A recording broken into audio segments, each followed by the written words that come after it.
Out of the Silent Planet by C.S. Lewis. All rights reserved, 1938, by C.S. Lewis. This recording of the reading of Out of the Silent Planet was published by arrangement with the Bodley Head Limited and was produced in 1983 by Books on Tape Incorporated, which holds the copyright thereto. Neither this recording nor any part thereof may be reproduced or used for any purpose without prior written authority from Books on Tape Incorporated. Please observe the following procedures as you listen to these tapes. You may keep your book for 30 days from the date of receipt by you, but after that time we charge you additional rental of 25 cents per day. Dates are checked by postmark. Please return this book at the earliest possible time so another subscriber can have the use of this recording. To return cassettes to us, simply make sure they are all packaged in their plastic cassette cases and in proper order in the mailing container. Kindly seal the mailing container for return. Postage is already paid. Drop in any mailbox for return to Books on Tape.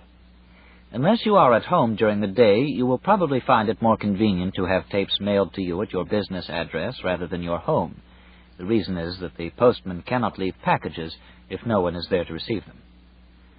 Should a cassette fail to play properly, hold it flat in the palm of your hand and slap it smartly against a hard, flat surface.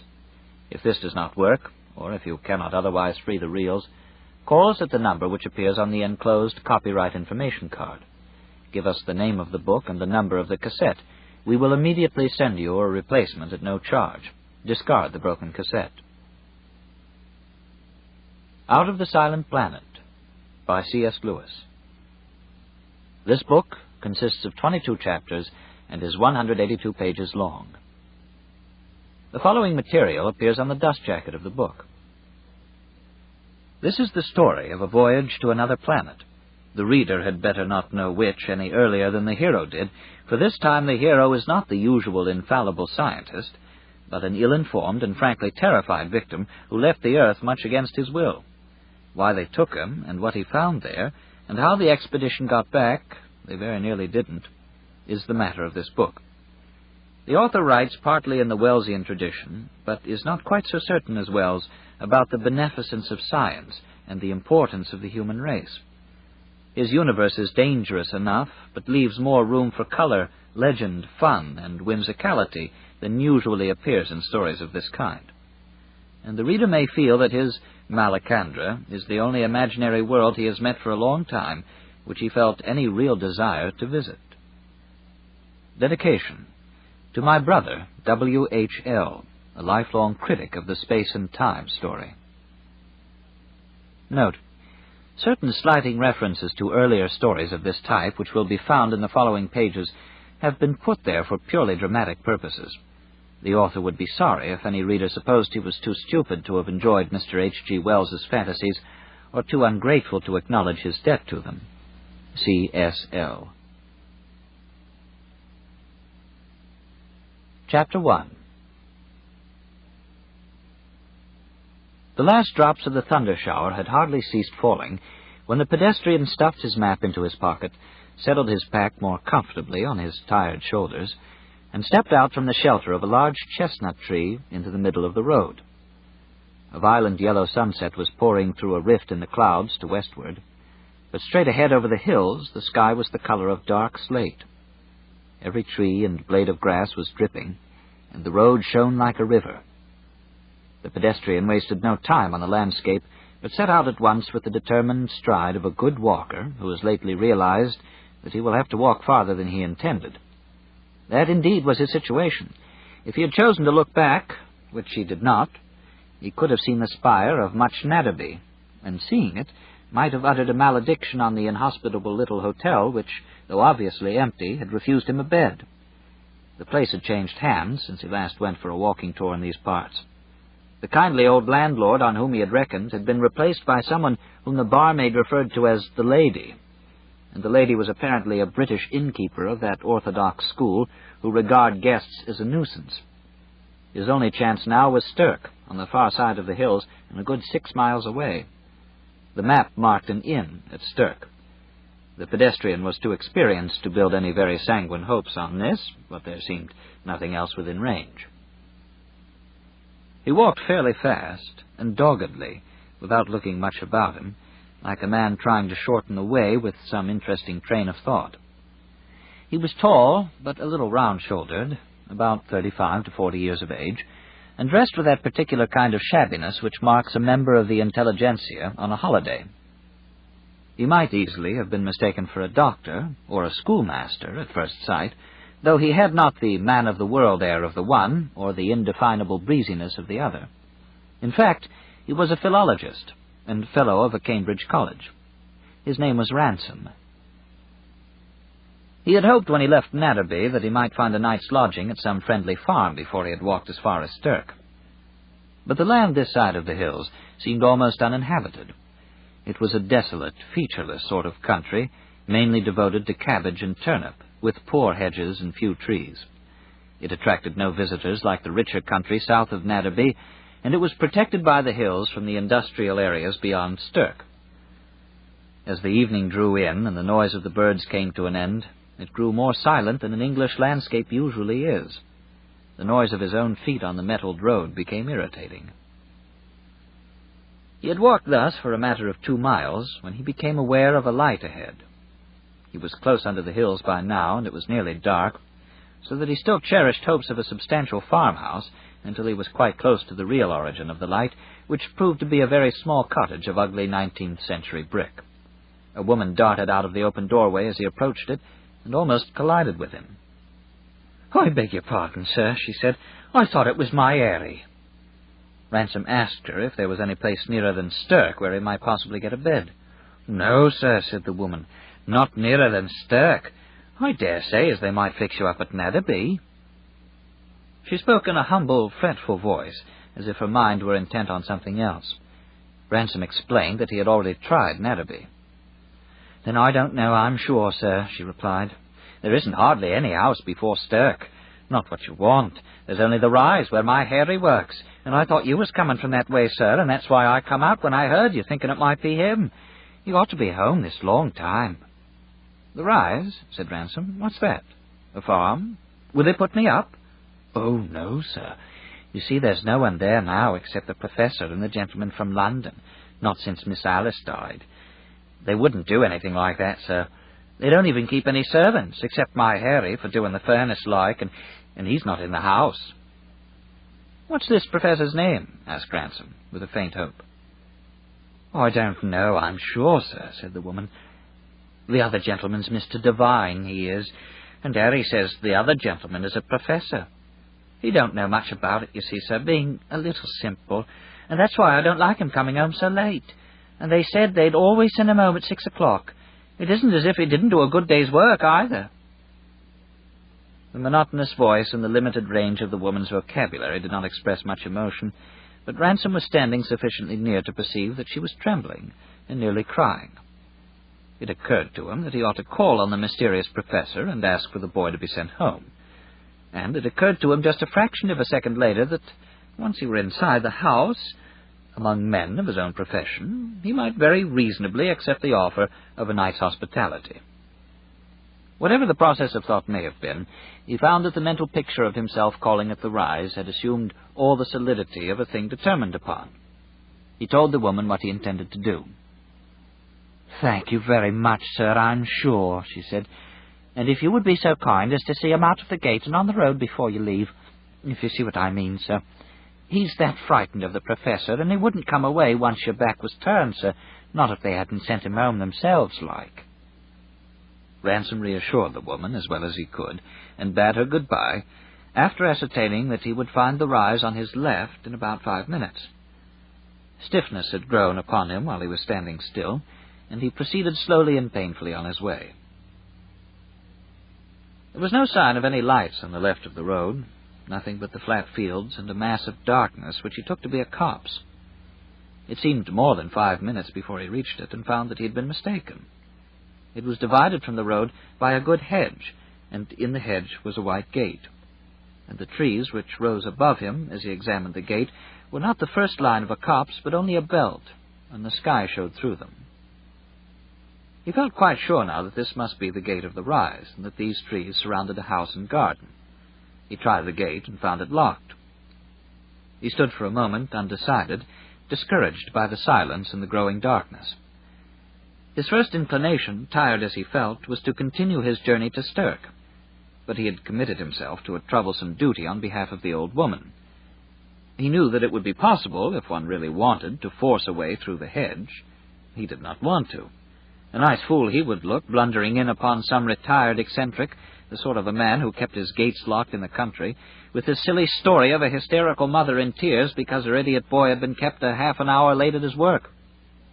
Yet it was perfectly clear that he would have to get in, and since one cannot crawl through a hedge with a pack on, he slipped his pack off and flung it over the gate. The moment he had done so, it seemed to him that he had not till now fully made up his mind, now that he must break into the garden, if only in order to recover the pack. He became very angry with the woman and with himself, but he got down on his hands and knees and began to worm his way through the hedge. The operation proved more difficult than he had expected, and it was several minutes before he stood up in the wet darkness on the inner side of the hedge, smarting from his contact with thorns and nettles. He groped his way to the gate, picked up his pack, and then for the first time turned to take stock of his surroundings. It was lighter on the drive than it had been under the trees, and he had no difficulty in making out a large stone house divided from him by a width of untidy and neglected lawn. The drive branched into two a little way ahead of him, the right-hand path leading in a gentle sweep to the front door, while the left ran straight ahead, doubtless to the back premises of the house. He noticed that this path was churned into deep ruts, now full of water, as if it were used to carrying a traffic of heavy lorries. The other, on which he now began to approach the house, was overgrown with moss. The house itself showed no light. Some of the windows were shuttered, some gaped blank without shutter or curtain, but all were lifeless and inhospitable. The only sign of occupation was a column of smoke that rose from behind the house, with a density which suggested the chimney of a factory, or at least of a laundry, rather than that of a kitchen. The rise was clearly the last place in the world where a stranger was likely to be asked to stay the night, and Ransom, who had already wasted some time in exploring it, would certainly have turned away if he had not been bound by his unfortunate promise to the old woman. He mounted the 3 steps which led into the deep porch, rang the bell, and waited. After a time he rang the bell again and sat down on a wooden bench which ran along one side of the porch. He sat so long that, though the night was warm and starlit, the sweat began to dry on his face, and a faint chilliness crept over his shoulders. He was very tired by now, and it was perhaps this which prevented him from rising and ringing the 3rd time. This, and the soothing stillness of the garden, the beauty of the summer sky, and the occasional hooting of an owl somewhere in the neighborhood, which seemed only to emphasize the underlying tranquility of his surroundings. Something like drowsiness had already descended upon him when he found himself startled into vigilance. A peculiar noise was going on, a scuffling noise, vaguely reminiscent of a football scrum. He stood up. The noise was unmistakable by now. People in boots were fighting or wrestling or playing some game. They were shouting, too.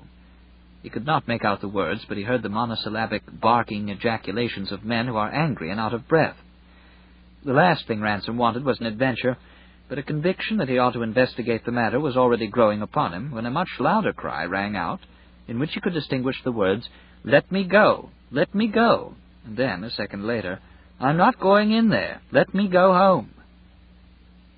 Throwing off his pack, Ransom sprang down the steps of the porch and ran round to the back of the house as quickly as his stiff and footsore condition allowed him.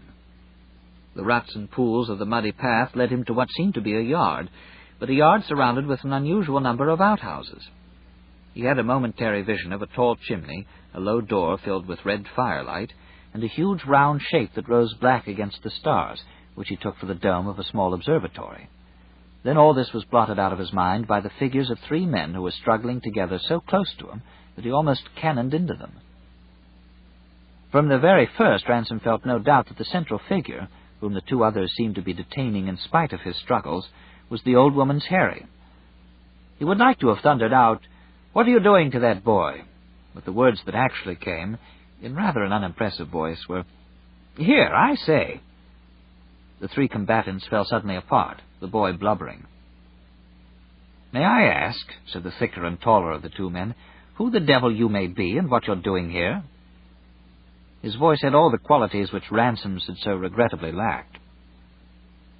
"I'm on a walking tour," said Ransom, "and I promised a poor woman—" "Poor woman be damned," said the other. "How did you get in?" "Through the hedge," said Ransom, who felt a little ill temper coming to his assistance. "I don't know what you're doing to that boy, but—" "We ought to have a dog in this place," said the thick man to his companion, ignoring Ransom. "You mean we should have a dog if you hadn't insisted on using tartar for an experiment," said the man who had not yet spoken. He was nearly as tall as the other, but slender, and apparently the younger of the two, and his voice sounded vaguely familiar to Ransom. The latter made a fresh beginning.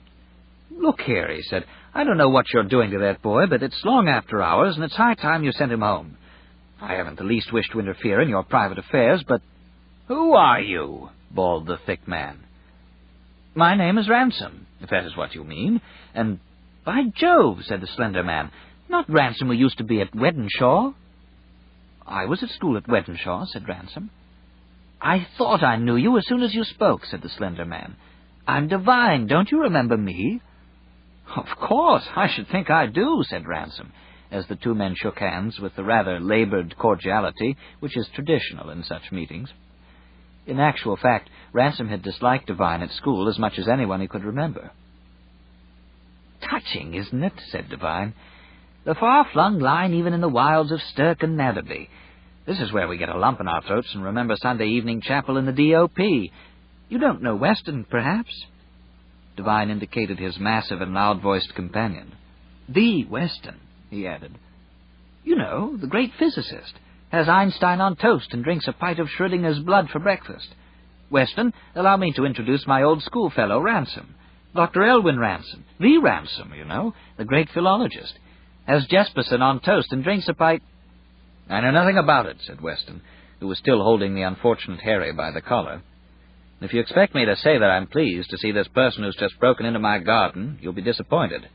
I don't care tuppence what school he was at, nor on what unscientific foolery he is at present wasting money that ought to go on research. I want to know what he's doing here, and after that I want to see the last of him." "Don't be an ass, Weston," said Devine, in a more serious voice. "His dropping in is delightfully apropos. You mustn't mind Weston's little way, Ransom. Conceals a generous heart beneath the grim exterior, you know. You'll come in and have a drink and something to eat, of course." "That's very kind of you," said Ransom. "But about the boy—" Devine drew Ransom aside. "Balmy," he said in a low voice. "Works like a beaver as a rule, but gets these fits. We're only trying to get him into the wash-house and keep him quiet for an hour or so till he's normal again. Can't let him go home in his present state. All done by kindness. You can take him home yourself presently, if you like, and come back and sleep here."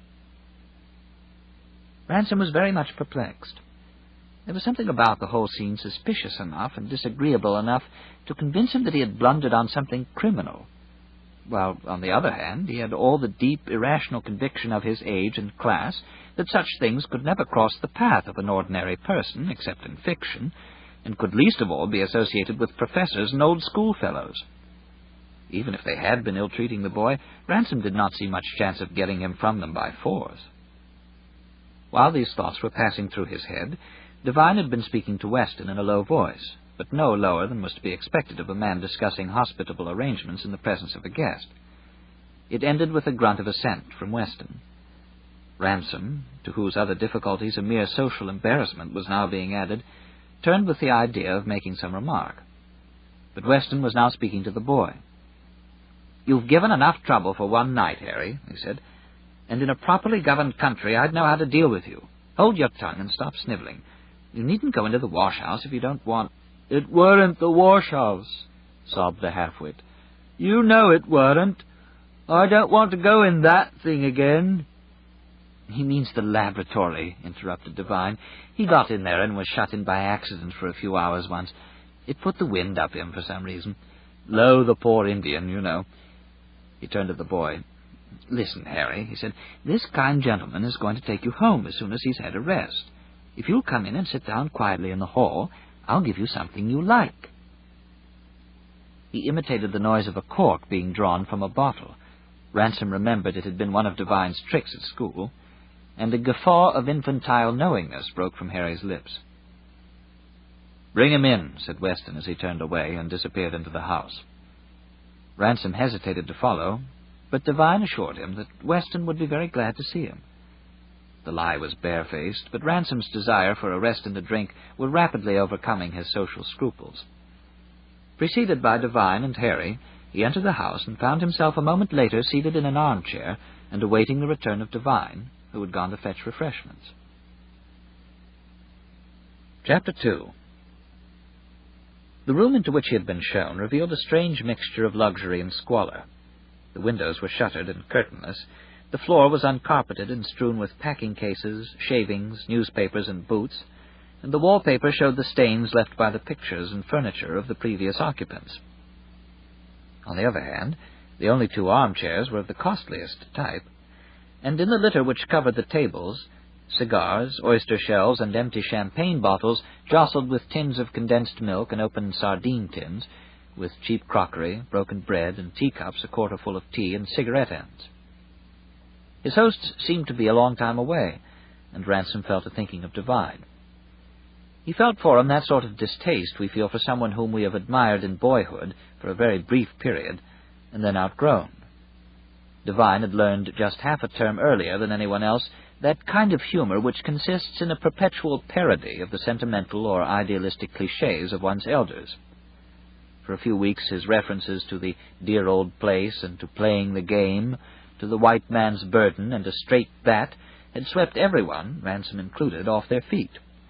But before he left Weddenshaw, Ransom had already begun to find Devine a bore, and at Cambridge he had avoided him, wondering from afar how anyone so flashy and, as it were, ready-made could be so successful. Then had come the mystery of Devine's election to the Leicester Fellowship, and the further mystery of his increasing wealth. He had long since abandoned Cambridge for London, and was presumably something in the city. One heard of him occasionally, and one's informant usually ended either by saying, "A damn clever chap, Devine, in his own way," or else by observing plaintively, "It's a mystery to me how that man has got where he is." As far as Ransom could gather from their brief conversation in the yard, his old schoolfellow had altered very little. He was interrupted by the opening of the door. Devine entered alone, carrying a bottle of whiskey on a tray with glasses and a siphon. "Weston is looking out something to eat," he said as he placed the tray on the floor beside Ransom's chair, and addressed himself to opening the bottle. Ransom, who was very thirsty indeed by now, observed that his host was one of those irritating people who forget to use their hands when they begin talking. Devine started to prise up the silver paper which covered the cork with the point of a corkscrew, and then stopped to ask, "How do you come to be in this benighted part of the country?" "I'm on a walking tour," said Ransom. "Slept at Stoke Underwood last night, and had hoped to end at Natterby tonight. They wouldn't put me up, so I was going on to Stoke."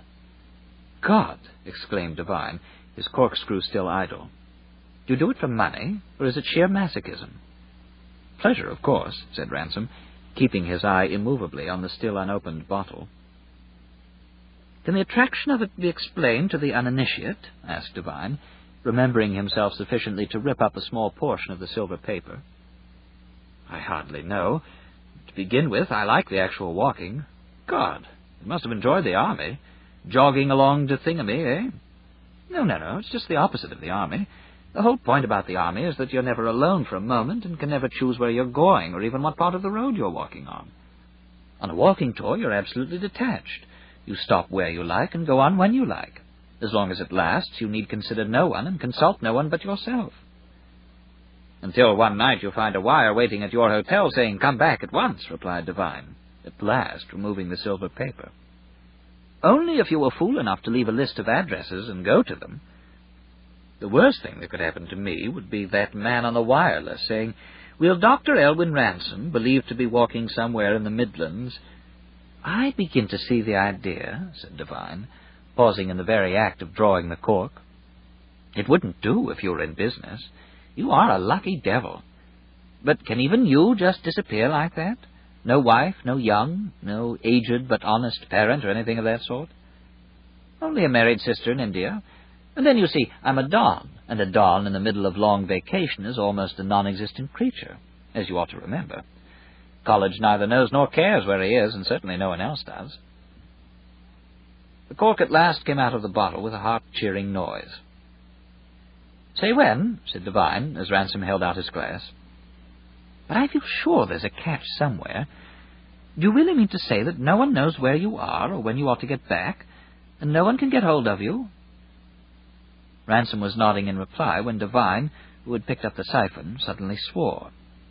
"I'm afraid this is empty," he said. "Do you mind having water? I'll have to get some from the scullery. How much do you like?" "Fill it up, please," said Ransom. A few minutes later, Devine returned and handed Ransom his long-delayed drink. The latter remarked, as he put down the half-emptied tumbler with a sigh of satisfaction, that Devine's choice of residence was at least as odd as his own choice of a holiday. "Quite," said Devine. "But if you knew Weston, you'd realize that it's much less trouble to go where he wants than to argue the matter. What you call a strong colleague." "Colleague?" said Ransom inquiringly. "In a sense." Devine glanced at the door, drew his chair closer to Ransom's, and continued in a more confidential tone. "He's the goods all right, though. Between ourselves, I am putting a little money into some experiments he has on hand. It's all straight stuff, the march of progress and the good of humanity and all that, but it has an industrial side." While Devine was speaking, something odd began to happen to Ransom. At first it merely seemed to him that Devine's words were no longer making sense. He appeared to be saying that he was industrial all down both sides, but could never get an experiment to fit him in London. Then he realized that Devine was not so much unintelligible as inaudible, which was not surprising, since he was now so far away, about a mile away, though perfectly clear, like something seen through the wrong end of a telescope. From that bright distance where he sat in his tiny chair, he was gazing at Ransom with a new expression on his face. The gaze became disconcerting. Ransom tried to move in his chair, but found that he had lost all power over his own body. He felt quite comfortable, but it was as if his legs and arms had been bandaged to the chair and his head gripped in a vice, a beautifully padded but quite immovable vice. He did not feel afraid, though he knew that he ought to be afraid and soon would be. Then, very gradually, the room faded from his sight. Ransom could never be sure whether what followed had any bearings on the events recorded in this book, or whether it was merely an irresponsible dream. It seemed to him that he and Weston and Devine were all standing in a little garden surrounded by a wall. The garden was bright and sunlit, but over the top of the wall you could see nothing but darkness. They were trying to climb over the wall, and Weston asked them to give him a hoist up. Ransom kept on telling him not to go over the wall because it was so dark on the other side, but Weston insisted, and all three of them set about doing so. Ransom was the last. He got astride on the top of the wall, sitting on his coat because of the broken bottles. The other two had already dropped down on the outside into the darkness, but before he followed them, a door in the wall, which none of them had noticed, was opened from without, and the queerest people he had ever seen came into the garden, bringing Weston and Devine back with them. They left them in the garden and retired into the darkness themselves, locking the door behind them. Ransom found it impossible to get down from the wall. The story is continued at this point on the other side of this cassette. Out of the Silent Planet continued.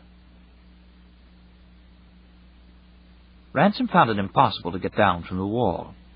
He remained sitting there, not frightened, but rather uncomfortable, because his right leg, which was on the outside, felt so dark, and his left leg felt so light. "My leg will drop off if it gets much darker," he said. Then he looked down into the darkness and asked, "Who are you?" And the queer people must still have been there, for they all replied, "Who, who," just like owls. He began to realize that his leg was not so much dark as cold and stiff, because he had been resting the other on it for so long, and also that he was in an armchair in a lighted room. A conversation was going on near him, and had, he now realized, been going on for some time. His head was comparatively clear. He realized that he had been drugged or hypnotized, or both, and he felt that some control over his own body was returning to him, though he was still very weak. He listened intently without trying to move. "I'm getting a little tired of this, Weston," Devine was saying, "and especially as it's my money that is being risked. I tell you he'll do quite as well as the boy, and in some ways better. Only he'll be coming round very soon now, and we must get him on board at once. We ought to have done it an hour ago." "The boy was ideal," said Weston sulkily. "Incapable of serving humanity and only too likely to propagate idiocy. He was the sort of boy who in a civilized community would be automatically handed over to a state laboratory for experimental purposes." "I dare say, but in England he's the sort of boy in whom Scotland Yard might conceivably feel an interest. This busybody, on the other hand, will not be missed for months, and even then no one will know where he was when he disappeared. He came alone, he left no address, he has no family, and finally he has poked his nose into the whole affair of his own accord." "Well, I confess I don't like it. He is, after all, human. The boy was really almost a preparation. Still, he's only an individual, and probably quite a useless one. We're risking our own lives, too, in a great cause. For the Lord's sake, don't start all that stuff now. We haven't time." "I dare say," replied Weston, "he would consent if he could be made to understand." "Take his feet, and I'll take his head," said Devine. "If you really think he's coming round," said Weston, "you'd better give him another dose. We can't start till we get the sunlight. It wouldn't be pleasant to have him struggling in there for 3 hours or so. It would be better if he didn't wake up till we were under way." "True enough. Just keep an eye on him while I run upstairs and get another." Devine left the room. Ransom saw through his half-closed eyes that Weston was standing over him. He had no means of foretelling how his own body would respond, if it responded at all, to a sudden attempt of movement, but he saw at once that he must take his chance. Almost before Devine had closed the door, he flung himself with all of his force at Weston's feet. The scientist fell forward across the chair, and Ransom, flinging him off with an agonizing effort, rose and dashed out into the hall. He was very weak and fell as he entered it, but terror was behind him, and in a couple of seconds he had found the hall door and was working desperately to master the bolts. Darkness and his trembling hands were against him. Before he had drawn one bolt, booted feet were clattering over the carpetless floor behind him. He was gripped by the shoulders and the knees. Kicking, writhing, dripping with sweat, and bellowing as loud as he could in the faint hope of rescue, he prolonged the struggle with a violence of which he would have believed himself incapable. For one glorious moment the door was open. The fresh night air was in his face. He saw the reassuring stars, and even his own pack lying on the porch. Then a heavy blow fell on his head. Consciousness faded, and the last thing of which he was aware was the grip of strong hands pulling him back into the dark passage, and the sound of a closing door. Chapter 3. When Ransom came to his senses, he seemed to be in bed in a dark room. He had a pretty severe headache, and this, combined with a general lassitude, discouraged him at first from attempting to rise or to take stock of his surroundings. He noticed, drawing his hand across his forehead, that he was sweating freely, and this directed his attention to the fact that the room, if it was a room, was remarkably warm. Moving his arms to fling off the bedclothes, he touched a wall at the right side of the bed. It was not only warm, but hot. He moved his left hand to and fro in the emptiness on the other side, and noticed that there the air was cooler. Apparently the heat was coming from the wall. He felt his face and found a bruise over the left eye. This recalled to his mind the struggle with Weston and Devine, and he instantly concluded that they had put him in an outhouse behind their furnace.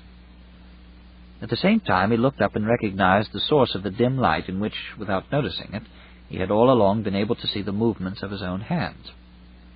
There was some kind of skylight immediately over his head, a square of night sky filled with stars. It seemed to Ransom that he had never looked out on such a frosty night. Pulsing with brightness as with some unbearable pain or pleasure, clustered in pathless and countless multitudes, dreamlike in clarity, blazing in perfect blackness, the stars seized all his attention, troubled him, excited him, and drew him to a sitting position. At the same time they quickened the throb of his headache, and this reminded him that he had been drugged. He was just formulating to himself the theory that the stuff they had given him might have some effect on the pupil, and that this would explain the unnatural splendor and fullness of the sky, when a disturbance of silver light, almost a pale and miniature sunrise, at one corner of the skylight, drew his eyes upward again. Some minutes later the orb of the full moon was pushing its way into the field of vision. Ransom sat still and watched. He had never seen such a moon, so white, so blinding, and so large. Like a great football just outside the glass, he thought. And then, a moment later, no, it's bigger than that. By this time he was quite certain that something was seriously wrong with his eyes. No moon could possibly be the size of the thing he was seeing.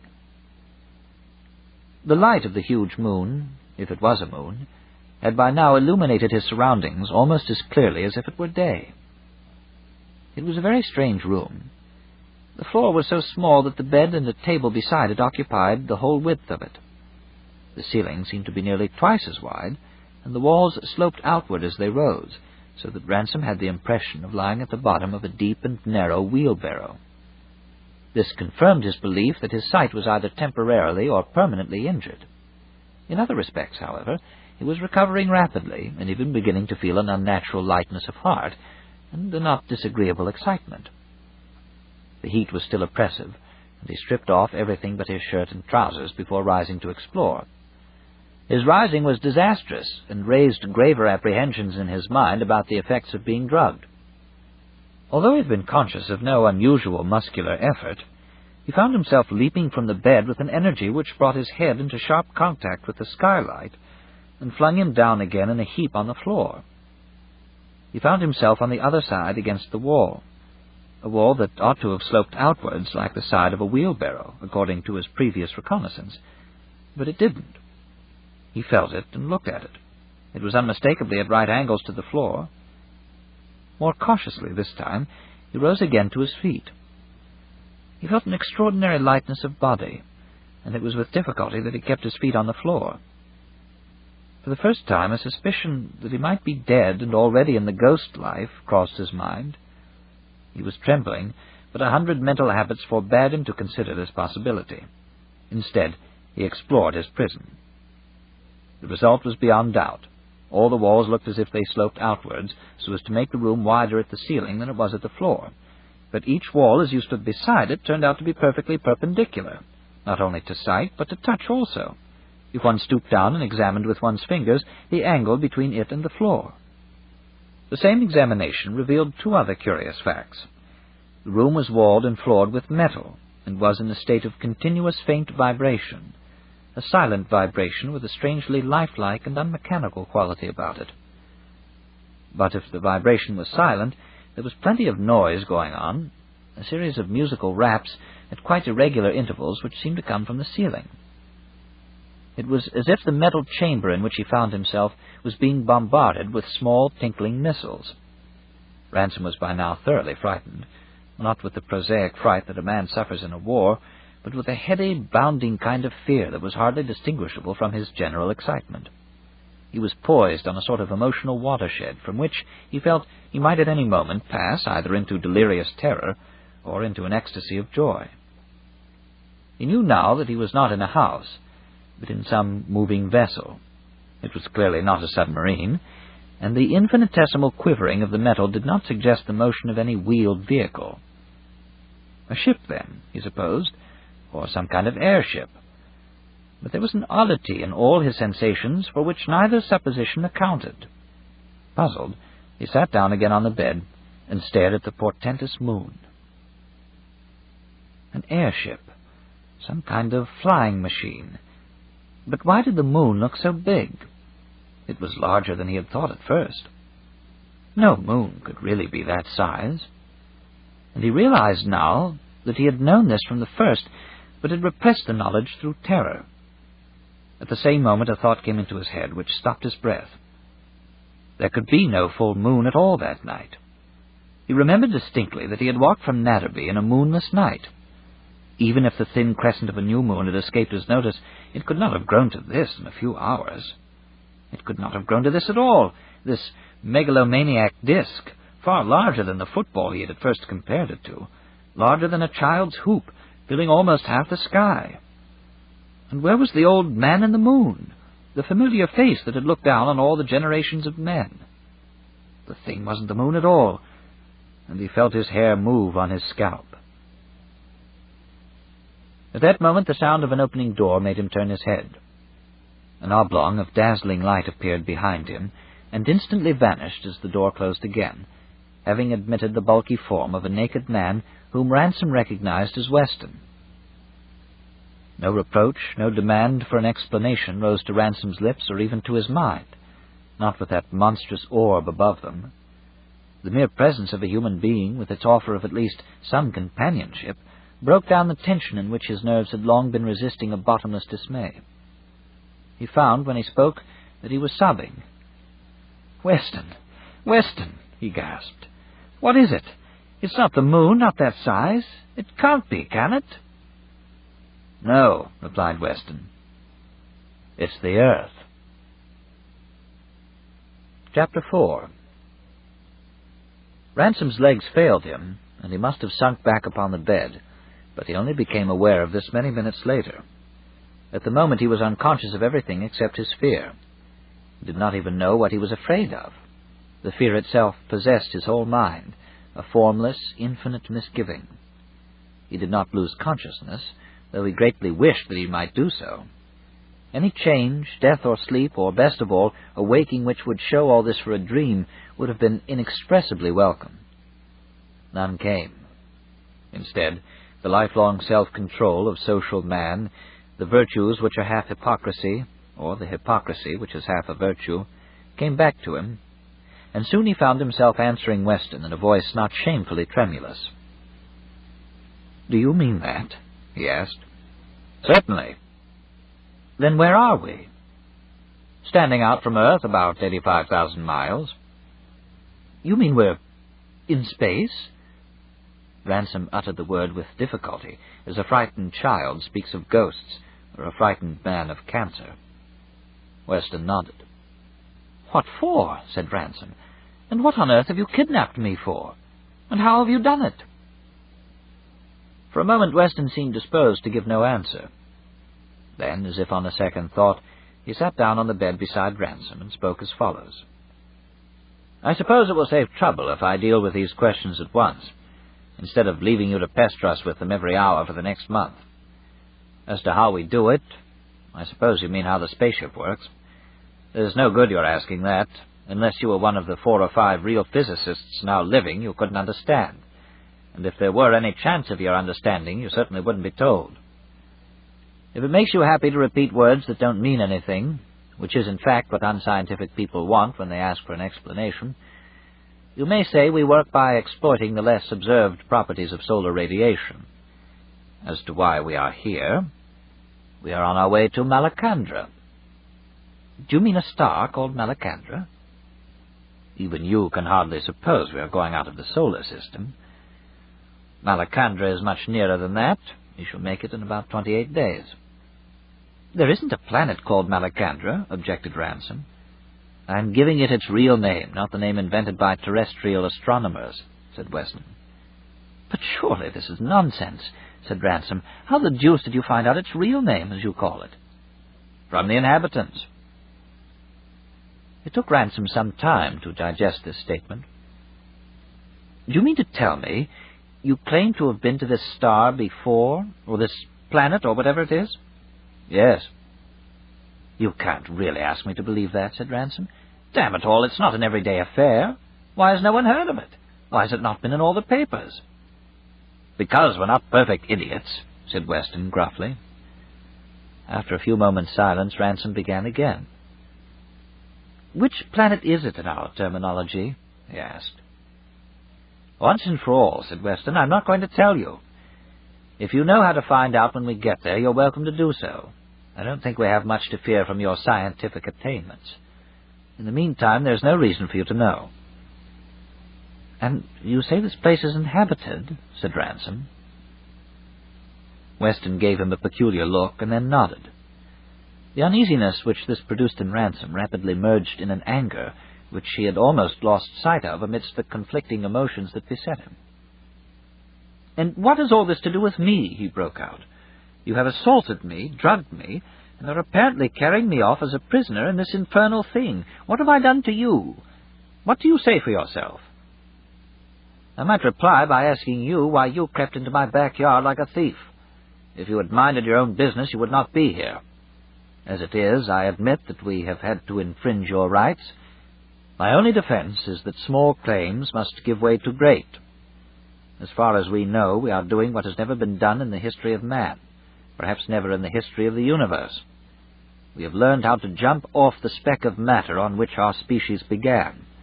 Infinity, and therefore perhaps eternity, is being put into the hands of the human race.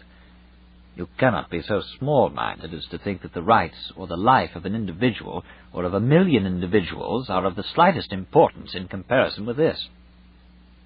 "I happen to disagree," said Ransom, "and I always have disagreed, even about vivisection. But you haven't answered my question. What do you want me for? What good am I to do you on Malacandra?" "That I don't know," said Weston. "It was no idea of ours. We are only obeying orders." "Whose?" There was another pause. "Come," said Weston at last, "there is really no use in continuing this cross-examination. You keep on asking me questions I can't answer. In some cases because I don't know the answers, in others because you wouldn't understand them. It will make things very much pleasanter during the voyage if you can only resign your mind to your fate and stop bothering yourself and us.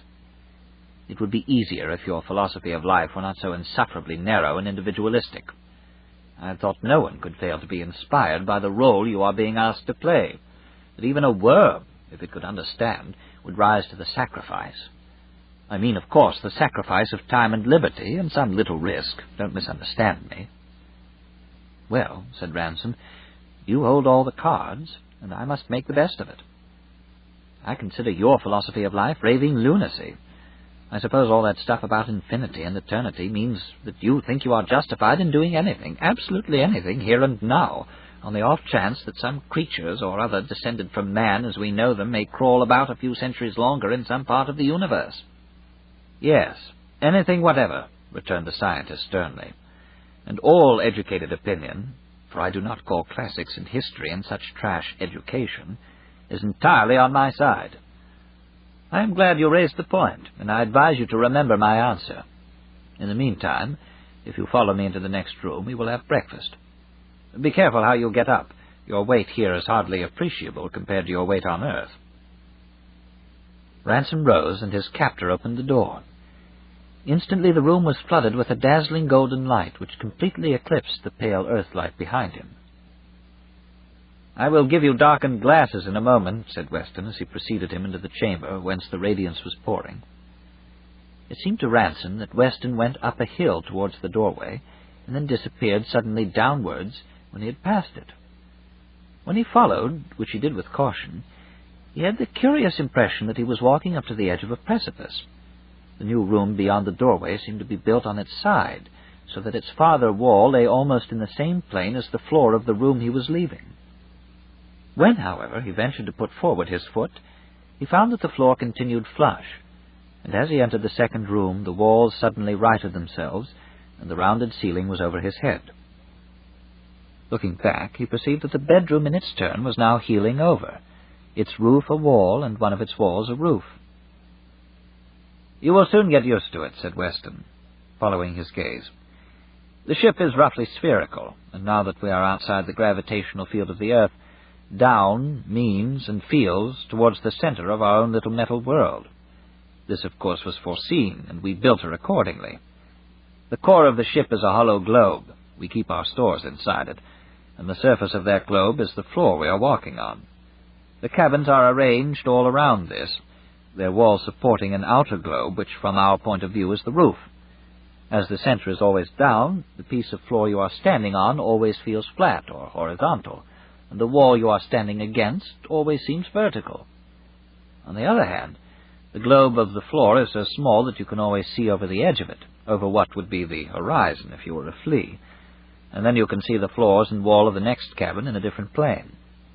It's just the same on Earth, of course, only we're not big enough to see it."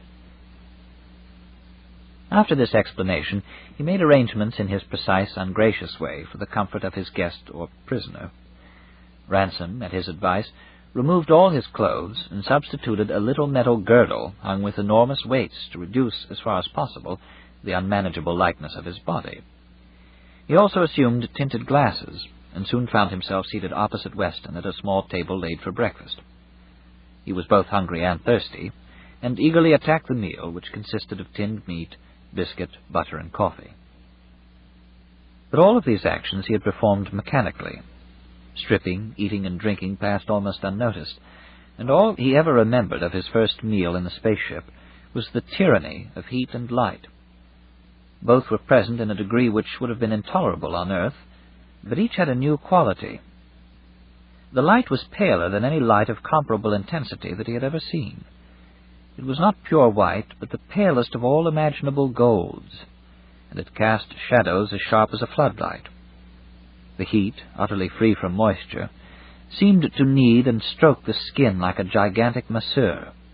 It produced no tendency to drowsiness, rather intense alacrity. His headache was gone. He felt vigilant, courageous, and magnanimous, as he had seldom felt on Earth. Gradually he dared to raise his eyes to the skylight. Steel shutters were drawn across all but a chink of the glass, and that chink was covered with blinds of some heavy and dark material, but still it was too bright to look at. "I always thought space was dark and cold," he remarked vaguely. "Forgotten the sun?" said Weston contemptuously. Ransom went on eating for some time.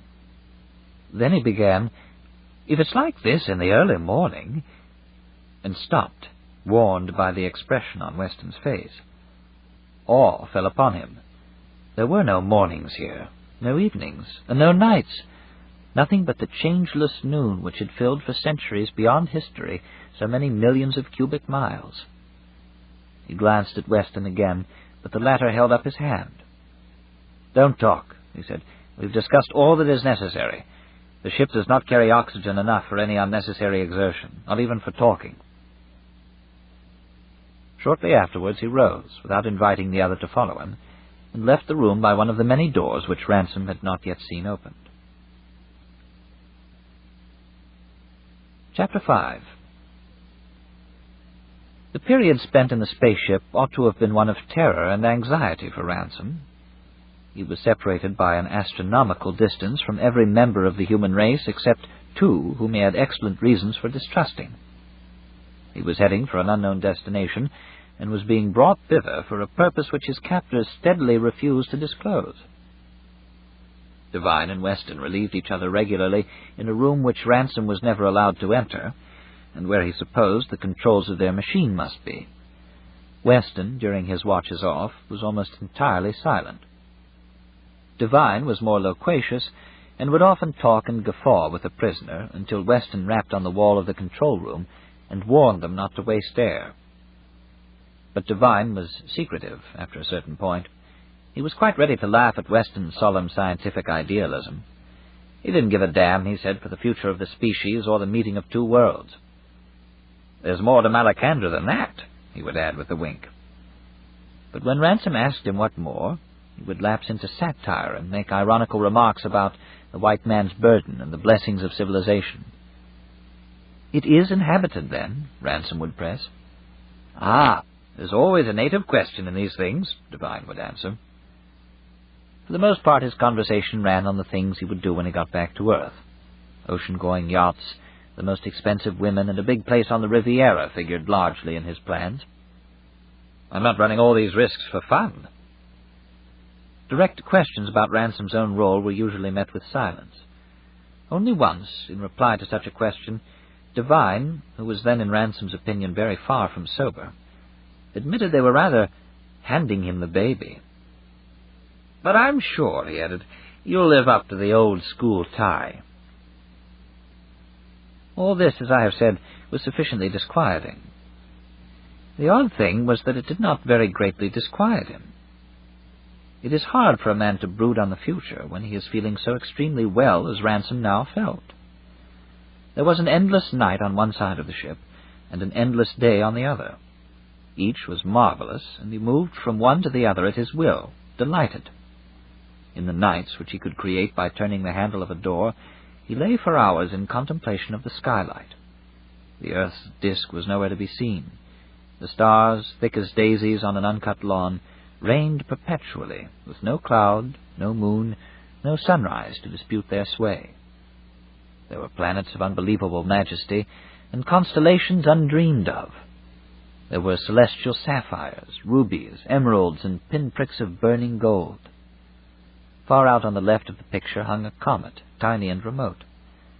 And between all and behind all, far more emphatic and palpable than it showed on earth, the undimensioned, enigmatic blackness. The lights trembled. They seemed to grow brighter as he looked. Stretched naked on his bed, a second Danae, he found it night by night more difficult to disbelieve in old astrology. Almost he felt, wholly he imagined, sweet influence pouring or even stabbing into his surrendered body. All was silence but for the irregular tinkling noises. He knew now that these were made by meteorites, small drifting particles of the world stuff that smote continually on their hollow drum of steel. And he guessed that at any moment they might meet something large enough to make meteorites of ship and all. But he could not fear. He now felt that Weston had justly called him little-minded in the moment of his first panic. The adventure was too high, its circumstance too solemn for any emotion save a severe delight. But the days, that is, the hours spent in the sunward hemisphere of their microcosm, were the best of all. Often he rose after only a few hours' sleep to return, drawn by an irresistible attraction to the regions of light. He could not cease to wonder at the noon which always awaited you, however early you went to seek it. There, totally immersed in a bath of pure ethereal color and of unrelenting, though unwounding brightness, stretched his full length, and with eyes half closed in the strange chariot that bore them, faintly quivering through depth after depth of tranquillity far above the reach of night, he felt his body and mind daily rubbed and scoured and filled with new vitality. Weston, in one of his brief, reluctant answers, admitted a scientific basis for these sensations. They were receiving, he said, many rays that never penetrated the terrestrial atmosphere. This book is continued on cassette number 2, side 1. Out of the Silent Planet, by C.S. Lewis, continued on cassette number 2, side 1. But Ransom, as time wore on, became aware of another and more spiritual cause for his progressive lightening and exaltation of heart. A nightmare, long engendered in the modern mind by the mythology that follows in the wake of science, was falling off him. He had read of space. At the back of his thinking for years had lurked the dismal fancy of the black, cold vacuity, the utter deadness which was supposed to separate the world. He had not known how much it affected him till now that the very name space seemed a blasphemous libel for this empyrean ocean of radiance in which they swam. He could not call it dead. He felt life pouring into him from it every moment. How indeed should it be otherwise, since out of this ocean the worlds and all their life had come?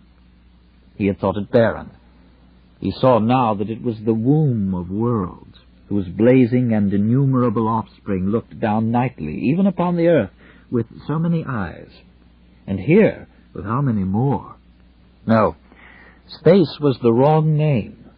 Older thinkers had been wiser when they named it simply the heavens which declared the glory, the happy climes that lie where day never shuts his eye, up in the broad fields of the sky. He quoted Milton's words to himself lovingly, at this time and often. He did not, of course, spend all his time in basking. He explored the ship, so far as he was allowed, passing from room to room with those slow movements which Weston enjoined upon them, lest exertion should overtax their supply of air. From the necessity of its shape, the spaceship contained a good many more chambers than were in regular use. But Ransom was also inclined to think that its owners, or at least Devine, intended these to be filled with cargo of some kind on the return voyage. He also became, by an insensible process, the steward and cook of the company, partly because he felt it natural to share the only labors he could share — he was never allowed into the control room — and partly in order to anticipate a tendency which Weston showed to make him a servant, whether he would or no. He preferred to work as a volunteer rather than in admitted slavery, and he liked his own cooking a good deal more than that of his companions. It was these duties that made him at first the unwilling, and then the alarmed, hearer of a conversation which occurred about a fortnight, he judged, after the beginning of their voyage. He had washed up the remains of their evening meal, basked in the sunlight, chatted with Devine, better company than Weston, though in Ransom's opinion much more the odious of the two, and retired to bed at his usual time. He was a little restless, and after an hour or so it occurred to him that he had forgotten one or two small arrangements in the galley which would facilitate his work in the morning. The galley opened off the saloon, or day-room, and its door was close to that of the control room. He rose and went there at once. His feet, like the rest of him, were bare. The galley's skylight was on the dark side of the ship, but Ransom did not turn on the light. To leave the door ajar was sufficient, as this admitted a stream of brilliant sunlight. As everyone who has kept house will understand, he found that his preparations for the morning had been even more incomplete than he supposed. He did his work well from practice, and therefore quietly. He had just finished and was drying his hands on the roller towel behind the galley door, when he heard the door of the control room open and saw the silhouette of a man outside the galley. Devine's, he gathered. Devine did not come forward into the saloon, but remained standing and talking, apparently into the control room. It thus came about that while Ransom could hear distinctly what Devine said, he could not make out Weston's answers. "I think it would be damn silly," said Devine. "If you could be sure of meeting the brutes where we alight, there might be something in it. But suppose we have to trek.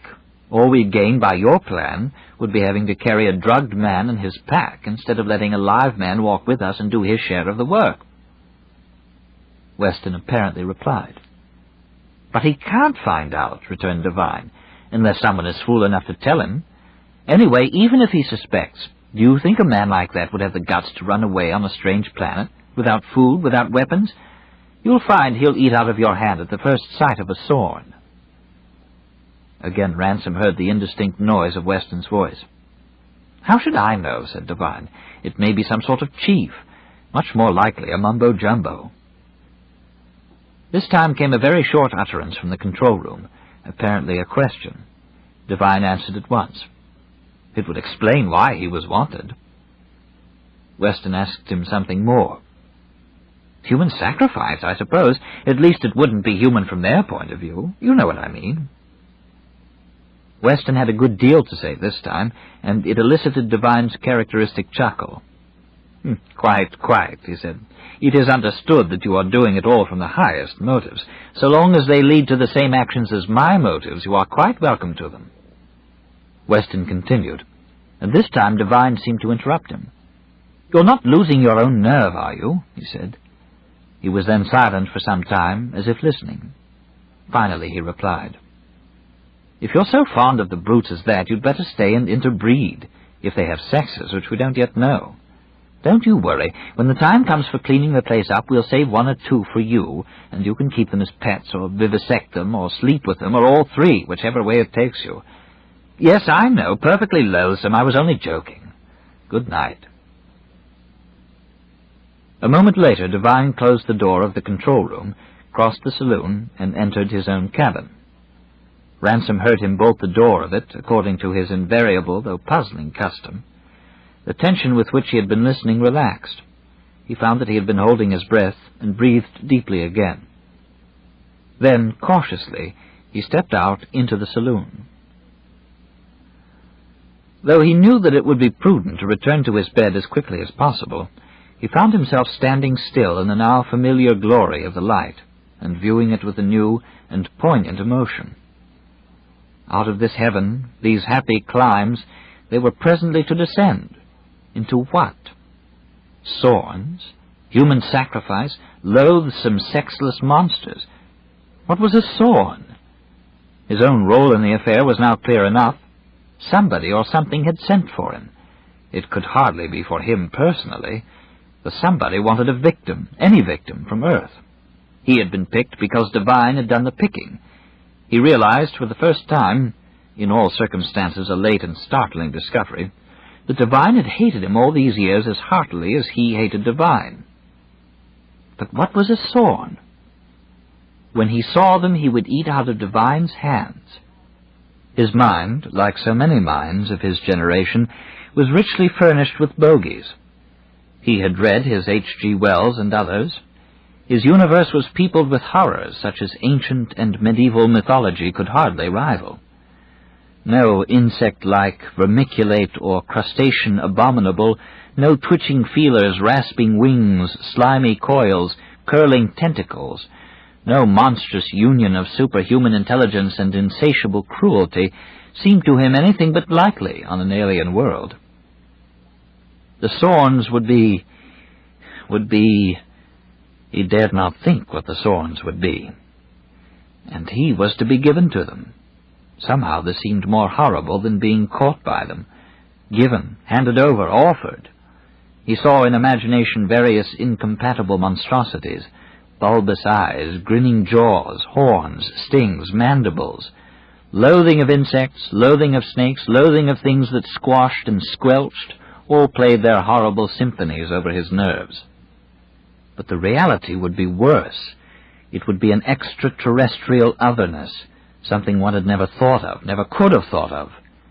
In that moment Ransom made a decision. He could face death, but not the Sorns. He must escape when they got to Malacandra, if there were any possibility. Starvation, or even to be chased by Sorns, would be better than being handed over. If escape were impossible, then it must be suicide. Ransom was a pious man. He hoped he would be forgiven. It was no more in his power, he thought, to decide otherwise than to grow a new limb. Without hesitation, he stole back into the galley and secured the sharpest knife. Henceforth, he determined never to be parted from it. Such was the exhaustion produced by terror that when he regained his bed, he fell instantly into stupefied and dreamless sleep. Chapter 6. He awoke much refreshed, and even a little ashamed of his terror on the previous night. His situation was, no doubt, very serious. Indeed, the possibility of returning alive to Earth must be almost discounted. But death could be faced, and a rational fear of death could be mastered. It was only the irrational, the biological horror of monsters that was the real difficulty, and this he faced and came to terms with as well as he could while he lay in the sunlight after breakfast. He had the feeling that one sailing in the heavens, as he was doing, should not suffer abject dismay before any earthbound creature. He even reflected that the knife could pierce other flesh as well as his own. The bellicose mood was a very rare one with Ransom. Like many men of his own age, he rather underestimated than overestimated his own courage. The gap between boyhood's dreams and his actual experience of the war had been startling, and his subsequent view of his own unheroic qualities had perhaps swung too far in the opposite direction. He had some anxiety lest the firmness of his present mood should prove a short-lived illusion, but he must make the best of it. As hour followed hour and waking followed sleep in their eternal day, he became aware of a gradual change. The temperature was slowly falling. They resumed clothes. Later they added warm underclothes. Still later, an electric heater was turned on in the center of the ship. And it became certain, too, though the phenomenon was hard to seize, that the light was less overwhelming than it had been at the beginning of the voyage. It became certain to the comparing intellect that it was difficult to feel what was happening as a diminution of light, and impossible to think of it as darkening, because while the radiance changed in degree, its unearthly quality had remained exactly the same since the moment he first beheld it. It was not, like fading light upon the earth, mixed with the increasing moisture and phantom colors of the air. You might have its intensity, Ransom perceived, and the remaining half would still be what the whole had been, merely less, not other. Have it again, and the residue would still be the same. As long as it was at all, it would be itself, out even to that unimagined distance where its last force was spent. He tried to explain what he meant to Devine. "Like Thingamy's soap," grinned Devine. "Pure soap to the last bubble, eh?" Shortly after this, the even tenor of their life in the spaceship began to be disturbed. Weston explained that they would soon begin to feel the gravitational pull of Malacandra. "That means," he said, "that it will no longer be down to the center of the ship. It will be down towards Malacandra, which from our point of view will be under the control room. As a consequence, the floors of most of the chambers will become wall or roof, and one of the walls a floor. You won't like it." The result of this announcement, so far as Ransom was concerned, was hours of heavy labor in which he worked shoulder to shoulder now with Devine and now with Weston, as their alternating watches liberated them from the control room. Water tins, oxygen cylinders, guns, ammunition, and foodstuffs had to be all piled on the floors alongside the appropriate walls and lying on their sides so as to be upright when the new downwards came into play. Long before the work was finished, disturbing sensations began. At first Ransom supposed that it was the toil itself which so weighted his limbs. But rest did not alleviate the symptom, and it was explained to him that their bodies, in response to the planet that had caught them in its field, were actually gaining weight every minute and doubling in weight with every 24 hours. They had the experiences of a pregnant woman, but magnified almost beyond endurance. At the same time, their sense of direction, never very confident on the spaceship, became continuously confused. From any room on board, the next room's floor had always looked downhill and felt level. Now it looked downhill and felt a very little downhill as well. One found oneself running as one entered it. A cushion flung aside on the floor of the saloon would be found hours later to have moved an inch or two towards the wall. All of them were afflicted with vomiting, headache, and palpitations of the heart. The conditions grew worse hour by hour. Soon one could only grope and crawl from cabin to cabin. All sense of direction disappeared in a sickening confusion. Parts of the ship were definitely below, in the sense that their floors were upside down, and only a fly could walk on them. But no part seemed to Ransom to be indisputably the right way up. Sensations of intolerable height and of falling, utterly absent in the heavens, recurred constantly. Cooking, of course, had long since been abandoned. Food was snatched as best they could, and drinking presented great difficulties. You could never be sure that you were really holding your mouth below rather than beside the bottle. Weston grew grimmer and more silent than ever.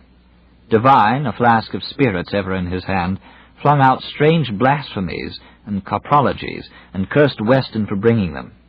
Ransom ached, licked his dry lips, nursed his bruised limbs, and prayed for the end. A time came when one side of the sphere was unmistakably down. Clamped beds and tables hung useless and ridiculous on what was now wall or roof. What had been doors became trapdoors, opened with difficulty. Their bodies seemed made of lead. There was no more work to be done when Devine had set out the clothes, their Malacandrian clothes, from their bundles, and squatted down on the end wall of the saloon, now its floor, to watch the thermometer. The clothes, Ransom noticed, included heavy woolen underwear, sheepskin jerkins, fur gloves, and eared caps. Devine made no reply to his questions. He was engaged in studying the thermometer and in shouting down to Weston in the control room. "Slower, slower," he kept shouting. "Slower, you damned fool. You'll be in air in a minute or two." Then sharply and angrily, "Here, let me get at it." Weston made no replies. It was unlike Devine to waste his advice. Ransom concluded that the man was almost out of his senses, whether with fear or excitement. Suddenly the lights of the universe seemed to be turned down. As if some demon had rubbed the heaven's face with a dirty sponge, the splendor in which they had lived for so long blenched to a pallid, cheerless, and pitiable gray. It was impossible from where they sat to open the shutters or roll back the heavy blind. What had been a chariot gliding in the fields of heaven became a dark steel box, dimly lighted by a slit of window, and falling. They were falling out of the heaven into a world. Nothing in all his adventures bit so deeply into Ransom's mind as this. He wondered how he could ever have thought of planets, even of the earth, as islands of life and reality floating in a deadly void.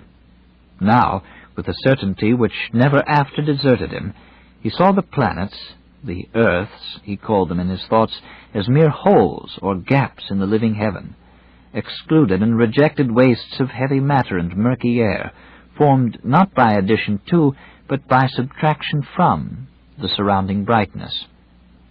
And yet, he thought, beyond the solar system the brightness ends. Is that the real void, the real death? Unless, he groped for the idea, unless visible light is also a hole or gap, a mere diminution of something else, something that is to bright, unchanging heaven as heaven is to the dark, heavy earths. Things do not always happen as a man would expect. The moment of his arrival in an unknown world found Ransom wholly absorbed in a philosophical speculation. Chapter 7. "Having a doze," said Devine, "a bit blasé about new planets by now." "Can you see anything?" interrupted Weston. "I can't manage the shutters, damn them," returned Devine. "We may as well get to the manhole." Ransom awoke from his brown study. The two partners were working together close beside him in the semi-darkness. He was cold, and his body, though in fact much lighter than on Earth, still felt intolerably heavy. But a vivid sense of his situation returned to him, some fear, but more curiosity.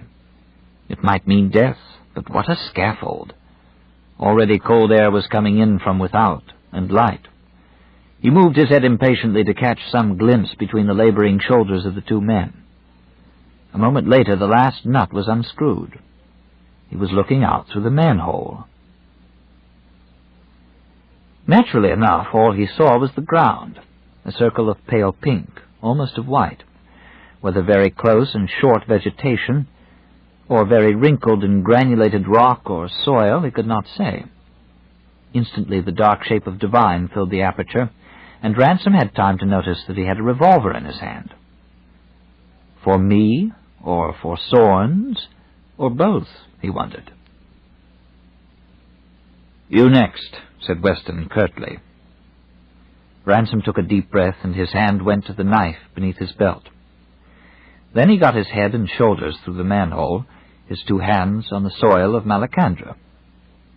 The pink stuff was soft and faintly resilient, like India rubber, clearly vegetation. Instantly Ransom looked up. He saw a pale blue sky, a fine winter morning sky it would have been on Earth, a great billowy cumular mass of rose color lowered down, which he took for a cloud, and then— "Get out," said Weston from behind him. He scrambled through and rose to his feet. The air was cold, but not bitterly so, and it seemed a little rough at the back of his throat. He gazed about him, and the very intensity of his desire to take in the new world at a glance defeated itself. He saw nothing but colors, colors that refused to form themselves into things. Moreover, he knew nothing yet well enough to see it. You cannot see things till you know roughly what they are. His first impression was of a bright, pale world, a watercolor world out of a child's paint box.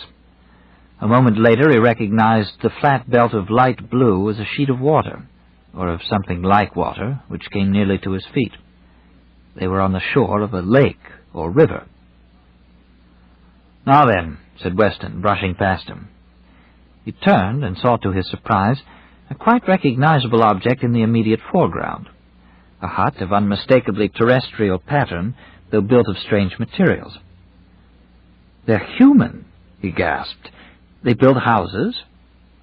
"We do," said Devine. "Guess again." And, producing a key from his pocket, proceeded to unlock a very ordinary padlock on the door of the hut. With a not very clearly defined feeling of disappointment or relief, Ransom realized that his captors were merely returning to their own camp. They behaved as one might have expected.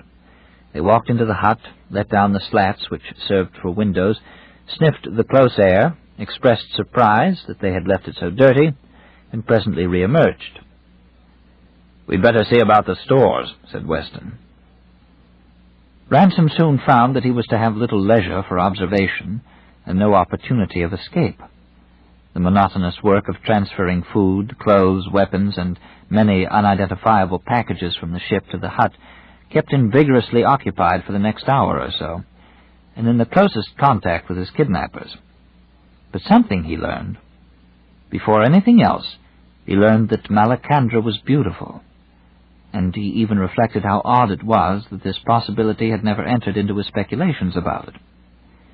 The same peculiar twist of imagination which led him to people the universe with monsters had somehow taught him to expect nothing on a strange planet except rocky desolation, or else a network of nightmare machines.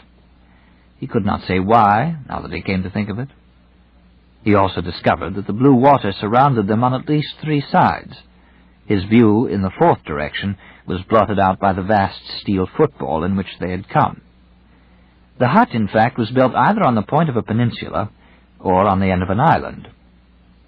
He also came little by little to the conclusion that the water was not merely blue in certain lights, like terrestrial water, but really blue. There was something about its behavior under the very gentle breeze which puzzled him, something wrong or unnatural about the waves. For one thing, they were too big for such a wind, but that was not the whole secret. They reminded him somehow of the water that he had seen shooting up under the impact of shells in pictures of naval battles. Then, suddenly, realization came to him. They were the wrong shape, out of drawing, far too high for their length, too narrow at the base, too steep in the sides. He was reminded of something he had read in one of those modern poets about a sea rising in turreted walls. "Catch!" shouted Devine. Ransom caught and hurled the parcel onto Weston at the hut door. On one side the water extended a long way, about 1/4 of a mile, he thought, but perspective was still difficult in the strange world.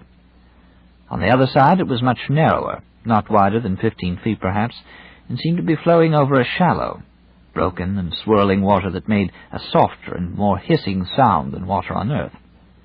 And where it washed the hither bank, the pinkish-white vegetation went down to the very brink. There was a bubbling and sparkling which suggested effervescence. He tried hard, in such stolen glances as the work allowed him, to make out something of the farther shore. A mass of something purple, so huge that he took it for a heather-covered mountain, was his first impression. On the other side, beyond the larger water, there was something of the same kind. But there he could see over the top of it.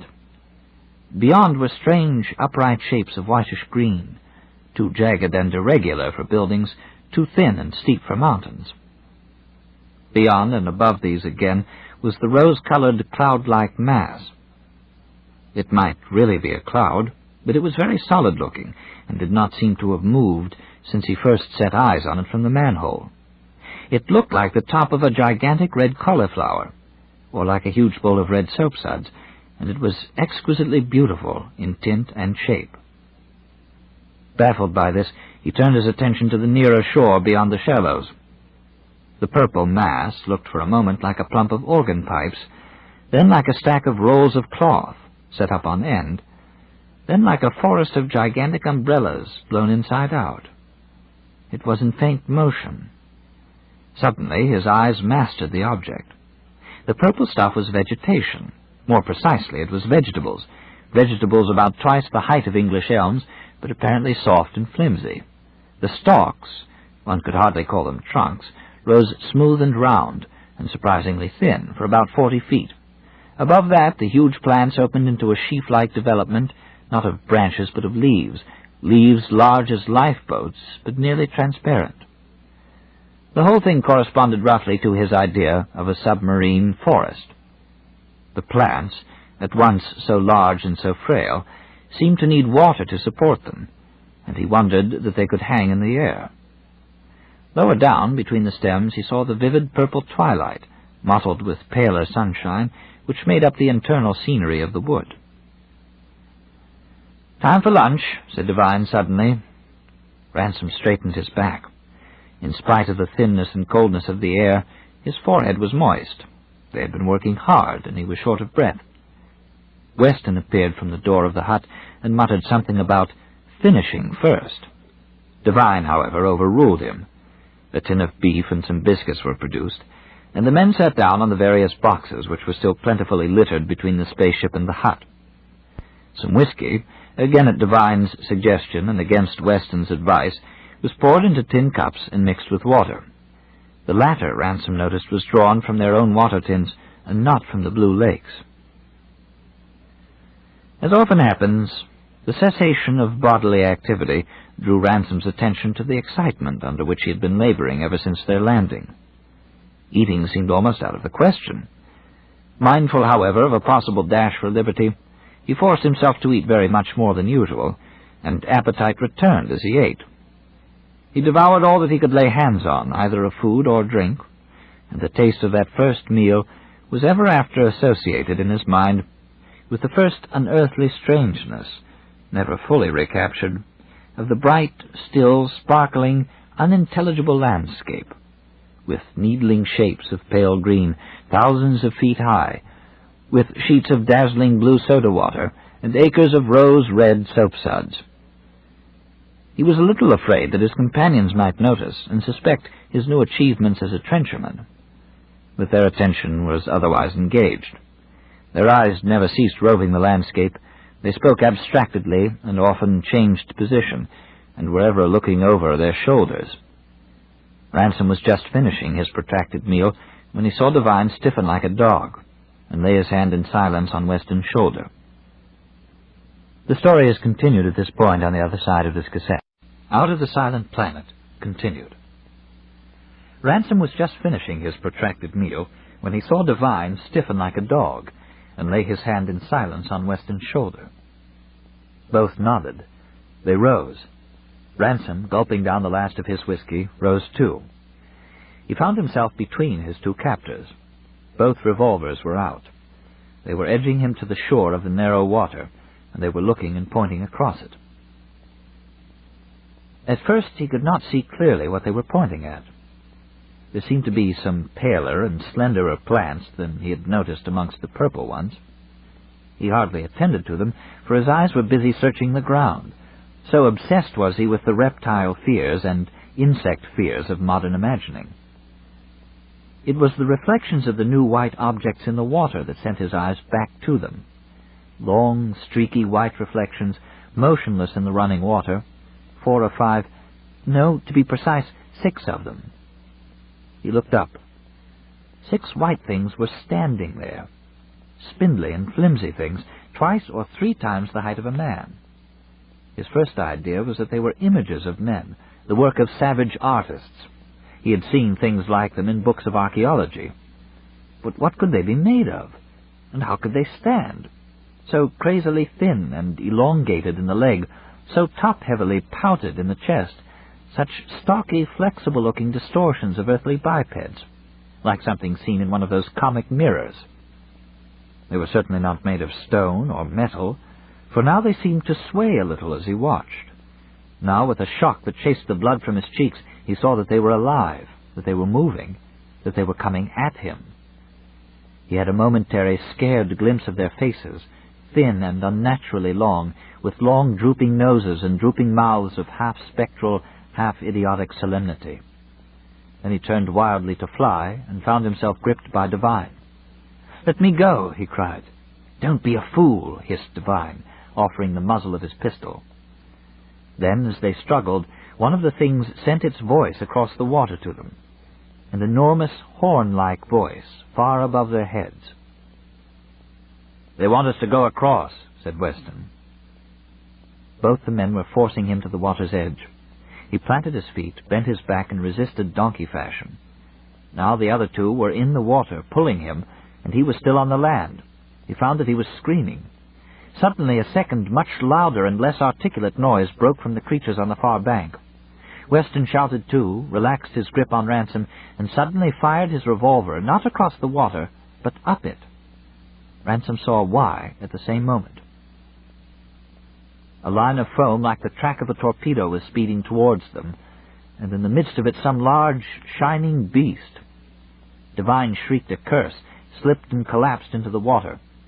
Ransom saw a snapping jaw between them, and heard the deafening noise of Weston's revolver again and again beside him, and almost as loud the clamor of the monsters on the far bank, who seemed to be taking the water too.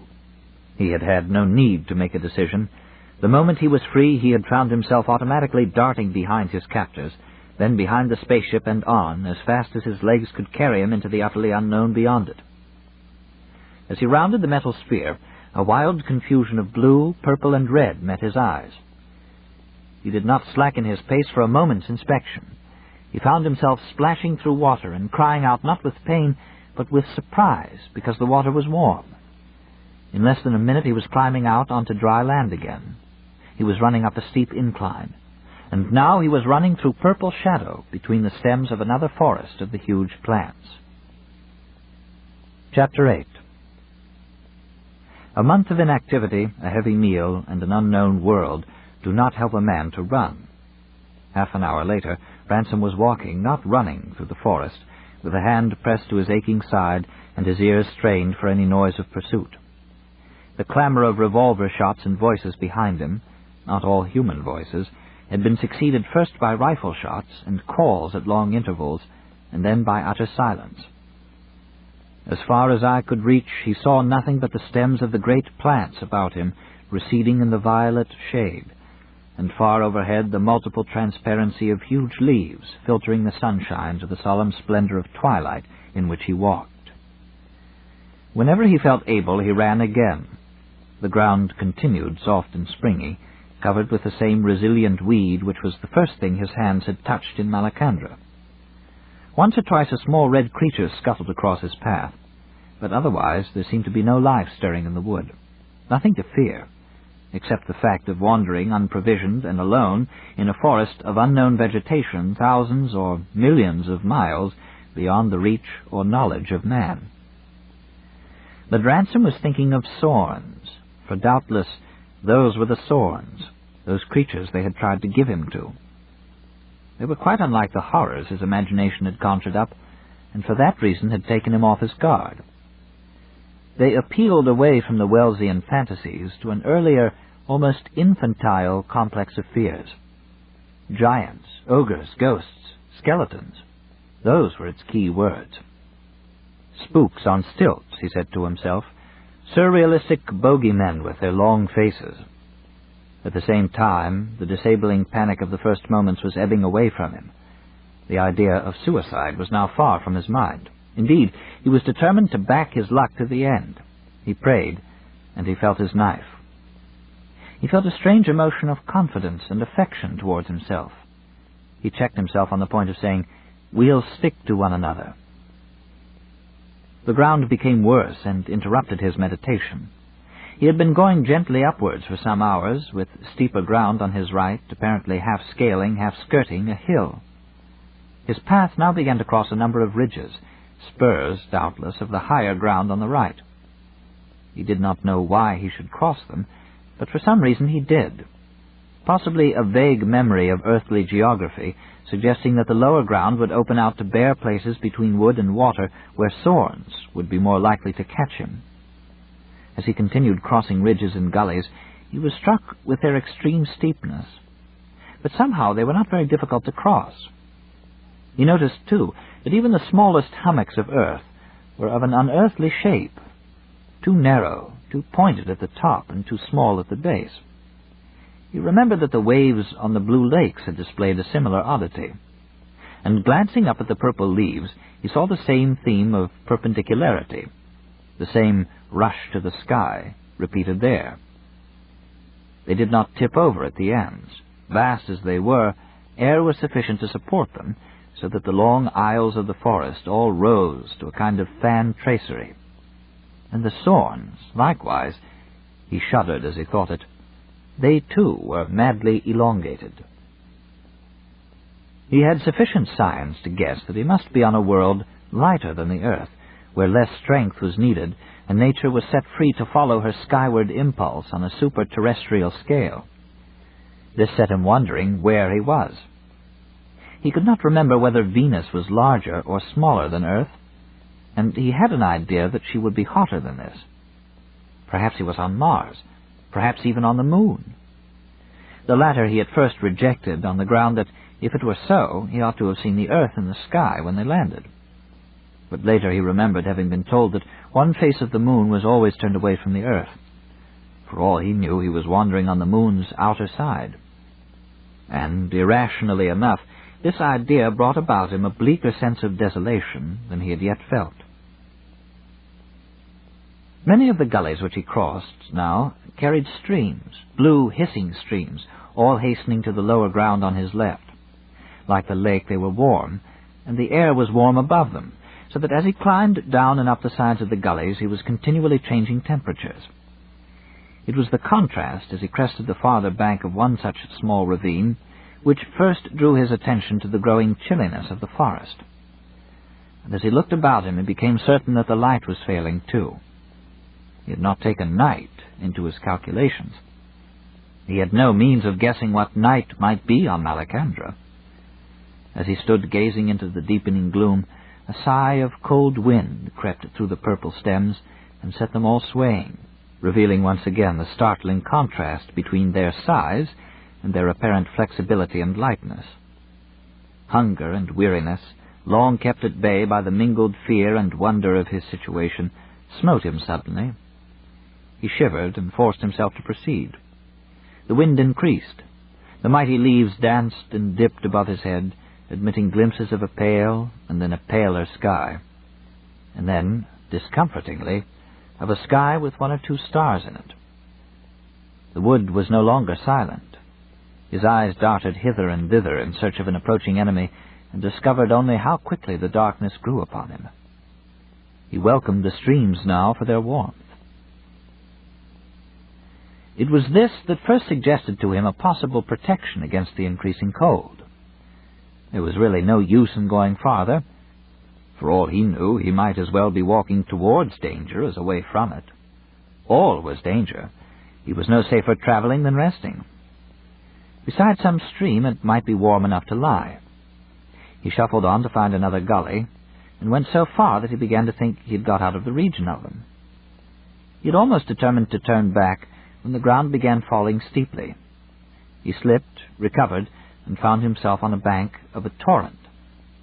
The trees, for as trees he could not help regarding them, did not quite meet overhead, and the water itself seemed to have some faintly phosphorescent quality, so that it was lighter here.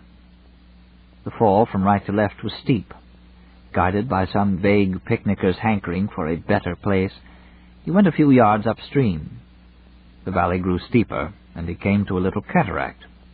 He noticed dully that the water seemed to be descending a little too slowly for the incline, but he was too tired to speculate about it. The water was apparently hotter than that of the lake, perhaps nearer its subterranean source of heat. What he really wanted to know was whether he dared drink it.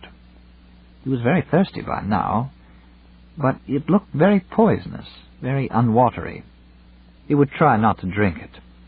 Perhaps he was so tired that thirst would let him sleep. He sank on his knees and bathed his hands in the warm torrent. Then he rolled over in a hollow close beside the fall and yawned.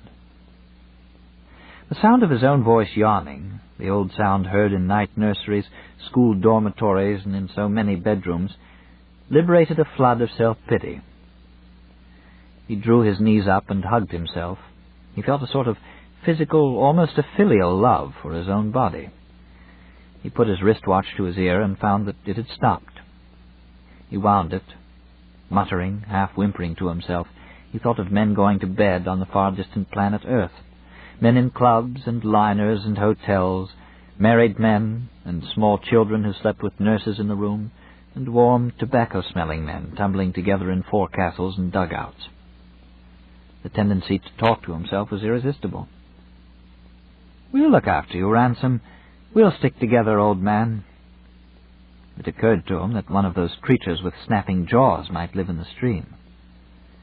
"You're quite right, Ransom," he answered mumblingly. "It's not a safe place to spend the night. We'll just rest a bit till you feel better, then we'll go on again. Not now. Presently." Chapter 9. It was thirst that woke him. He had slept warm, though his clothes were damp, and found himself lying in sunlight, the blue waterfall at his side, dancing and coruscating with every transparent shade in the whole gamut of blue, and flinging strange lights far up to the underside of the forest leaves. Realization of his position, as it rolled heavily back upon consciousness, was unbearable. If only he hadn't lost his nerve, the Sorns would have killed him by now. Then he remembered with inexpressible relief that there was a man wandering in the wood. Poor devil. He'd be glad to see him.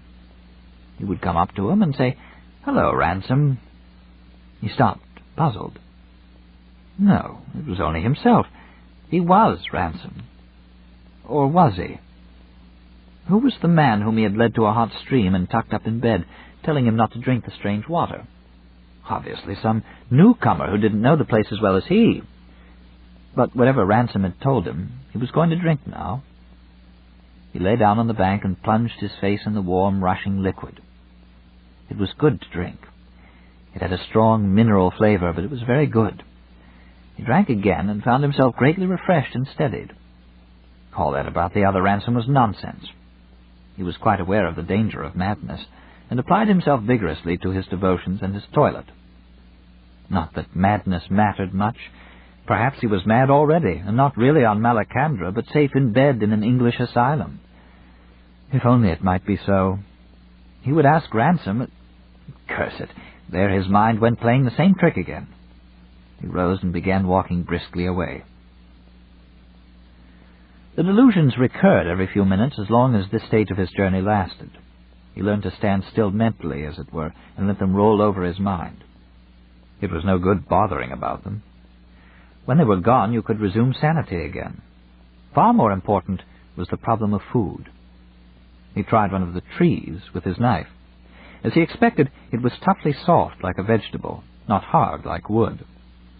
He cut a little piece out of it, and under this operation the whole gigantic organism vibrated to its top.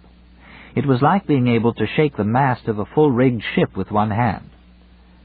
When he put it in his mouth, he found it almost tasteless, but by no means disagreeable, and for some minutes he munched away contentedly. But he made no progress. The stuff was quite unswallowable, and could only be used as a chewing gum. As such, he used it, and after it many other pieces, not without some comfort. It was impossible to continue yesterday's flight as a flight. Inevitably it degenerated into an endless ramble, vaguely motivated by a search for food. The search was necessarily vague, since he did not know whether Malacandra held food for him, nor how to recognize it if it did.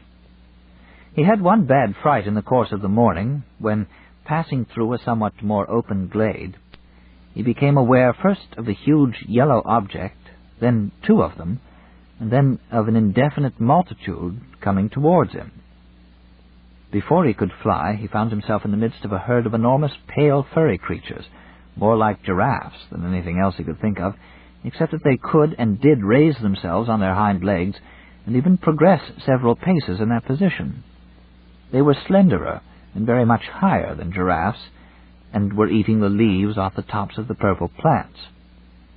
They saw him and stared at him with their big liquid eyes, snorting in basso profondissimo, but had apparently no hostile intentions. Their appetite was voracious. In 5 minutes they had mutilated the tops of a few hundred trees, and admitted a new flood of sunlight into the forest. Then they passed on. This episode had an infinitely comforting effect on Ransom. The planet was not, as he had begun to fear, lifeless except for Sorns. Here was a very presentable sort of animal, an animal which men could probably tame, and whose food men could possibly share. If only it were possible to climb the trees.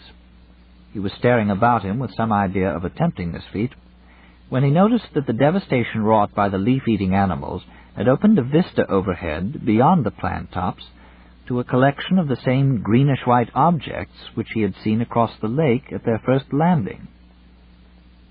This time they were much closer. They were enormously high, so that he had to throw back his head to see the top of them. They were something like pylons in shape, but solid, irregular in height and grouped in an apparently haphazard and disorderly fashion.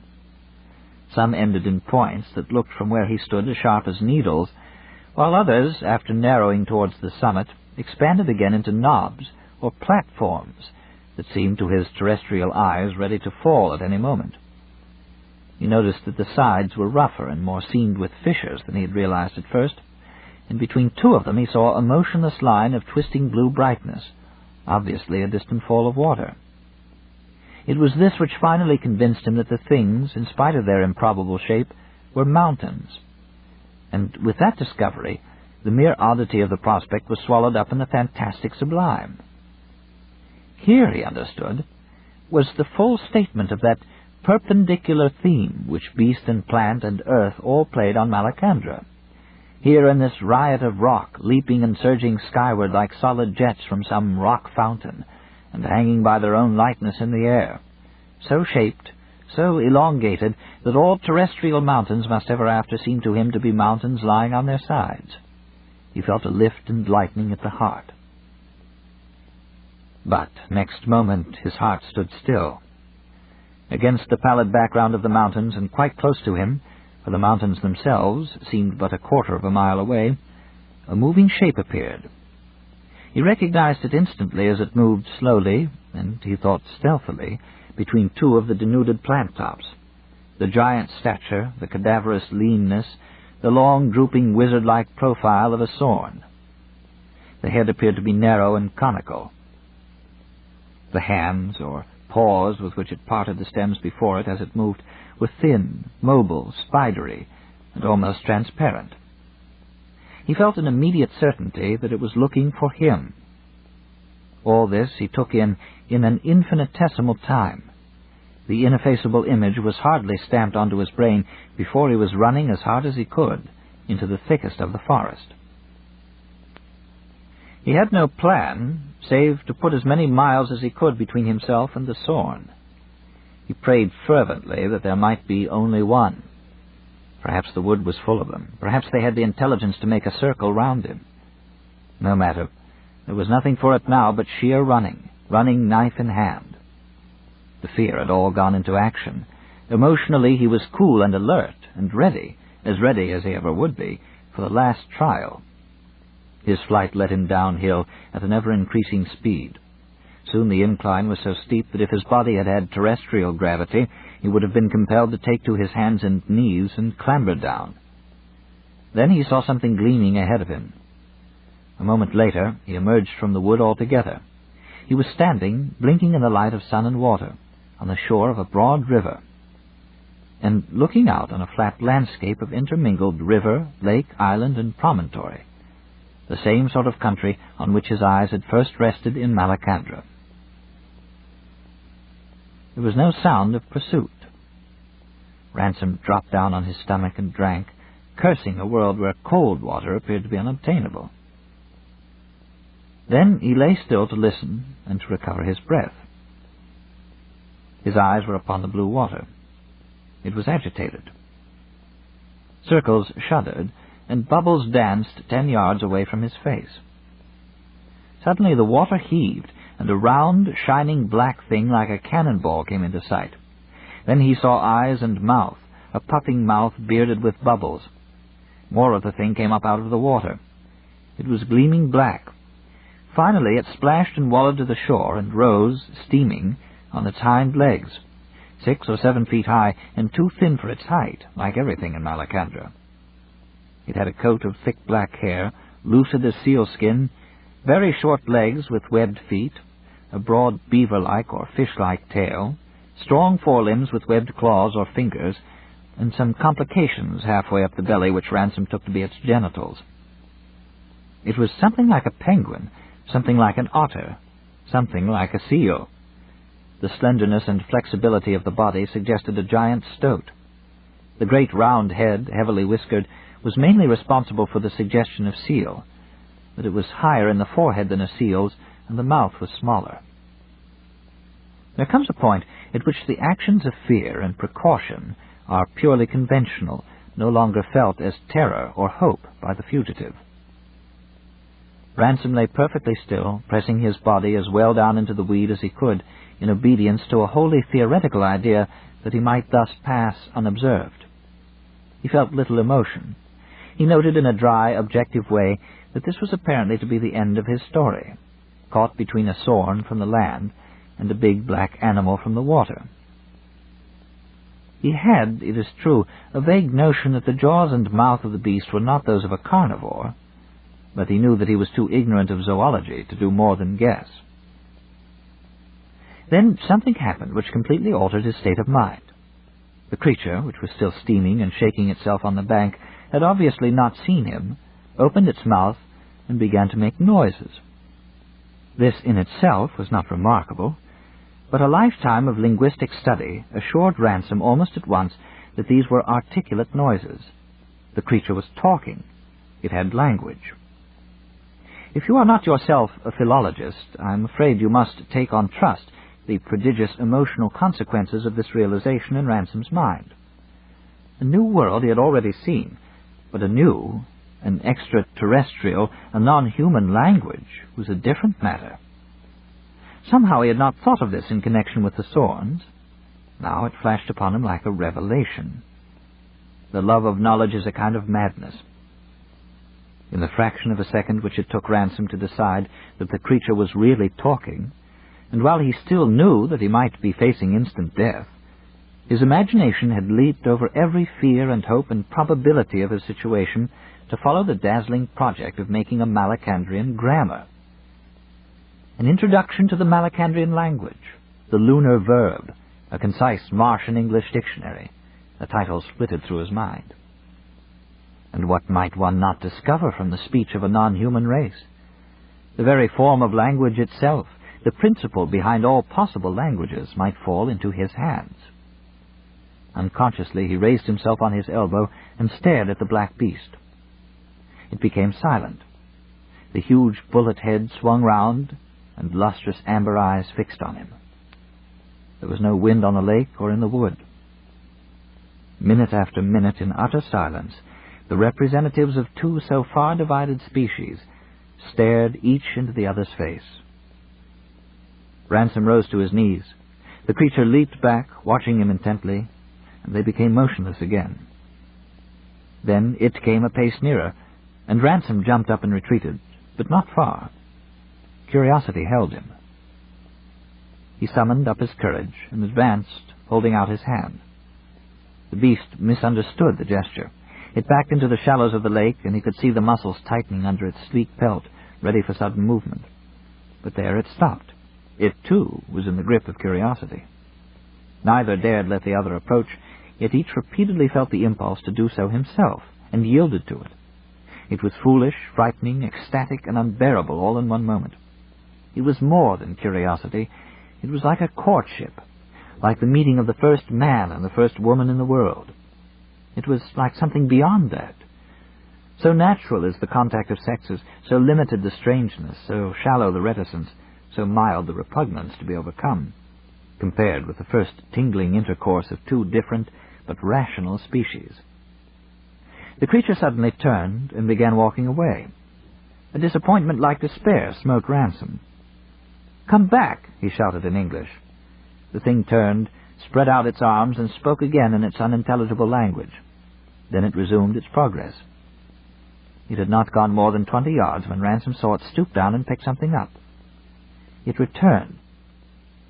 In its hand, he was already thinking of its webbed forepaw as a hand, it was carrying what appeared to be a shell. The shell of some oyster-like creature, but rounder and more deeply domed. It dipped the shell in the lake and raised it full of water. Then it held the shell to its own middle and seemed to be pouring something into the water. Ransom thought with disgust that it was urinating in the shell. Then he realized that the protuberances on the creature's belly were not genital organs, nor organs at all. It was wearing a kind of girdle hung with various pouch-like objects, and it was adding a few drops of liquid from one of these to the water in the shell. This done, it raised the shell to its black lips and drank, not throwing back its head like a man, but bowing it and sucking like a horse. When it had finished, it refilled the shell and once again added a few drops from the receptacle. It seemed to be some kind of skin bottle at its waist. Supporting the shell in its two arms, it extended them towards Ransom. The intention was unmistakable. Hesitantly, almost shyly, he advanced and took the cup. His fingertips touched the webbed membrane of the creature's paws, and an indescribable thrill of mingled attraction and repulsion ran through him. Then he drank. Whatever had been added to the water was plainly alcoholic. He had never enjoyed a drink so much. "Thank you," he said in English. "Thank you very much." The creature struck itself on the chest and made a noise. This book is continued on cassette number 3, side 1. Out of the Silent Planet by C.S. Lewis. continuing on cassette number 3, side 1. The creature struck itself on the chest and made a noise. Ransom did not first realize what it meant. Then he saw that it was trying to teach him its name, presumably the name of the species. "Cross," it said. "Cross," and flapped itself. "Cross," repeated Ransom, and pointed at it. Then, "Man," and struck his own chest. "Meh, meh, men," imitated the cross. It picked up a handful of earth, where earth appeared between weed and water at the bank of the lake. "Handra," it said. Ransom repeated the word. Then an idea occurred to him. "Malacandra," he said in an inquiring voice. The cross rolled its eyes and waved its arms, obviously in an effort to indicate the whole landscape. Ransom was getting on well. Chandra was earth, the element. Malacandra, the earth or planet as a whole. Soon he would find out what Malak meant. In the meantime, H disappears after C, he noted, and made his first step in Malacandrian phonetics. The cross was now trying to teach him the meaning of Handramit. He recognized the root Handra again, and noted that they have suffixes as well as prefixes. But this time he could make nothing of the cross's gestures, and remained ignorant what a Handramit might be.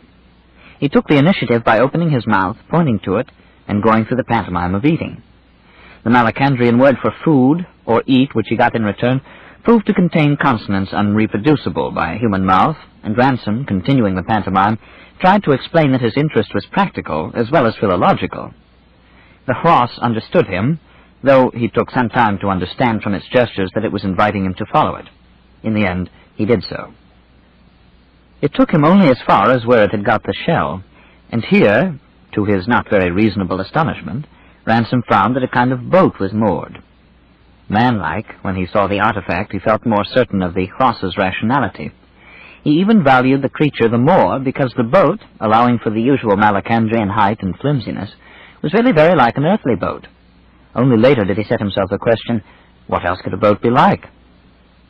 The cross produced an oval platter of some tough but slightly flexible material, covered it with strips of a spongy orange-colored substance, and gave it to Ransom. He cut a convenient length off with his knife and began to eat, doubtfully at first, and then ravenously. It had a bean-like taste, but sweeter, good enough for a starving man. Then, as his hunger ebbed, the sense of his situation returned with dismaying force. The huge, seal-like creature seated beside him became unbearably ominous. It seemed friendly, but it was very big, very black, and he knew nothing about it. What were its relations to the swords? And was it really as rational as it appeared? It was only many days later that Ransom discovered how to deal with these sudden losses of confidence. They arose when the rationality of the cross tempted you to think of it as a man. Then it became abominable, a man 7 feet high, with a snaky body, covered, face and all, with thick black animal hair and whiskered like a cat. But starting from the other end, you had an animal with everything an animal ought to have, glossy coat, liquid eye, sweet breath, and whitest teeth. And added to all these, as though paradise had never been lost and earliest dreams were true, the charm of speech and reason. Nothing could be more disgusting than the one impression, nothing more delightful than the other. It all depended on the point of view. Chapter 10. When Ransom had finished his meal and drunk again of the strong waters of Malacandra, his host rose and entered the boat. He did this head first, like an animal, his sinuous body allowing him to rest his hands on the bottom of the boat while his feet were still planted on the land. He completed the operation by flinging rump, tail, and hind legs all together about 5 feet into the air, and then whisking them neatly on board with an agility which would have been quite impossible to an animal of his bulk on earth. Having got into the boat, he proceeded to get out again, and then pointed to it. Ransom understood that he was being invited to follow his example. The question which he wanted to ask above all others could not, of course, be put. Were the Hrossa, he discovered later that this was the plural of Hross, the dominant species on Malacandra, and the Sorns, despite their more man-like shape, merely a semi-intelligent kind of cattle? Fervently he hoped that it might be so. On the other hand, the Hrossa might be the domestic animals of the Sorns, in which case the latter would be super-intelligent. His whole imaginative training somehow encouraged him to associate superhuman intelligence with monstrosity of form and ruthlessness of will. To step on board the Ross's boat might mean surrendering himself to Sorns at the other end of the journey. On the other hand, the Ross's invitation might be a golden opportunity of leaving the Sorn-haunted forests forever. And by this time, the Ross itself was becoming puzzled at his apparent inability to understand it. The urgency of its signs finally determined him. The thought of parting from the Ross could not be seriously entertained. Its animality shocked him in a dozen ways, but his longing to learn its language, and deeper still, the shy, ineluctable fascination of unlike for unlike, the sense that the key to prodigious adventure was being put in his hands, all this had really attached him to it by bonds stronger than he knew. He stepped into the boat. The boat was without seats. It had a very high prow, an enormous expanse of freeboard, and what seemed to Ransom an impossibly shallow draft. Indeed, very little of it even rested on the water. He was reminded of a modern European speedboat. It was moored by something that looked at first like rope, but the Ross cast off not by untying, but by simply pulling the apparent rope in two, as one might pull into a piece of soft toffee or a roll of plasticine. It then squatted down on its rump in the stern sheets and took up a paddle of such enormous blade that Ransom wondered how the creature could wield it, till he again remembered how light a planet they were on. The length of the Ross's body enabled him to work freely in the squatting position despite the high gunwale. It paddled quickly. For the first few minutes they passed between banks wooded with the purple trees, upon a waterway not more than 100 yards in width. Then they doubled a promontory, and Ransom saw that they were emerging onto a much larger sheet of water, a great lake, almost a sea. The Ross, now taking great care, and often changing direction and looking about it, paddled well out from the shore. The dazzling blue expanse grew moment by moment wider around them. Ransom could not look steadily at it. The warmth from the water was oppressive. He removed his cap and jerkin, and by so doing surprised the Ross very much. He rose cautiously to a standing position and surveyed the Malacandrian prospect which had opened on every side. Before and behind them lay the glittering lake, here studded with islands, and there smiling uninterruptedly at the pale blue sky. The sun, he noticed, was almost immediately overhead.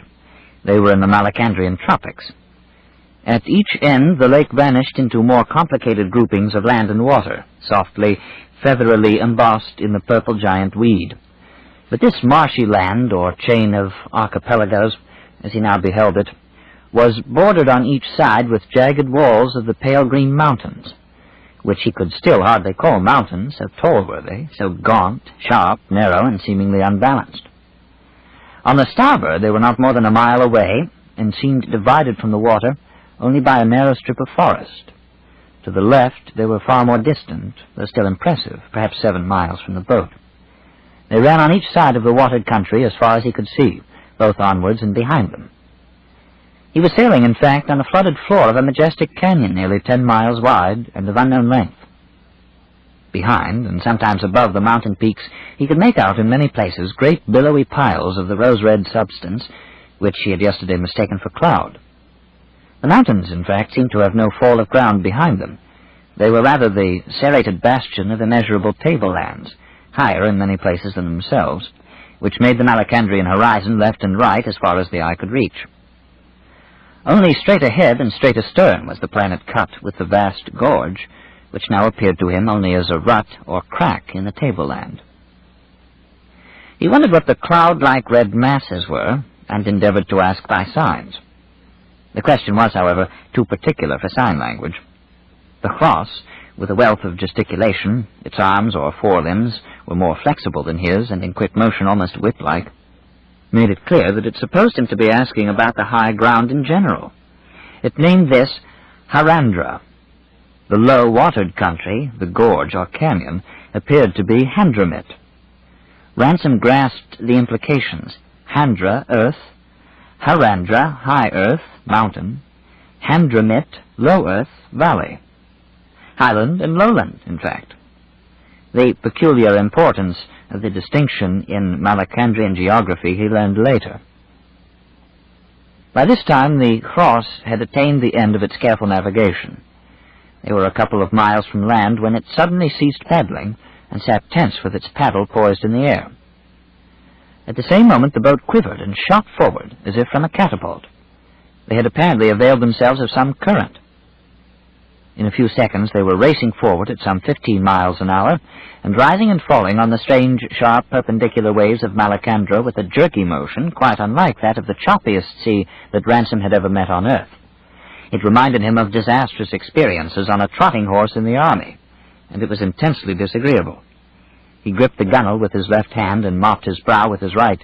The damp warmth from the water had become very troublesome. He wondered if the Malacandrian food, and still more the Malacandrian drink, were really digestible by a human stomach. Thank heaven he was a good sailor. At least, a fairly good sailor. At least. Hastily he leaned over the side. Heat from blue water smote up to his face. In the depth he thought he saw eels playing, long silver eels. The worst happened not once but many times. In his misery he remembered vividly the shame of being sick at a children's party, long ago in the star where he was born. He felt a similar shame now. It was not thus that the first representative of humanity would choose to appear before a new species. Did Hrosser vomit too? Would it know what he was doing? Shaking and groaning, he turned back into the boat. The creature was keeping an eye on him, but its face seemed to him expressionless.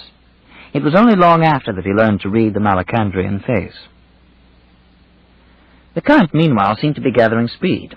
In a huge curve they swung across the lake to within a furlong of the farther shore, then back again, and once more onward, in giddy spirals and figures of 8, while purple wood and jagged mountain raced backwards, and Ransom loathingly associated their sinuous course with the nauseous curling of the silver eels. He was rapidly losing all interest in Malacandra. The distinction between Earth and other planets seemed of no importance compared with the awful distinction of earth and water. He wondered despairingly whether the Hross habitually lived on water. Perhaps they were going to spend the night in his detestable boat. His sufferings did not, in fact, last long. There came a blessed cessation of the choppy movement and a slackening of speed, and he saw that the Hross was backing water rapidly. They were still afloat, with shores close on each side. Between them, a narrow channel in which the water hissed furiously, apparently a shallow. The Hross jumped overboard, splashing abundance of warm water into the ship. Ransom, more cautiously and shakily, clambered after it. He was about up to his knees.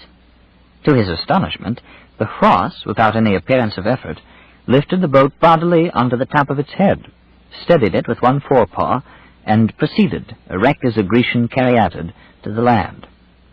They walked forward, if the swinging movement of the Hross's short legs from its flexible hips could be called walking, beside the channel. In a few minutes Ransom saw a new landscape. The channel was not only a shallow but a rapid, the first indeed of a series of rapids by which the water descended steeply for the next half-mile. The ground fell away before them, and the canyon, or Handramit, continued at a very much lower level. Its walls, however, did not sink with it, and from his present position Ransom got a clearer notion of the lie of the land. Far more of the highlands to the left and right were visible, sometimes covered with the cloud-like red swellings, but more often level, pale, and barren to where the smooth line of their horizon marched with the sky. The mountain peaks now appeared only as the fringe or border of the true highland, surrounding it as the lower teeth surround the tongue. He was struck by the vivid contrast between Harandra and Handramit. Like a rope of jewels, the gorge spread beneath him, purple, sapphire blue, yellow, and pinkish white, a rich and variegated inlay of wooded land and disappearing, reappearing, ubiquitous water. Malacandra was less like earth than he had been beginning to suppose. The Handramit was no true valley rising and falling with the mountain chain it belonged to. Indeed, it did not belong to a mountain chain. It was only an enormous crack or ditch of varying depth running through the high and level Harandra. The latter, he now began to suspect, was the true surface of the planet, certainly would appear as surface to a terrestrial astronomer. To the Handramit itself there seemed no end. Uninterrupted and very nearly straight, it ran before him, a narrowing line of color, to where it clove the horizon with a V-shaped indenture. There must be 100 miles of it in view, he thought, and he reckoned that he had put some 30 or 40 miles of it behind him since yesterday. All this time they were descending beside the rapids to where the water was level again, and the Hross could relaunch its skiff. During this walk, Ransom learned the words for boat, rapid, Walter, son, and carry. The latter, as his first verb, interested him particularly. The Cross was also at some pains to impress upon him an association or relation which it tried to convey by repeating the contrasting pairs of words Hrossa-Handramit and Serony-Harandra. Ransom understood him to mean that the Hrossa lived down in the Handramit and the Serony up on the Harandra. What the deuce was Serony, he wondered. The open reaches of the Harandra did not look as if anything lived up there. Perhaps the Hrossa had a mythology. He took it for granted they were on a low cultural level, and the Serony were gods or demons. The journey continued with frequent, though decreasing, recurrences of nausea for Ransom. Hours later he realized that Serony might very well be the plural of Sorn. The sun declined on their right. It dropped quicker than on Earth, or at least on those parts of Earth that Ransom knew, and in a cloudless sky it had little sunset pomp about it. In some other queer way which he could not specify, it differed from the sun he knew. But even while he speculated, the needle-like mountain tops stood out black against it, and the Handramit grew dark, though eastward, to their left, the high country of the Harandra still shone pale rose, remote and smooth and tranquil, like another and more spiritual world. Soon he became aware that they were landing again, that they were treading solid ground, were making for the depth of the purple forest. The motion of the boat still worked in his fantasy, and the earth seemed to sway beneath him. This, with weariness and twilight, made the rest of the journey dreamlike. Light began to glare in his eyes. A fire was burning. It illuminated the huge leaves overhead, and he saw stars beyond them. Dozens of Hrossa seemed to have surrounded him, more animal, less human in their multitude and their close neighborhood to him than his solitary guide had seemed. He felt some fear, but more a ghastly inappropriateness. He wanted men, any men, even Weston and Devine. He was too tired to do anything about all these meaningless bullet heads and furry faces, could make no response at all. And then, lower down, closer to him, more mobile, came in throngs the whelps, the puppies, the cubs, whatever you called them. Suddenly his mood changed. They were jolly little things. He laid his hand on one black head and smiled. The creature scurried away. He never could remember much of that evening. There was more eating and drinking. There was continual coming and going of black forms. There were strange eyes luminous in the firelight. Finally, there was sleep in some dark, apparently covered place. Chapter 11. Ever since he awoke on the spaceship, Ransom had been thinking about the amazing adventure of going to another planet, and about his chances of returning from it. What he had not thought about was being on it. It was with a kind of stupefaction each morning that he found himself neither arriving in nor escaping from, but simply living on Malacandra, waking, sleeping, eating, swimming, and even, as the days passed, talking. The wonder of it smote him most strongly when he found himself, about 3 weeks after his arrival, actually going for a walk. A few weeks later he had his favorite walks and his favorite foods. He was beginning to develop habits. He knew a male from a female Hross at sight, and even individual differences were becoming plain. Shoy, who had first found him, miles away to the north, was a very different person from the grey-muzzled, venerable Snohra, who was daily teaching him the language. And the young of the species were different again. They were delightful. You could forget all about the rationality of Hrossa in dealing with them. Too young to trouble him with the baffling enigma of reason in an inhuman form, they solaced his loneliness, as if he had been allowed to bring a few dogs with him from the earth. The cubs, on their part, felt the liveliest interest in the hairless goblin which had appeared among them. With them, and therefore indirectly with their dams, he was a brilliant success. Of the community in general, his earlier impressions were all gradually being corrected. His first diagnosis of their culture was what he called Old Stone Age. The few cutting instruments they possessed were made of stone. They seemed to have no pottery, but a few clumsy vessels used for boiling, and boiling was the only cookery they attempted. Their common drinking vessel, dish, and ladle, all in one, was the oyster-like shell in which he had first tasted Hross hospitality.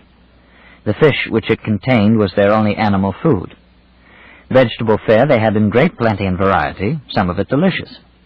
Even the pinkish-white weed which covered the whole handramit was edible at a pinch, so that if he had starved before Hioy found him, he would have starved amidst abundance. No Chross, however, ate the weed, Honadrascrad, for choice, though it might be used faute de mieux on a journey. Their dwellings were beehive-shaped huts of stiff leaf, and the villages, there were several in the neighborhood, were always built beside rivers for warmth and well upstream towards the walls of the handramit where the water was hottest. They slept on the ground. They seemed to have no arts, except a kind of poetry and music which was practiced almost every evening by a team or troop of 4 Chrossa. One recited half-chanting at great length, while the other 3, sometimes singly and sometimes antiphonally, interrupted him from time to time with song. Ransom could not find out whether these interruptions were simply lyrical interludes or dramatic dialogue arising out of the leader's narrative. He could make nothing of the music. The voices were not disagreeable, and the scale seemed adapted to human ears, but the time pattern was meaningless to his sense of rhythm. The occupations of the tribe or family were at first mysterious. People were always disappearing for a few days and reappearing again. There was a little fishing and much journeying in boats of which he never discovered the object. Then one day he saw a kind of caravan of Chrossa setting out by land, each with a load of vegetable food on its head.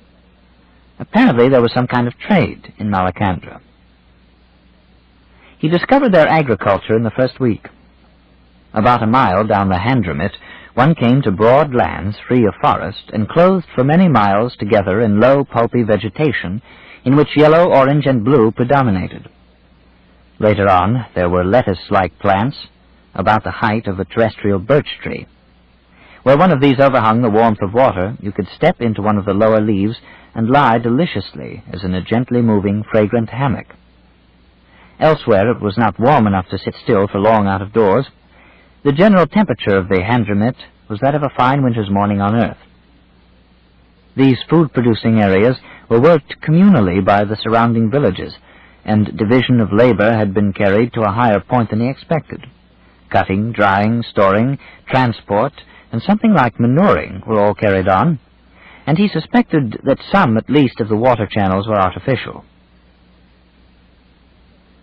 But the real revolution in his understanding of the Chrossa began when he had learned enough of their language to attempt some satisfaction of their curiosity about himself.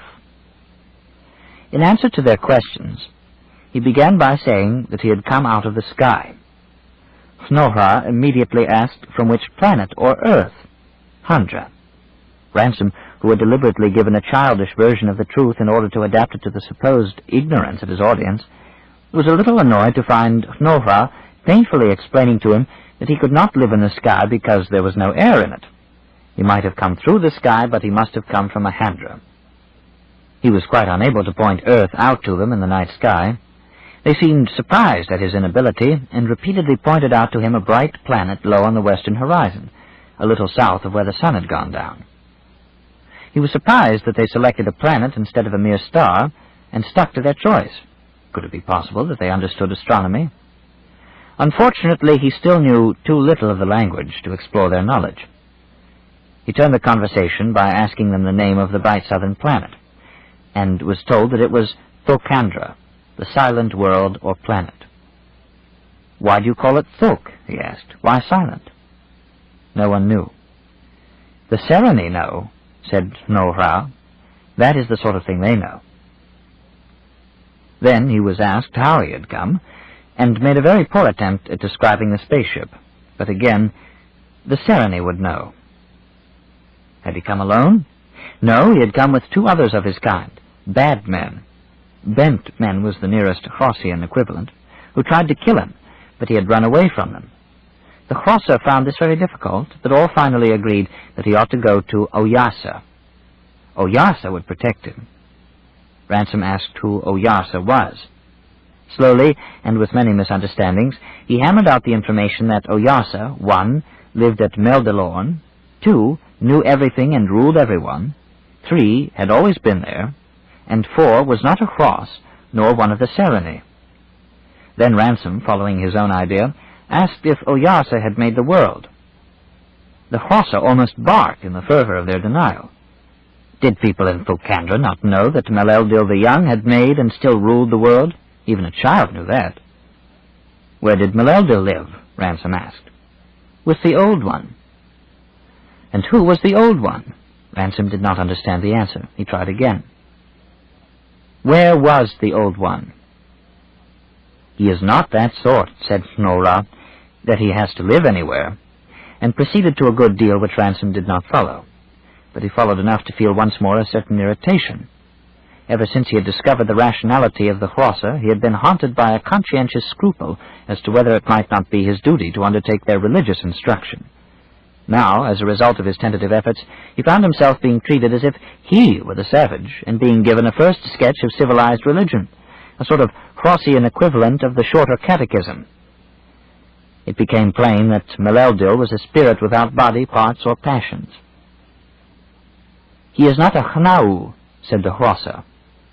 What is a Hnau? Asked Ransom. You are Hnau. I am Hnau. The Sereni are Hnau. The Pfiffeltriggi are Hnau. Pfiffeltriggi, said Ransom. More than 10 days' journey to the west, said Snorra. The story is continued at this point on the other side of this cassette. Out of the Silent Planet continued. More than 10 days' journey to the west, said Snorra. The Harandra sinks down, not into a Handramit, but into a broad place, an open place, spreading every way. 5 days' journey from the north to the south of it, 10 days' journey from the east to the west. The forests are of other colors there than here. They are blue and green. It is very deep there. It goes to the roots of the world. The best things that can be dug out of the earth are there. The Pfiffeltriggi live there. They delight in digging. What they dig they soften with fire and make things of it. They are little people, smaller than you, long in the snout, pale, busy. They have long limbs in front. No Nahu can match them in making and shaping things as none can match us in singing. But let a man see. He turned and spoke to one of the younger Hrossa, and presently, passed from hand to hand, there came to him a little bowl. He held it close to the firelight and examined it. It was certainly of gold, and Ransom realized the meaning of Divine's interest in Malacandra. "Is there much of this thing?" he asked. Yes, he was told. It was washed down in most of the rivers, but the best and most was among the Pfiffeltriggi, and it was they who were skilled in it. Arbol Hru, they called it, sun's blood. He looked at the bowl again. It was covered with fine etching. He saw pictures of Hrossa and of smaller, almost frog-like animals, and then of Sorns. He pointed to the latter inquiringly. "Sereni," said the Hrossa, confirming his suspicions. "They live up almost in the Harandra, in the big caves." The frog-like animals, or taper-headed, frog-bodied animals, were Pfiffeltriggi. Ransom turned it over in his mind.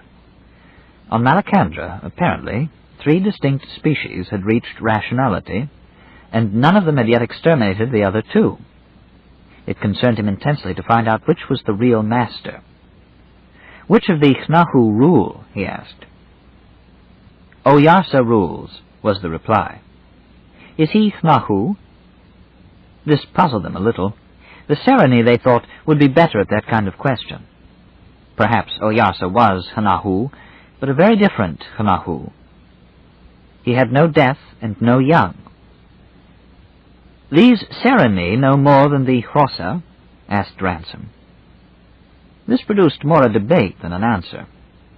What emerged finally was the Sereni or Sorns were perfectly helpless in a boat, and could not fish to save their lives, could hardly swim, could make no poetry, and even when Hrossa had made it for them, could understand only the inferior sorts.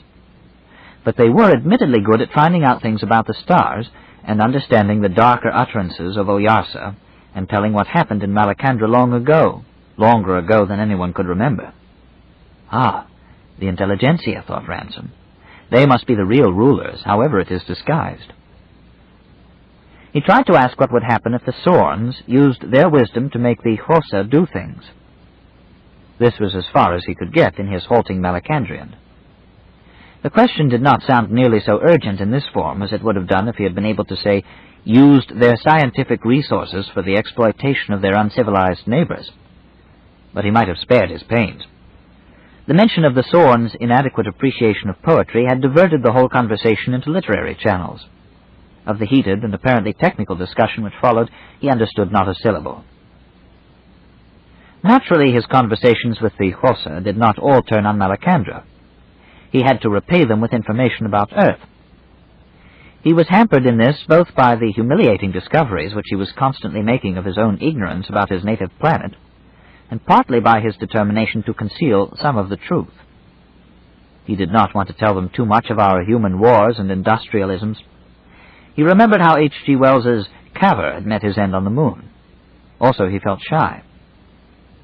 A sensation akin to that of physical nakedness came over him whenever they questioned him too closely about men, the Hmana, as they called them.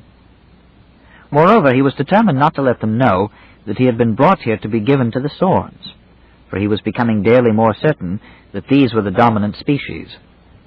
What he did tell them fired the imagination of the Xhosa. They all began making poems about the strange Handra, where the plants were hard like stone, and the earth weed green like rock, and the waters cold and salt, and Hmana lived out on top, on the Harandra.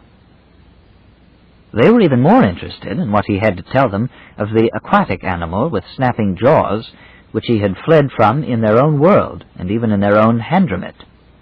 It was a Hanakra, they all agreed. They were intensely excited. There had not been a Hanakra in the valley for many years. The youth of the Xhosa got out their weapons, primitive harpoons with points of bone, and the very cubs began playing at Hanakra hunting in the shallows. Some of the mothers showed signs of anxiety and wanted the cubs to be kept out of the water, but in general the news of the Hanakra seemed to be immensely popular. Hyoy set off at once to do something to his boat, and Ransom accompanied him. He wished to make himself useful, and was already beginning to have some vague capacity with the primitive Xhosian tools. They walked together to Hyoy's Creek, a stone's throw through the forest. On the way, where the path was single and Ransom was following Hyoy, they passed a little she-horse, not much more than a cub. She spoke as they passed, but not to them. Her eyes were on a spot about 5 yards away. "Who do you speak to, Freaky?" said Ransom. "To the Eldil." "Where? Did you not see him?" "I saw nothing." "There, there!" she cried suddenly. "Ah, he is gone. Did you not see him?" "I saw no one." "Hyoy," said the cub, "the Haman cannot see the Eldil." But Hyoy, continuing steadily on his way, was already out of earshot, and had apparently noticed nothing. Ransom concluded that Hariki was pretending, like the young of his own species. In a few moments he rejoined his companion. Chapter 12. They worked hard at Hyoy's boat till noon, and then spread themselves on the weed close to the warmth of the creek, and began their midday meal. The warlike nature of their preparations suggested many questions to Ransom. He knew no word for war, but he managed to make Hyoy understand what he wanted to know. Did Sereni and Xhosa and Pfiffeltriggy ever go out like this with weapons against each other? "What for?" asked Hyoy. It was difficult to explain. "If both wanted one thing and neither would give it," said Ransom, "would the other at last come with force? Would they say, 'Give it or we kill you'?" "What sort of thing?" "Well, food, perhaps." "If the Knahu wanted food, why should we not give it to them? We often do." "But how if we had not enough for ourselves?" "But Maleldil will not stop the plants growing." "Hyoy, if you had more and more young, would Maleldil broaden the Handramit and make enough plants for them all?" "The Sereni know that sort of thing. But why should we have more young?" Ransom found this difficult. At last he said, "Is the begetting of young not a pleasure among the Xhosa?" "A very great one, man. This is what we call love." "If a thing is a pleasure, a Haman wants it again. He might want the pleasure more often than the number of young that could be fed." It took Hyoy a long time to get the point. "You mean," he said slowly, "that he might do it not only in 1 or 2 years of his life, but again?" "Yes." "But why? Would he want his dinner all day, or want to sleep after he had slept? I do not understand. But a dinner comes every day. This love, you say, comes only once while the horse lives. But it takes his whole life. When he is young, he has to look for his mate, and then he has to court her, then he begets young, then he rears them, then he remembers all this and boils it inside him and makes it into poems and wisdom. But the pleasure he must be content only to remember. That is like saying, my food I must be content only to eat. I do not understand. A pleasure is full-grown only when it is remembered. You are speaking, man, as if the pleasure were one thing and the memory another. It is all one thing. The Sereny could say it better than I say it now. Not better than I could say it in a poem. What you call remembering is the last part of the pleasure, as the cra is the last part of a poem. When you and I met, the meeting was over very shortly. It was nothing. Now it is growing something as we remember it. But still we know very little about it. What it will be when I remember it as I lie down to die, what it makes in me all my days till then, that is the real meeting. The other is only the beginning of it. You say you have poets in your world. Do they not teach you this? Perhaps some of them do, said Ransom, but even in a poem does a cross never long to hear one splendid line over again? Hyoi's reply unfortunately turned on one of those points in their language which Ransom had not mastered. There were two verbs which both, as far as he could see, meant to long or yearn. But the Hrossa drew a sharp distinction, even an opposition between them. Hyoi seemed to him merely to be saying that everyone would long for it, one alone, but no one in his senses could long for it. Thrumphaline. And indeed, he continued, the poem is a good example, for the most splendid line becomes fully splendid only by means of all the lines after it. If you went back to it, you would find it less splendid than you thought. You would kill it. I mean in a good poem. But in a bent poem, Hyoi? A bent poem is not listened to, Haman. And how of love in a bent life? How could the life of a Knahu be bent? Did you say, Hyoi, that there are no bent Hrossa? Hyoi reflected. I have heard, he said at last, of something like what you mean. It is said that sometimes here and there a cub at a certain age gets strange twists in him. I have heard of one that wanted to eat earth. There might perhaps be somewhere a Hross, likewise, that wanted to have the years of love prolonged. I have not heard of it, but it might be. I have heard of something stranger. There is a poem about a Hross who lived long ago in another Handramit, who saw things all made two suns in the sky, two heads on a neck. And last of all, they say that he fell into such a frenzy that he desired two mates. I do not ask you to believe it, but that is the story, that he loved two Hresni. Ransom pondered this. Here, unless Hyoi was deceiving him, was a species naturally continent, naturally monogamous. And yet, was it so strange? Some animals, he knew, had regular breeding seasons, and if nature could perform the miracle of turning the sexual impulse outward at all, why could she not go further and fix it, not morally but instinctively, to a single object? He even remembered dimly having heard that some terrestrial animals, some of the lower animals, were naturally monogamous. Among the Hrossa, anyway, it was obvious that unlimited breeding and promiscuity were as rare as the rarest perversions. At last it dawned upon him that it was not they, but his own species that were the puzzle. That the Hrossa should have such instincts was mildly surprising.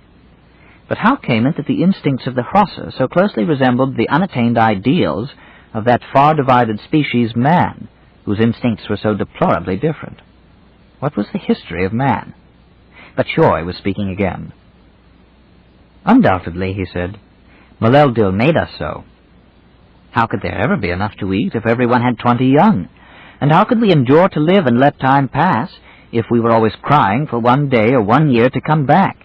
If we did not know that every day in a life fills the whole life with expectation and memory, and that these are that day?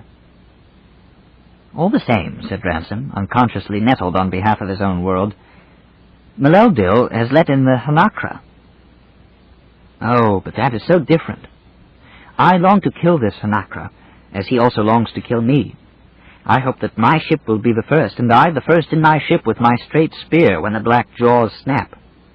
And if he kills me, my people will mourn, and my brothers will desire still more to kill him. But they will not wish that there were no Haneraki, nor do I. How can I make you understand when you do not understand the poets? The Hanakra is our enemy, but he is also our beloved. We feel in our hearts his joy as he looks down from the mountain of water in the north where he was born. We leap with him when he jumps the falls. And when winter comes, and the lake smokes higher than our heads, it is with his eyes that we see it, and know that his roaming time has come. We hang images of him in our houses, and the sign of all the Xhosa is a Hanakra.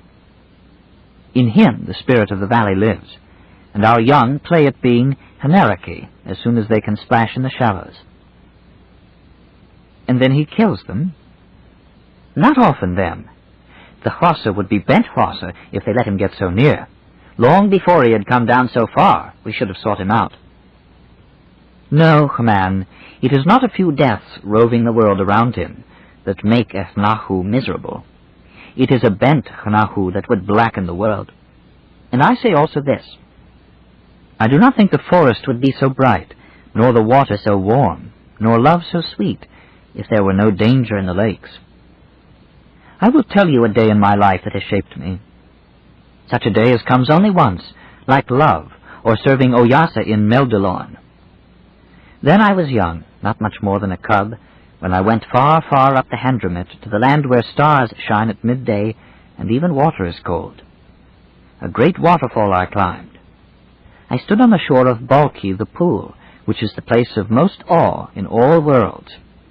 The walls of it go up for ever, and huge and holy images are cut in them, the work of old times. There is the fall called the Mountain of Water. Because I have stood there alone, Maleldil and I, for even Oyasa sent me no word, my heart has been higher, my song deeper, all my days. But do you think it would have been so unless I had known that in Balki Haneraki dwelled? There I drank life, because death was in the pool. That was the best of drinks, save one. What one? Asked Ransom. Death itself, in the day I drink it and go to Maleldil. Shortly after that they rose and resumed their work. The sun was declining as they came back through the wood. It occurred to Ransom to ask Hyoy a question. Hyoy, he said, it comes into my head that when I first saw you, and before you saw me, you were already speaking. That was how I knew that you were Xnahu, for otherwise I should have thought you a beast and run away. But who are you speaking to? To an Eldil? What is that? I saw no one. Are there no Eldilla in your world, man? That must be strange. But what are they? They come from Oyasa. They are, I suppose, a kind of Xnahu. As we came out today, I passed a child who said she was talking to an Eldil, but I could see nothing. One can see by looking at your eyes, man, that they are different from ours. But Eldilla are hard to see. They are not like us. Light goes through them. You must be looking in the right place and the right time. And that is not likely to come about unless the Eldil wishes to be seen. Sometimes you can mistake them for a sunbeam, or even a moving of the leaves. But when you look again, you see that it was an Eldil, and that it is gone. But whether your eyes can ever see them, I do not know. The Sereni would know that. Chapter 13. The whole village was astir next morning before the sunlight, already visible on the Harandra, had penetrated the forest. By the light of the cooking fires, Ransom saw an incessant activity of Xhosa. The females were pouring out steaming food from clumsy pots. Xnoha was directing the transportation of piles of spears to the boats. Hyoy, in the midst of a group of the most experienced hunters, was talking too rapidly and too technically for Ransom to follow. Parties were arriving from the neighboring villages, and the cubs, squealing with excitement, were running hither and thither among their elders. He found that his own share in the hunt had been taken for granted. He was to be in Hyoy's boat with Hyoy and Twin. The two Xhosa would take it in turns to paddle, while Ransom and the disengaged Xhos would be in the bows. He understood the Xhosa well enough now to know that they were making him the noblest offer in their power, and that Hioy and Hwin were each tormented by the fear lest he should be paddling when the Hanakra appeared. A short time ago, in England, nothing would have seemed more impossible to Ransom than to accept the post of honor and danger in an attack upon an unknown but certainly deadly aquatic monster. Even more recently, when he had first fled from the Sorns, or when he had lain pitying himself in the forest by night, it would hardly have been in his power to do what he was intending to do today. For his intention was clear. Whatever happened, he must show that the human species also were Hnau. He was only too well aware that such resolutions might look very different when the moment came, but he felt an unwonted assurance that somehow or other he would be able to go through with it. It was necessary, and the necessary was always possible. Perhaps, too, there was something in the air he now breathed, or in the society of the Hrossa, which had begun to work a change in him.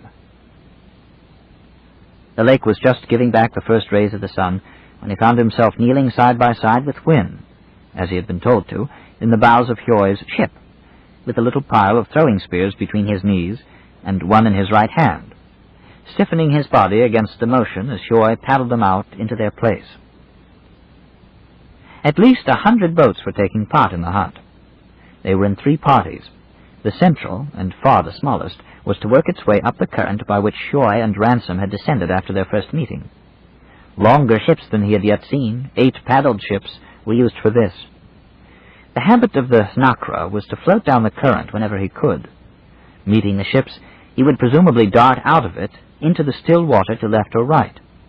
Hence, while the central party slowly beat up the current, the light ships, paddling far faster, would cruise at will up and down either side of it to receive the quarry as soon as he broke what might be called his cover. In this game, numbers and intelligence were on the side of the Hrossa. The Hanakra had speed on his side, and also invisibility, for he could swim under water. He was nearly invulnerable, except through his open mouth. If the 2 hunters in the bows of the boat he made for muffed their shots, this was usually the last of them and of their boat. In the light skirmishing parties there were 2 things a brave hunter could aim at. He could keep well back and close to the long ships where the Hanakra was most likely to break out, or he could get as far forward as possible in the hope of meeting the Hanakra going at its full speed and yet untroubled by the hunt, and of inducing it, by a well-aimed spear, to leave the current then and there. One could thus anticipate the beaters and kill the beast, if that was how the matter ended, on one's own. This was the desire of Hioy and Hwin, and almost, so strongly they infected him, of Ransom. Hence, hardly had the heavy craft of the beaters begun their slow progress up current amid a wall of foam, when he found his own ship speeding northward as fast as Hioy could drive her, already passing boat after boat and making for the freest water. The speed was exhilarating. In the cold morning, the warmth of the blue expanse they were clearing was not unpleasant. Behind them arose, re-echoed from the remote rock pinnacles on either side of the valley, the bell-like, deep-mouthed voices of more than 200 Hrossa, more musical than a cry of hounds, but closely akin to it in quality as in purport. Something long sleeping in the blood awoke in Ransom. It did not seem impossible at this moment that even he might be the Hanakra slayer, that the fame of Man Thnakrapunt might be handed down to posterity in this world that knew no other man. But he had had such dreams before, and knew how they ended. Imposing humility on the newly risen riot of his feelings, he turned his eyes to the troubled water of the current which they were skirting without entering, and watching intently. For a long time nothing happened. He became conscious of the stiffness of his attitude, and deliberately relaxed his muscles. Presently Hwin reluctantly went aft to paddle, and Hioy came forward to take his place. Almost as soon as the change had been effected, Hioy spoke softly to him, and said, without taking his eyes off the current, "There is an Eldil coming to us over the water." Ransom could see nothing, or nothing that he could distinguish from imagination and the dance of sunlight on the lake. A moment later Hioy spoke again, but not to him. "What is it, Skyborn?" What happened next was the most uncanny experience Ransom had yet had on Malacandra. He heard the voice. It seemed to come out of the air, about a yard above his head, and it was almost an octave higher than the Hrossa's, higher even than his own. He realized that a very little difference in his ear would have made the Eldil as inaudible to him as it was invisible. "It is the man with you, Hioy," said the voice. "He ought not to be there. He ought to be going to Oyarsa. Bent Hnau of his own kind from Thokandra are following him. He should go to Oyarsa. If they find him anywhere else, there will be evil." "He hears you, Skyborn," said Hioy. "And have you no message for my wife? You know what she wishes to be told." "I have a message for Fleri," said the Eldil, "but you will not be able to take it. I will go to her now myself. All that is well. Only let the man go to Oyarsa." There was a moment's silence. "He is gone," said Wynne, "and we have lost our share in the hunt." "Yes," said Hioy with a sigh. "We must put Man ashore and teach him the way to Meldilorn." Ransom was not so sure of his courage, but that one part of him felt an instant relief at the idea of any diversion from their present business. But the other part of him urged him to hold on to his newfound manhood. Now or never, with such companions or with none, he must leave a deed on his memory instead of one more broken dream. It was in obedience to something like conscience that he exclaimed, "No, no, there is time for that after the hunt. We must kill the Hanakra first." "Once an Eldil has spoken," began Hioy, when suddenly Wynne gave a great cry, a bark, Ransom would have called it 3 weeks ago, and pointed. There, not a furlong away, was the torpedo-like track of foam, and now, visible through the wall of the foam, they caught the metallic glint of the monster's sides. Wynne was paddling furiously. Hioy threw and missed. As his first spear smote the water, his second was already in the air. This time it must have touched the Hanakra. He wheeled right out of the current. Ransom saw the great black pit of his mouth open twice, and twice shut with its snap of shark-like teeth. He himself had thrown now, hurriedly, excitedly, with unpracticed hand. "Back!" shouted Hioy to Wynne, who was already backing water with every pound of his vast strength. Then all became confused. He heard Wynne shout, "Shore!" There came a shock that flung him forward almost into the Hanakra's jaws, and he found himself at the same moment up to his waist in water. It was at him the teeth were snapping. Then as he flung shaft after shaft into the great cavern of the gaping brute, he saw Hioy perched incredibly on its back, on its nose, bending forward and hurling from there. Almost at once the Frost was dislodged and fell with a wide splash nearly 10 yards away. But the Hanakra was killed. It was wallowing on its side, bubbling out its black life. The water around him was dark and stank. When he recollected himself, they were all on shore, wet, steaming, trembling with exertion, and embracing one another. This story is continued on cassette number 4, side 1. Out of the Silent Planet by C.S. Lewis, continuing on cassette number 4, side 1. When he recollected himself, they were all on shore, wet, steaming, trembling with exertion, and embracing one another. It did not now seem strange to him to be clasped to a beast of wet fur. The breath of the Hrossa, which, though sweet, was not human breath, did not offend him. He was one with them. That difficulty which they, accustomed to more than one rational species, had perhaps never felt, was now overcome. They were all Hnahu. They had stood shoulder to shoulder in the face of an enemy, and the shapes of their heads no longer mattered. And he, even Ransom, had come through it and not been disgraced. He had grown up. They were on a little promontory free of forest, on which they had run aground in the confusion of the fight. The wreckage of the boat and the corpse of the monster lay confused together in the water beside them. No sound from the rest of the hunting party was audible. They had been almost a mile ahead when they met the Hanakra. All three sat down to recover their breath. "So," said Hioy, "we are Hanakrapunti. This is what I have wanted all my life." At that moment Ransom was deafened by a loud sound, a perfectly familiar sound which was the last thing he expected to hear. It was a terrestrial, human, and civilized sound. It was even European. It was the crack of an English rifle. and Hioy, at his feet, was struggling to rise and gasping. There was blood on the white weed where he struggled. Ransom dropped on his knees beside him. The huge body of the Hross was too heavy for him to turn round. Wynne helped him. "Hioy, can you hear me?" said Ransom, with his face close to the round, seal-like head. "Hioy, it is through me that this has happened. It is the other Hamana who have hit you. The Bent, too, that brought me to Malacandra.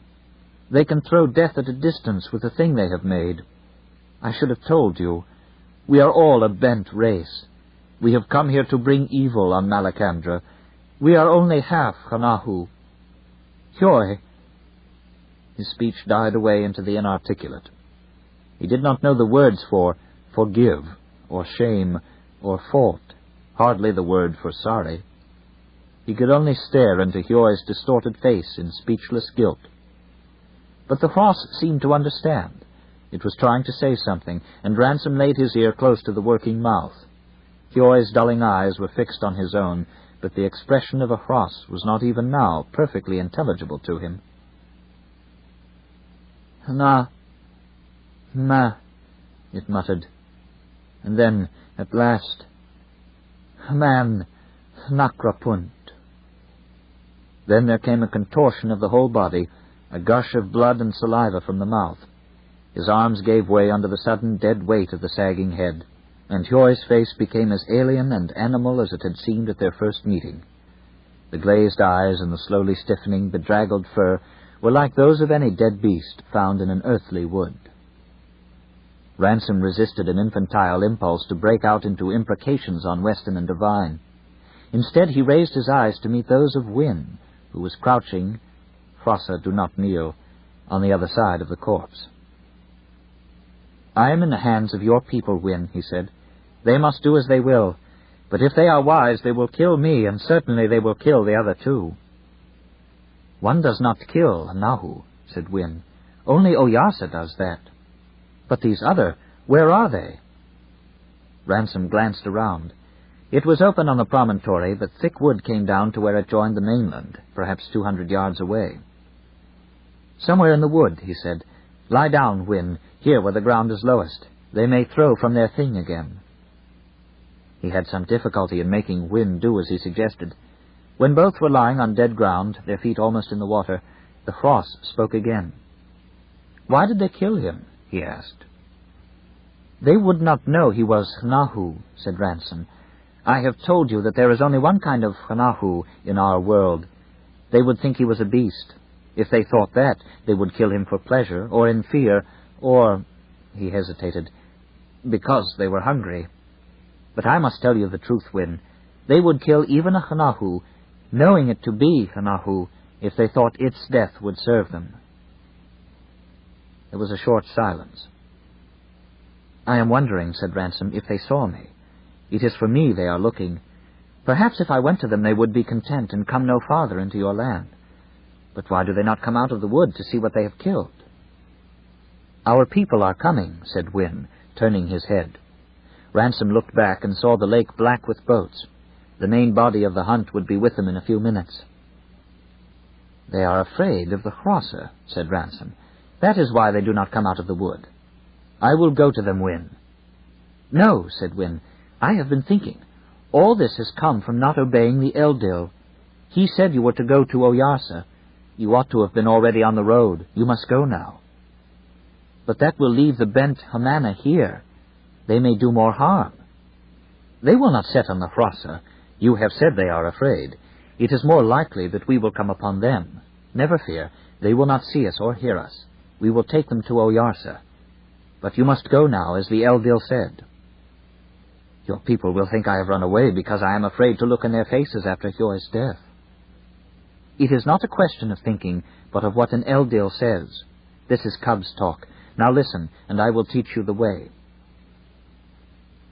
The Hross explained to him that 5 days' journey to the south, the Handramit joined another Handramit, and 3 days up this other Handramit to west and north was Meldilorn and the seat of Oyarsa. But there was a shorter way, a mountain road, across the corner of the Harandra between the two canyons, which would bring him down to Meldelorn on the second day. He must go into the wood before them and through it till he came to the mountain wall of the Handramit, and he must work south along the roots of the mountains till he came to a road cut up between them. Up this he must go, and somewhere beyond the tops of the mountains he would come to the tower of Ogre. Ogre would help him. He could cut weed for his food before he left the forest and came into the rock country. Hwin realized that Ransom might meet the other two Hamana as soon as he entered the wood. "If they catch you," he said, "then it will be as you say. They will come no farther into our land. But it is better to be taken on your way to Oyarsa than to stay here. And once you are on the way to him, I do not think he will let the Bent Ones stop you." Ransom was by no means convinced that this was the best plan either for himself or for the Hrossa, but the stupor of humiliation in which he had lain ever since Hioy fell forbade him to criticize. He was anxious only to do whatever they wanted him to do, to trouble them as little as was now possible, and above all, to get away. It was impossible to find out how Hwin felt, and Ransom sternly repressed an insistent, whining impulse to renewed protestations and regrets, self-accusations that might elicit some word of pardon. Hioy, with his last breath, had called him Hanakra Slayer. That was forgiveness generous enough, and with that he must be content. As soon as he had mastered the details of his route, he bade farewell to Hwin and advanced alone towards the forest. Chapter 14. Until he reached the wood, Ransom found it difficult to think of anything except the possibility of another rifle bullet from Weston or Devine. He thought that they probably still wanted him alive rather than dead, and this, combined with the knowledge that a Hross was watching him, enabled him to proceed with at least external composure. Even when he had entered the forest, he felt himself in considerable danger. The long, branchless stems made cover only if you were very far away from the enemy, and the enemy in this case might be very close. He became aware of a strong impulse to shout out to Weston and Devine and give himself up. It rationalized itself in the form that this would remove them from the district, as they would probably take him off to the Sorns and leave the Hrossa unmolested. But Ransom knew a little psychology and had heard of the hunted man's irrational instinct to give himself up. Indeed, he had felt it himself in dreams. It was some such trick, he thought, that his nerves were now playing him. In any case, he was determined henceforward to obey the Hrossa, or Eldila. His efforts to rely on his own judgment in Malacandra had so far ended tragically enough. He made a strong resolution, defying in advance all changes of mood, that he would faithfully carry out the journey to Meldelorn if it could be done. This resolution seemed to him all the more certainly right because he had the deepest misgivings about that journey. He understood that the Harandra, which he had to cross, was the home of the Sorns. In fact, he was walking of his own free will into the very trap that he had been trying to avoid ever since his arrival on Malacandra. Here, the first change of mood tried to raise its head. He thrust it down. And even if he got through the Sorns and reached Meldelorn, who or what might Oyarsa be? Oyarsa, Hwin had ominously observed, did not share the Hrossa's objection to shedding the blood of a Hnahu. And again, Oyarsa ruled Sorns as well as Hrossa and Pfifiltriggi. Perhaps he was simply the Arch-Sorn. And now came the second change of mood. Those old terrestrial fears of some alien, cold intelligence, superhuman in power, subhuman in cruelty, which had utterly faded from his mind among the Hrossa, rose clamoring for readmission. But he strode on. He was going to Meldelorn. It was not possible, he told himself, that the Hrossa should obey an evil or monstrous creature. And they had told him, or had they, he was not quite sure, that Oyarsa was not a Sorn. Was Oyarsa a god? Perhaps that very idol to whom the Sorns wanted to sacrifice him. But the Hrossa, though they said strange things about him, clearly denied that he was a god. There was one god, according to them, Maleldil, the Young. Nor was it possible to imagine Hioy or Nohra worshipping a blood-stained idol. Unless, of course, the Hrossa were after all under the thumb of the Sorns, superior to their masters in all the qualities that human beings value, but intellectually inferior to them and dependent on them. It would be a strange, but not an inconceivable world. heroism and poetry at the bottom, cold scientific intellect above it, and overtopping all, some dark superstition which scientific intellect, helpless against the revenge of the emotional depths it had ignored, had neither will nor power to remove. A mumbo-jumbo. But Ransom pulled himself up. He knew too much now to talk that way. He and all his class would have called the Eldila a superstition if they had been merely described to them, but now he had heard the voice himself. No, Oyarsa was a real person, if he was a person at all. He had now been walking for about an hour, and it was nearly midday. No difficulty about his direction had yet occurred. He had merely to keep going uphill, and he was certain of coming out of the forests to the mountain wall sooner or later. Meanwhile, he felt remarkably well, though greatly chastened in mind. The silent purple half-light of the woods spread all around him as it had spread on the first day he spent in Malacandra, but everything else was changed. He looked back on that time as on a nightmare, on his own mood at that time as a sort of sickness. Then all had been whimpering, unanalyzed, self-nourished, self-consuming dismay.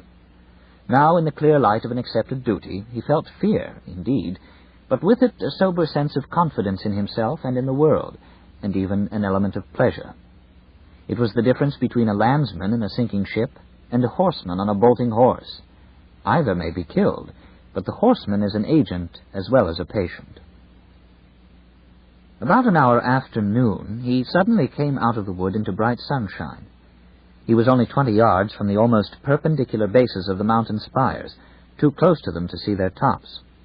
A sort of valley ran up in the re-entrant between two of them at the place where he had emerged. An unclimbable valley consisting of a single concave sweep of stone, which in its lower parts ascended steeply as the roof of a house, and farther up seemed almost vertical. At the top it even looked as if it hung over a bit, like a tidal wave of stone at the very moment of breaking. But this, he thought, might be an illusion. He wondered what the Hross's idea of a road might be. He began to work his way southward along the narrow, broken ground between wood and mountain. Great spurs of the mountains had to be crossed every few moments, and even in that lightweight world it was intensely tiring. After about half an hour he came to a stream. Here he went a few paces into the forest, cut himself an ample supply of the ground weed, and sat down beside the water's edge for lunch. When he had finished, he filled his pockets with what he had not eaten, and proceeded. He began soon to be anxious about his road, for if he could make the top at all, he could do it only by daylight, and the middle of the afternoon was approaching. But his fears were unnecessary. When it came, it was unmistakable. An open way through the wood appeared on the left. He must be somewhere behind the Hross village now. And on the right he saw the road, a single ledge, or in places a trench, cut sidewise and upwards across the sweep of such a valley as he had seen before. It took his breath away, the insanely steep, hideously narrow staircase without steps, leading up and up from where he stood to where it was an almost invisible thread on the pale green surface of the rock. But there was no time to stand and look at it. He was a poor judge of heights, but he had no doubt that the top of the road was removed from him by a more than alpine distance. It would take him at least till sundown to reach it. Instantly he began the ascent. Such a journey would have been impossible on Earth. The first quarter of an hour would have reduced a man of Ransom's build and age to exhaustion. Here he was at first delighted with the ease of his movement, and then staggered by the gradient and length of the climb, which, even under Malacandrian conditions, soon bowed his back and gave him an aching chest and trembling knees. But this was not the worst. He heard already a singing in his ears, and noticed that despite his labor there was no sweat on his forehead. The cold, increasing at every step, seemed to sap his vitality worse than any heat could have done. Already his lips were cracked. His breath as he panted showed like a cloud. His fingers were numb. He was cutting his way up into a silent Arctic world, and had already passed from an English to a Lapland winter. It frightened him, and he decided that he must rest here or not at all. 100 paces more, and if he sat down he would sit forever. He squatted on the road for a few minutes, slapping his body with his arms. The landscape was terrifying. Already the Handramit which had made his world for so many weeks was only a thin purple cleft sunk amidst the boundless level desolation of the Harandra, which now, on the farthest side, showed clearly between and above the mountain peaks. But long before he was rested, he knew that he must go on or die.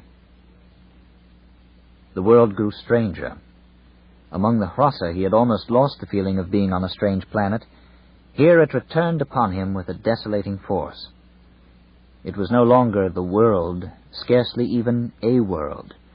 It was a planet, a star, a waste place in the universe, millions of miles from the world of men.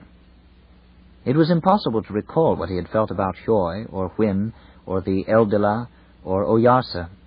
It seemed fantastic to have thought he had duties to such hobgoblins, if they were not hallucinations, met in the wilds of space. He had nothing to do with them. He was a man. Why had Weston and Devine left him alone like this? But all the time the old resolution, taken when he could still think, was driving him up the road. Often he forgot where he was going and why.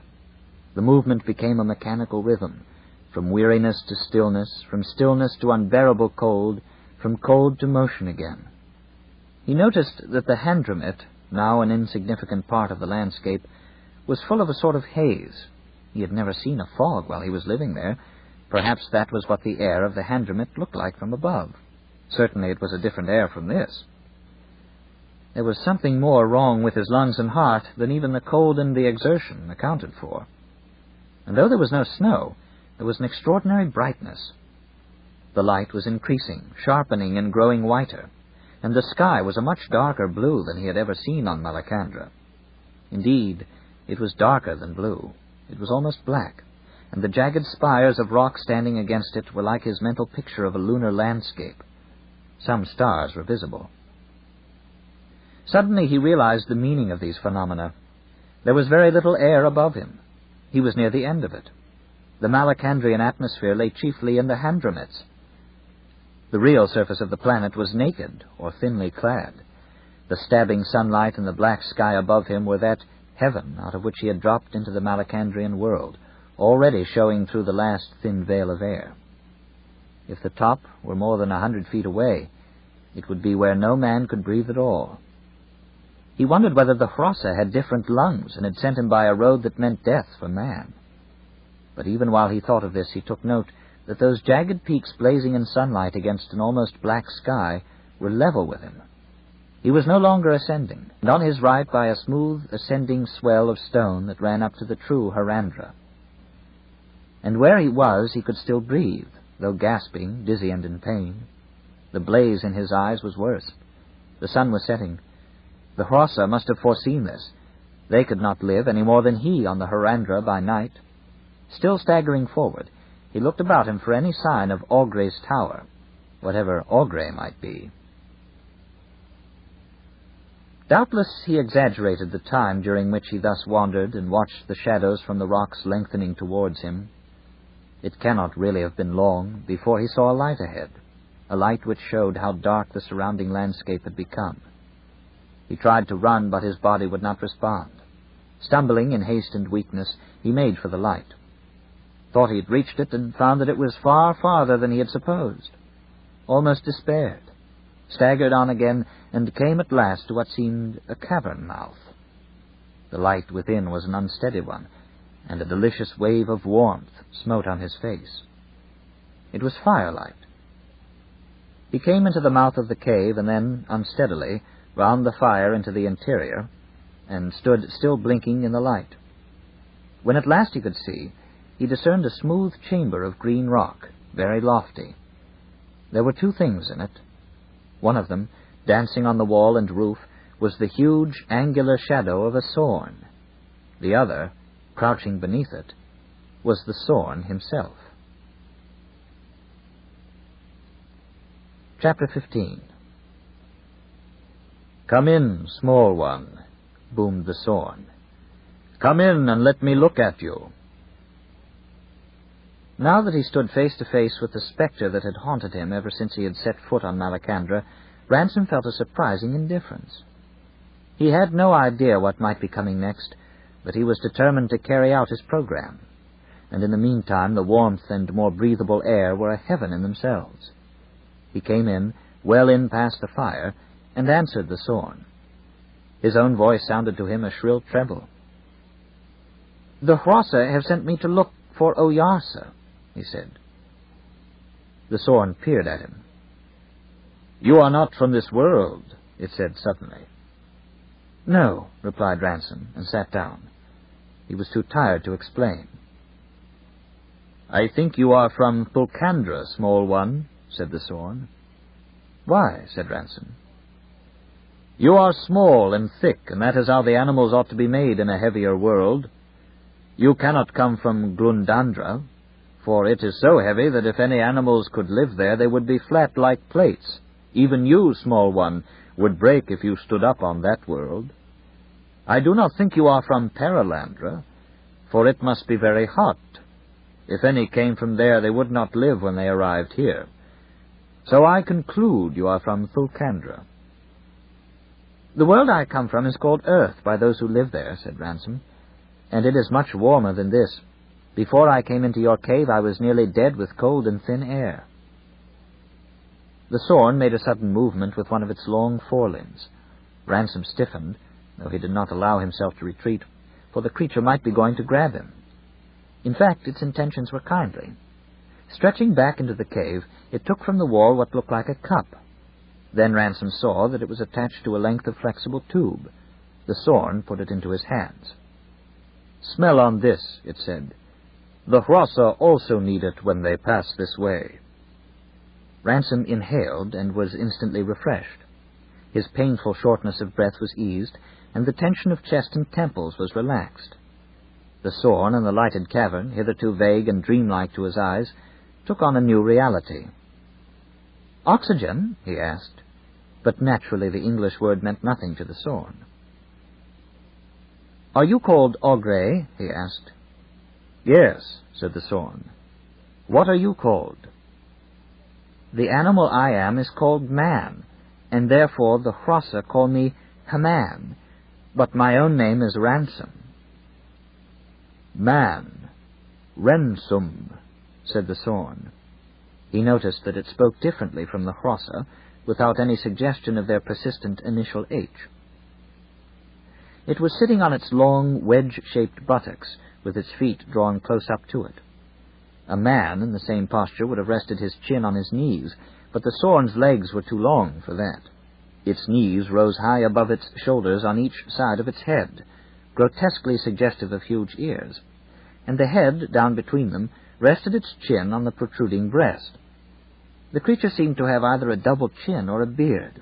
Ransom could not make out which in the firelight. It was mainly white or cream in color, and seemed to be clothed down to the ankles in some soft substance that reflected the light. On the long, fragile shanks, where the creature was closest to him, he saw that this was some natural kind of coat. It was not like fur, but more like feathers. In fact, it was almost exactly like feathers. The whole animal, seen at close quarters, was less terrifying than he had expected, and even a little smaller. The face, it was true, took a good deal of getting used to. It was too long, too solemn, and too colorless, and it was much more unpleasantly like a human face than any inhuman creature's face ought to be. Its eyes, like those of all very large creatures, seemed too small for it. But it was more grotesque than horrible. A new conception of the Sorns began to arise in his mind. The ideas of giant and ghost receded behind those of goblin and gawk. "Perhaps you are hungry, small one," it said. Ransom was. The Sorn rose with strange, spidery movements and began going to and fro about the cave, attended by its thin goblin shadow. It brought him the usual vegetable foods of Malacandra and strong drink, with the very welcome addition of a smooth brown substance which revealed itself to nose, eye, and palate, in defiance of all probability, as cheese. Ransom asked what it was. The Sorn began to explain painfully how the female of some animals secreted a fluid for the nourishment of its young, and would have gone on to describe the whole process of milking and cheese-making if Ransom had not interrupted it. "Yes, yes," he said, "we do the same on Earth. What is the beast you use?" "It is a yellow beast with a long neck. It feeds on the forests that grow in the Handramit. The young ones of our people who are not yet fit for much else drive the beasts down there in the mornings and follow them while they feed. Then before night they drive them back and put them in the caves." For a moment Ransom found something reassuring in the thought that the Sorns were shepherds. Then he remembered that the Cyclops in Homer plied the same trade. "I think I have seen one of your people at this very work," he said. "But the Hrossa, they let you tear up their forests?" "Why should they not?" "Do you rule the Hrossa?" "Oyarsa rules them." "And who rules you?" "Oyarsa." "But you know more than the Hrossa." "The Hrossa know nothing except about poems and fish and making things grow out of the ground." "And Oyarsa, is he a Sorn?" "No, no, small one. I have told you he rules all Nahu," so he pronounced Nahu, "and everything in Malacandra." "I do not understand this Oyarsa," said Ransom. "Tell me more." "Oyarsa does not die," said the Sorn, "and he does not breed. He is the one of his kind who was put into Malacandra to rule it when Malacandra was made. His body is not like ours, nor yours. It is hard to see, and the light goes through it." "Like an Eldil?" "Yes, he is the greatest of Eldila who ever come to Ahandra." "What are these Eldila?" "Do you tell me, small one, that there are no Eldila in your world?" The story is continued at this point on the other side of this cassette. Out of the Silent Planet continued. "Do you tell me, small one, that there are no Eldila in your world?" "Not that I know of. But what are Eldila, and why can I not see them? Have they no bodies?" "Of course they have bodies. There are a great many bodies you cannot see. Every animal's eyes see some things, but not others. Do you not know of many kinds of body in Thulkandra?" Ransom tried to give the Sorn some idea of the terrestrial terminology of solids, liquids, and gases. It listened with great attention. "That is not the way to say it," it replied. "Body is movement. If it is at one speed, you smell something. If at another, you hear a sound. If at another, you see a sight. If at another, you neither see nor hear nor smell, nor know the body in any way. But mark this, small one, that the two ends meet." "How do you mean?" "If movement is faster, then that which moves is more nearly in two places at once." "That is true." "But if the movement were faster still, it is difficult, for you do not know many words. You see that if you made it faster and faster, in the end the moving thing would be in all places at once, small one." "I think I see that." "Well, then, that is the thing at the top of all bodies, so fast that it is at rest, so truly body that it has ceased being body at all. But we will not talk of that. Start from where we are, small one. The swiftest thing that touches our senses is light. We do not truly see light. We only see slower things lit by it, so that for us light is on the edge, the last thing we know before things become too swift for us. But the body of an Eldil is a movement swift as light. You may say its body is made of light, but not of that which is light for the Eldil. His light is a swifter movement which for us is nothing at all. And what we call light is for him a thing like water, a visible thing, a thing he can touch and bathe in, even a dark thing when not illumined by the swifter. And what we call firm things, flesh and earth, seem to him thinner and harder to see than our light, and more like clouds, and nearly nothing.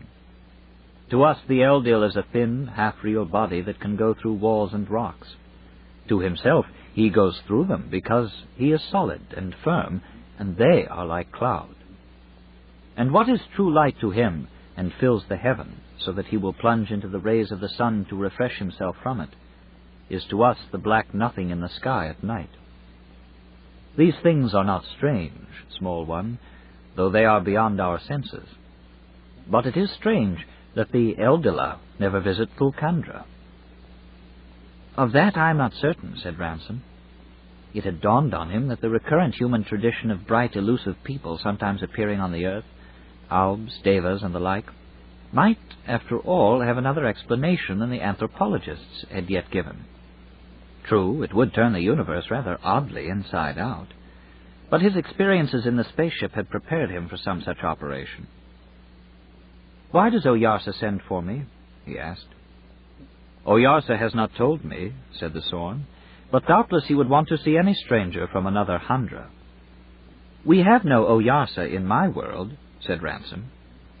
"That is another proof," said the Sorn, "that you come from Thulkandra, the silent planet." "What has that to do with it?" The Sorn seemed surprised. "It is not very likely, if you had an Oyarsa, that he would never speak to ours." "Speak to yours? But how could he? It is millions of miles away." "Oyarsa would not think of it like that."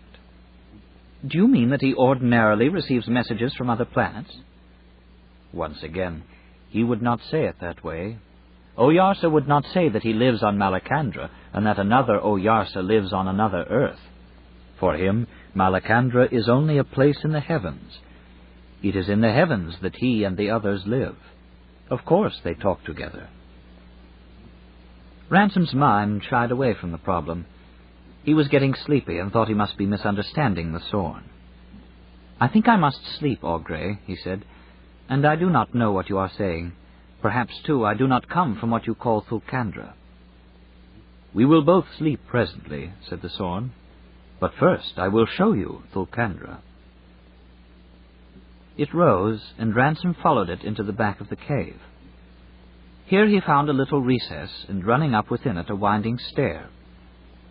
The steps, hewn for Sorns, were too high for a man to climb with any comfort, but using hands and knees he managed to hobble up. The Sorn preceded him. Ransom did not understand the light, which seemed to come from some small round object which the creature held in its hand. They went up a long way, almost as if they were climbing up the inside of a hollow mountain. At last, breathless, he found himself in a dark but warm chamber of rock, and heard the Sorn saying, "She is still well above the southern horizon." It directed his attention to something like a small window. Whatever it was, it did not appear to work like an earthly telescope, Ransom thought.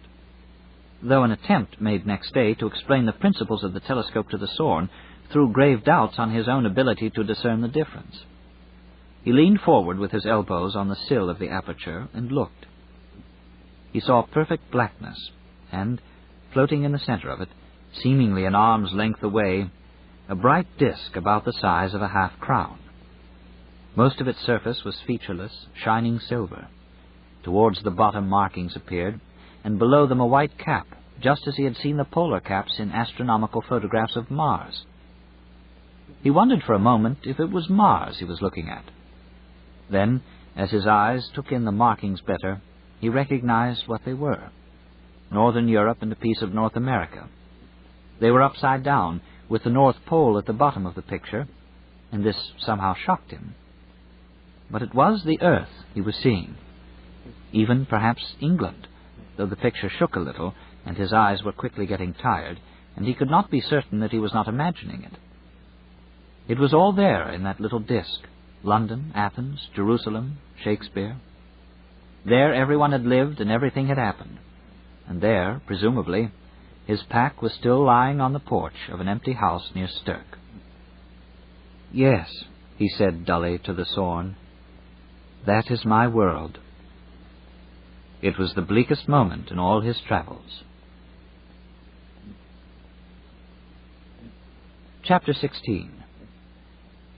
Ransom awoke next morning with the vague feeling that a great weight had been taken off his mind. Then he remembered that he was the guest of a Sorn, and that the creature he had been avoiding ever since he landed had turned out to be as amicable as the Hrossa, though he was far from feeling the same affection for it. Nothing then remained to be afraid of in Malacandra except Oyarsa. The last fence, thought Ransom. Augre gave him food and drink. "And now," said Ransom, "how shall I find my way to Oyarsa?" "I will carry you," said the Sorn. You are too small a one to make the journey yourself, and I will gladly go to Meldalorn. The Hrossa should not have sent you this way. They do not seem to know from looking at an animal what sort of lungs it has, and what it can do. It is just like a Hross.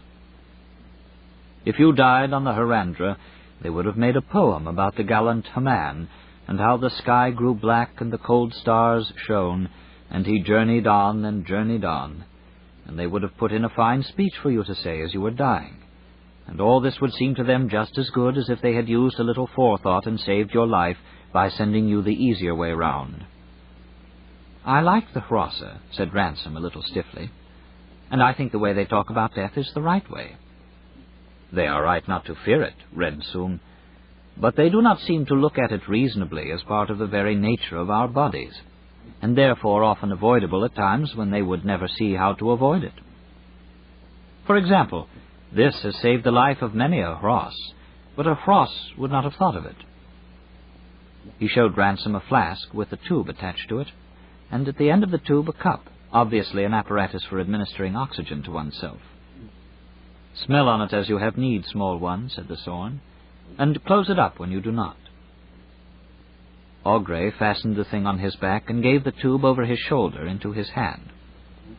Ransom could not restrain a shudder at the touch of the Sorn's hands upon his body.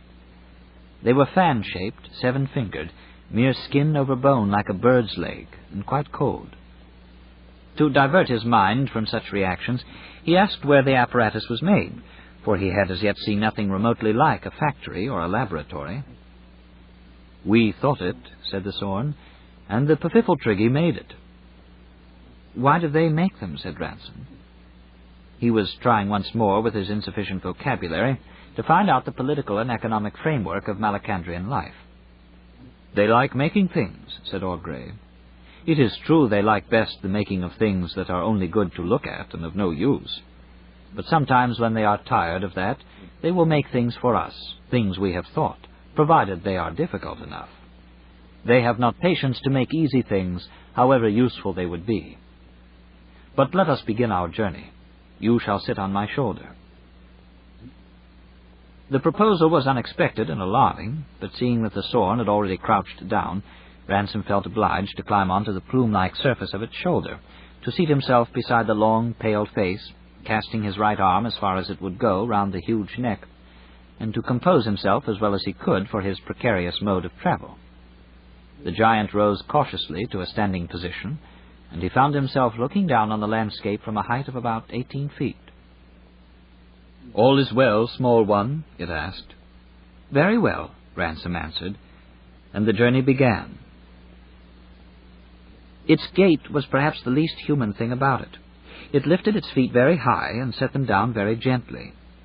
Ransom was reminded alternately of a cat stalking, a strutting barn-door fowl, and a high-stepping carriage horse. But the movement was not really like that of any terrestrial animal. For the passenger it was surprisingly comfortable.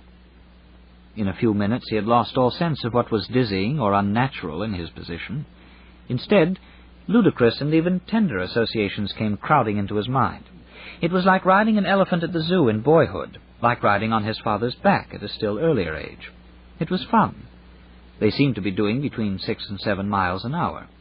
The cold, though severe, was endurable, and, thanks to the oxygen, he had little difficulty with his breathing. The landscape which he saw from his high, swaying post of observation was a solemn one. The Handramit was nowhere to be seen. On each side of the shallow gully in which they were walking, a world of naked, faintly greenish rock, interrupted with wide patches of red, extended to the horizon. The heaven, darkest blue where the rock met it, was almost black at the zenith, and, looking in any direction where the sunlight did not blind him, he could see the stars. He learned from the Sorn that he was right in thinking they were near the limits of the breathable. Already on the mountain fringe that borders the Harandra and walls the Handramit, or in the narrow depression along which their road led them, the air is of Himalayan rarity, ill-breathing for a Hross, and a few 100 feet higher, on the Harandra proper, the true surface of the planet, it admits no life.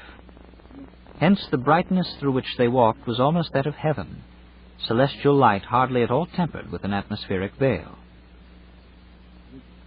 The shadow of the Sorn, with Ransom's shadow on its shoulder, moved over the uneven rock unnaturally distinct, like the shadow of a tree before the headlights of a car, and the rock beyond the shadow hurt his eyes. The remote horizon seemed but an arm's length away. The fissures and molding of distant slopes were clear as the background of a primitive picture made before men learned perspective.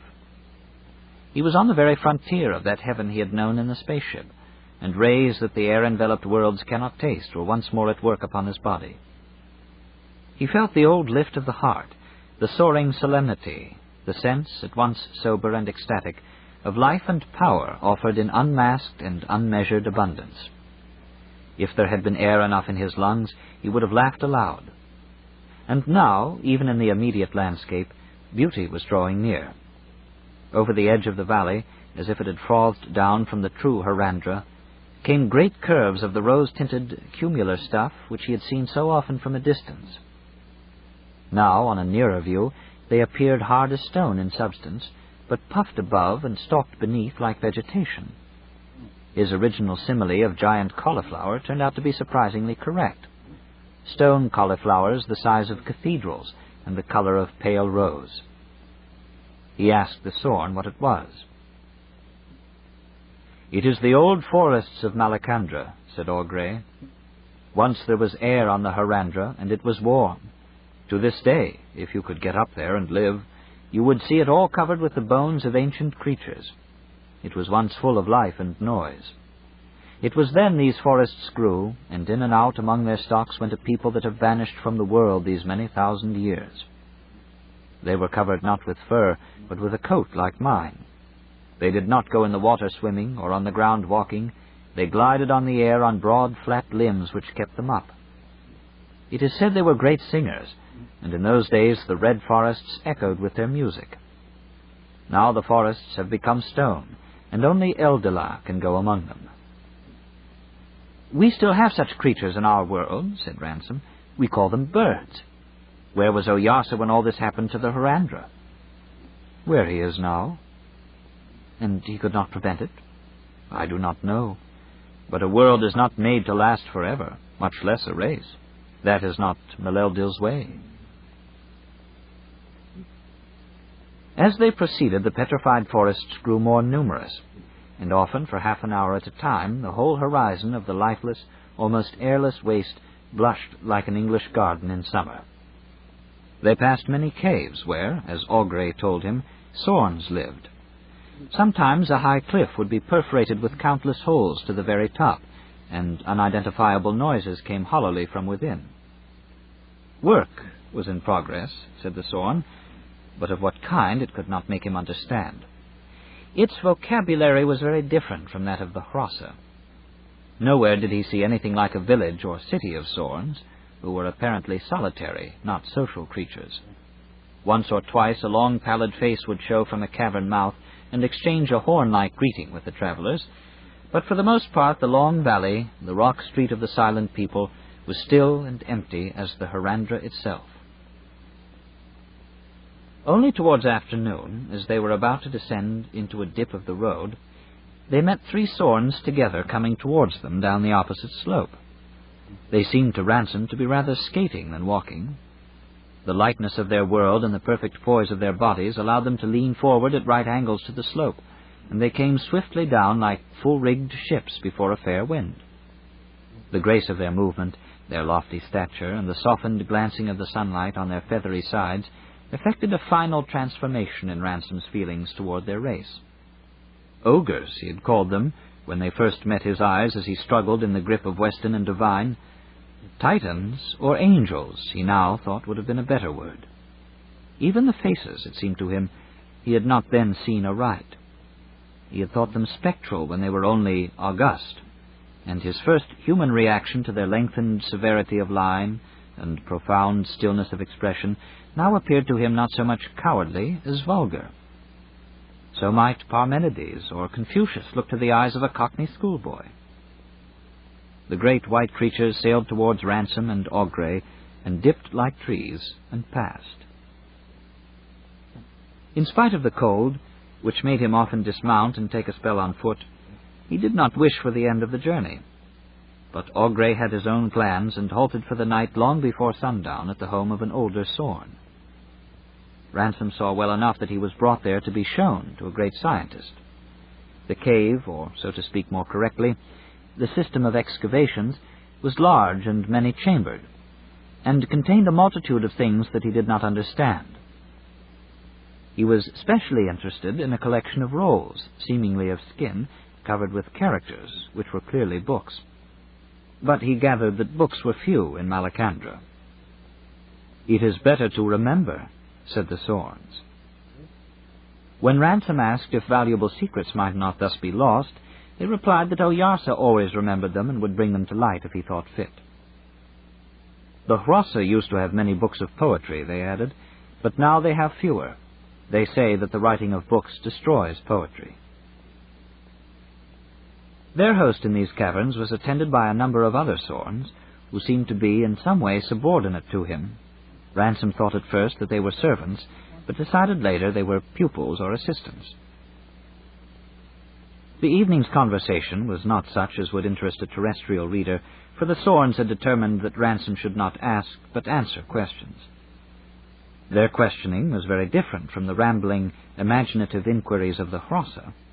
They worked systematically from the geology of Earth to its present geography, and thence in turn to flora, fauna, human history, languages, politics, and arts.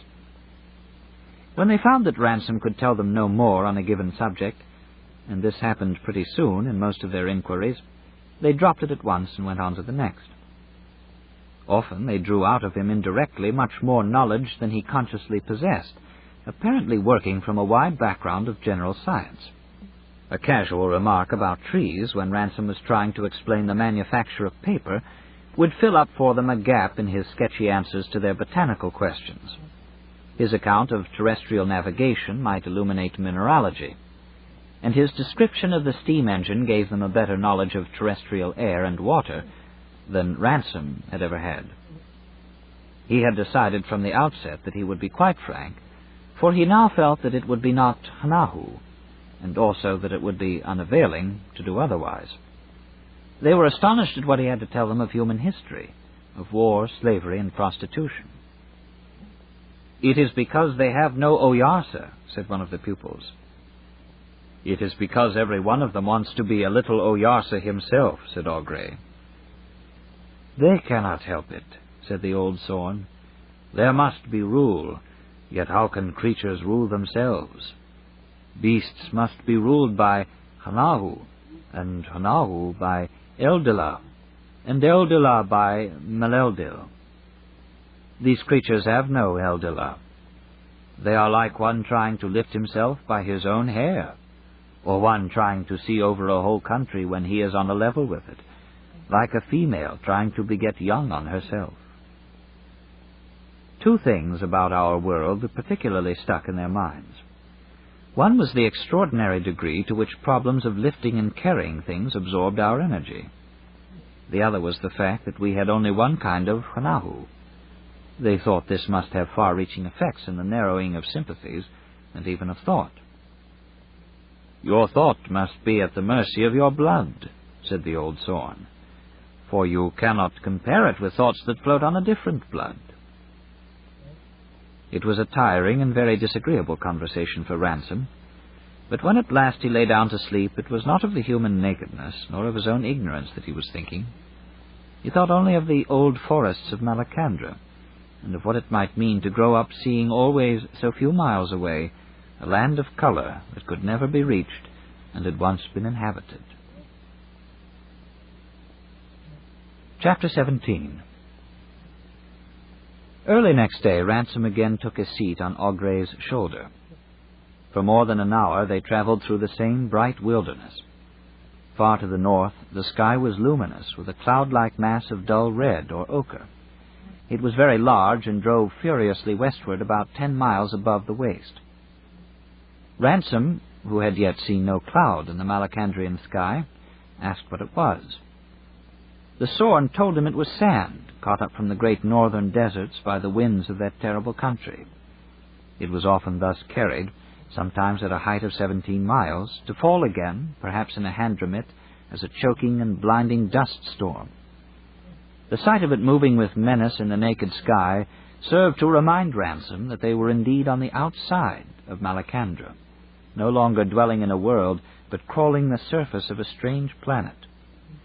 At last the cloud seemed to drop and burst far on the western horizon, where a glow, not unlike that of a conflagration, remained visible till a turn of the valley hid all that region from his view. The same turn opened a new prospect to his eyes. What lay before him looked at first strangely like an earthly landscape, a landscape of grey downland ridges rising and falling like waves of the sea. Far beyond, cliffs and spires of the familiar green rock rose against the dark blue sky. A moment later he saw that what he had taken for downlands was but the ridged and furrowed surface of a blue-grey valley mist, a mist which would not appear a mist at all when they descended into the Hadramit. And already, as their road began descending, it was less visible, and the many-colored pattern of the low country showed vaguely through it. The descent grew quickly steeper. Like the jagged teeth of a giant with very bad teeth, the topmost peaks of the mountain wall down which they must pass loomed up over the edge of their gully. The look of the sky and the quality of the light were infinitesimally changed. A moment later they stood on the edge of such a slope as by earthly standards would rather be called a precipice. Down and down this face, to where it vanished in a purple blush of vegetation, ran their road. Ransom refused absolutely to make the descent on Augray's shoulder. The Sorn, though it did not fully understand his objection, stooped for him to dismount, and proceeded, with that same skating and forward-sloping motion, to go down before him. Ransom followed, using gladly but stiffly his numb legs. The beauty of this new Hadramit, as it opened before him, took his breath away. It was wider than that in which he had hitherto lived, and right below him lay an almost circular lake, a sapphire 12 miles in diameter, set in a border of purple forest. Amidst the lake there rose like a low and gently sloping pyramid, or like a woman's breast, an island of pale red, smooth to the summit, and on the summit a grove of such trees as man had never seen. Their smooth columns had the gentle swell of the noblest beech trees, but these were taller than a cathedral spire on earth, and at their tops they broke rather into flower than foliage, into golden flower, bright as tulip, still as rock and huge as summer cloud. Flowers indeed they were, not trees, and far down among their roots he caught a pale hint of slab-like architecture. He knew before his guide told him that this was Meldalorn. He did not know what he had expected. The old dreams which he had brought from Earth of some more than American complexity of offices, or some engineer's paradise of vast machines, had indeed been long laid aside. But he had not looked for anything quite so classic, so virginal as this bright grove, lying so still, so secret in its colored valley, soaring with inimitable grace so many 100 feet into the wintry sunlight. At every step of his descent, the comparative warmth of the valley came up to him more deliciously. He looked above, the sky was turning to a paler blue. He looked below, and sweet and faint, the thin fragrance of the giant blooms came up to him. Distant crags were growing less sharp in outline, and surfaces less bright. Depth, dimness, softness, and perspective were returning to the landscape. The lip or edge of rock from which they had started their descent was already far overhead. It seemed unlikely that they had really come from there. He was breathing freely. His toes, so long benumbed, could move delightfully inside his boots. He lifted the ear flaps of his cap and found his ears instantly filled with the sound of falling water. And now he was treading on soft groundweed over level earth, and the forest roof was above his head. They had conquered the Harandra, and were on the threshold of Meldalorn. A short walk brought them into a kind of forest ride, a broad avenue running straight as an arrow through the purple stems to where the vivid blue of the lake danced at the end of it. There they found a gong and hammer hung on a pillar of stone. These objects were all richly decorated, and the gong and hammer were of a greenish-blue metal which Ransom did not recognize. Augrey struck the gong. This book is continued on cassette number 5, side 1. Out of the Silent Planet by C.S. Lewis, continuing on cassette number 5, side 1. Augrey struck the gong.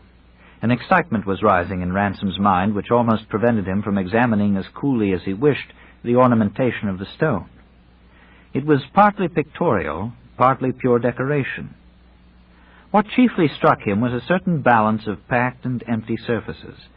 Pure line drawings, as bare as the prehistoric pictures of reindeer on Earth, alternated with patches of design as close and intricate as Norse or Celtic jewelry. And then, as you looked at it, these empty and crowded areas turned out to be themselves arranged in larger designs. He was struck by the fact that the pictorial work was not confined to the emptier spaces. Quite often large arabesques included as a subordinate detail intricate pictures.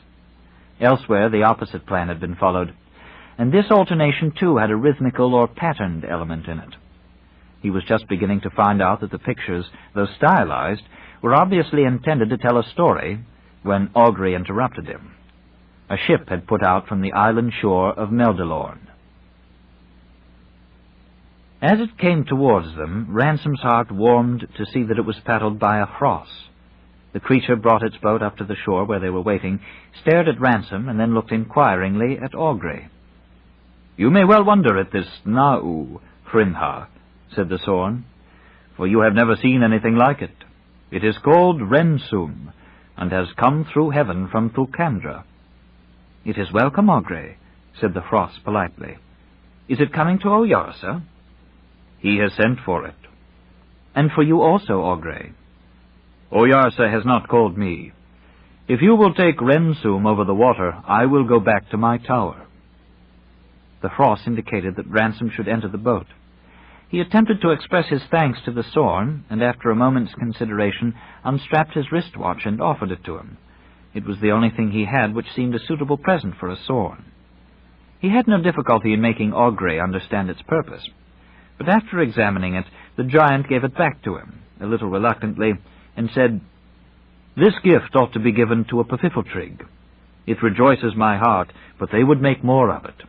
You are likely to meet some of the busy people in Meldalorn. Give it to them. As for its use, do your people not know, except by looking at this thing, how much of the day has worn?" "I believe there are beasts that have a sort of knowledge of that," said Ransom, "but our Hna'u have lost it." After this, his farewells to the Sorn were made, and he embarked.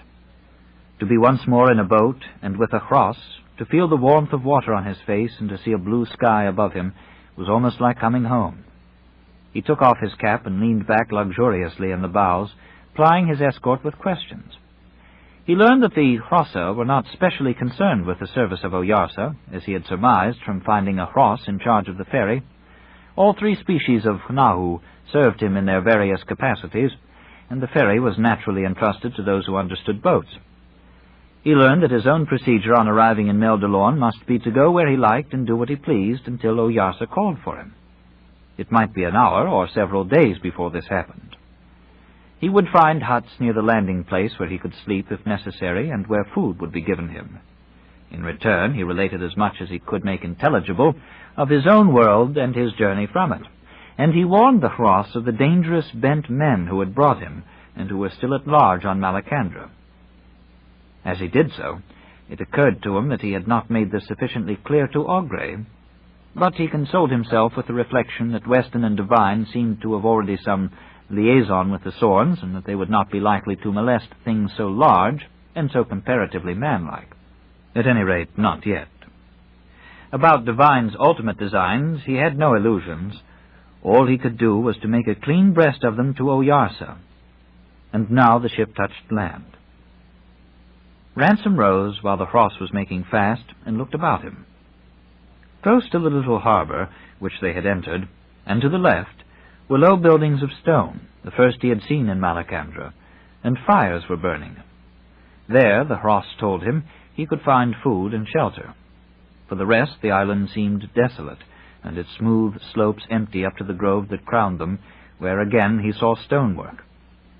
But this appeared to be neither temple nor house in the human sense, but a broad avenue of monoliths, a much larger Stonehenge, stately, empty, and vanishing over the crest of the hill into the pale shadow of the flower trunks. All was solitude, but as he gazed upon it he seemed to hear, against the background of morning silence, a faint, continual agitation of silvery sound, hardly a sound at all, if you attended to it, and yet impossible to ignore.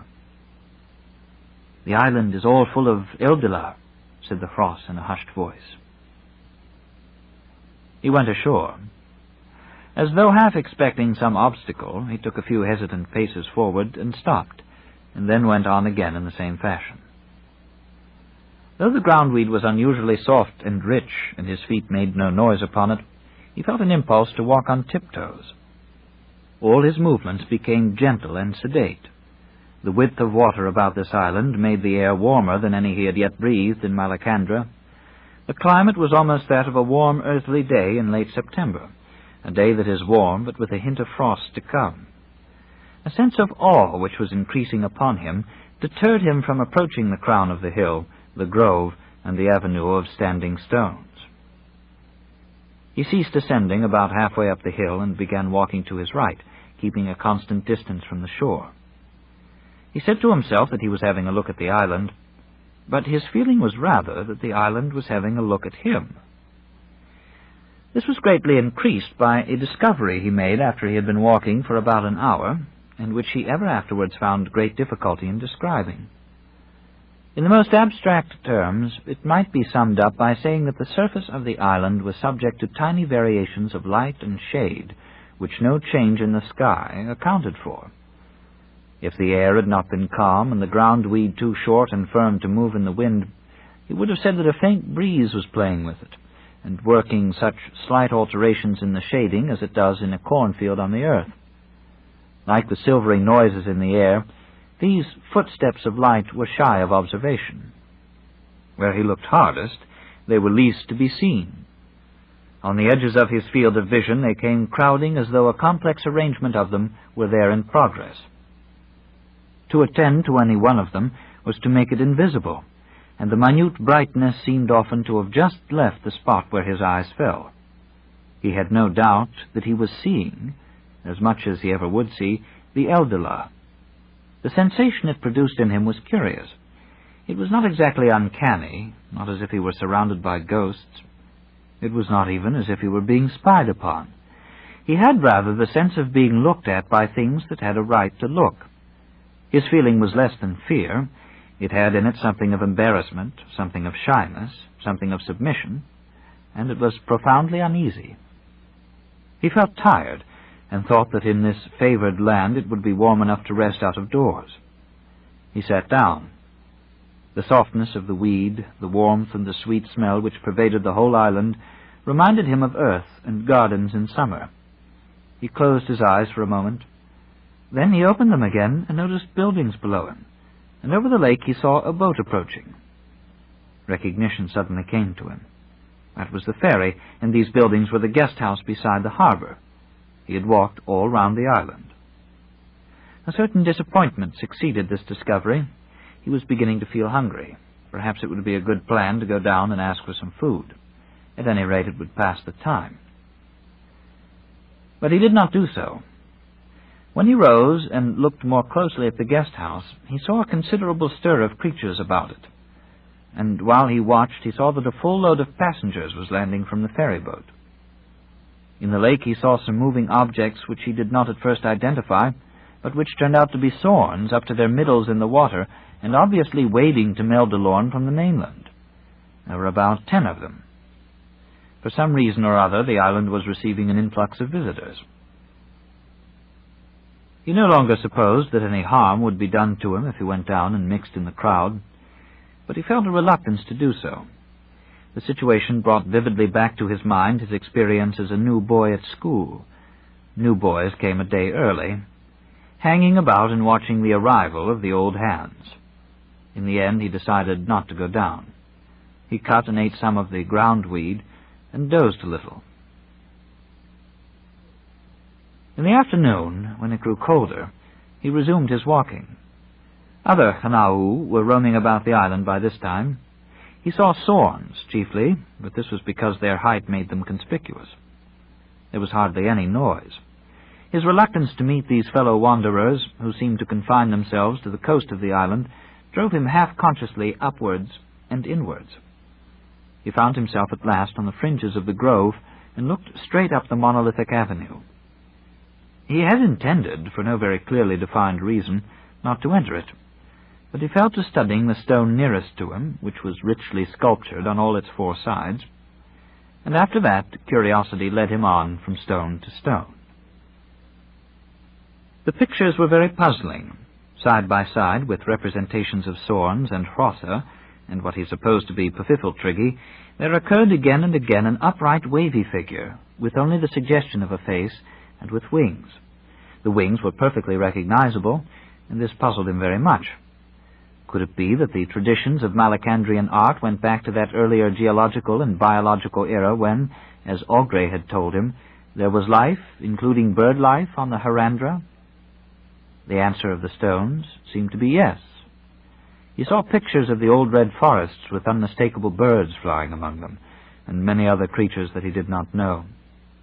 On another stone, many of these were represented lying dead, and a fantastic Hanakra-like figure, presumably symbolizing the cold, was depicted in the sky above them, shooting at them with darts. Creatures still alive were crowding round the winged wavy figure, which he took to be Oyarsa, pictured as a winged flame. On the next stone, Oyarsa appeared, followed by many creatures, and apparently making a furrow with some pointed instrument. Another picture showed the furrow being enlarged by Pfiffeltrigge with digging tools. Sorns were piling the earth up in pinnacles on each side, and Hrossa seemed to be making water channels. Ransom wondered whether this were a mythical account of the making of Handramits, or whether they were conceivably artificial in fact. Many of the pictures he could make nothing of. One that particularly puzzled him showed at the bottom a segment of a circle, behind and above which rose 3/4 of a disk divided into concentric rings.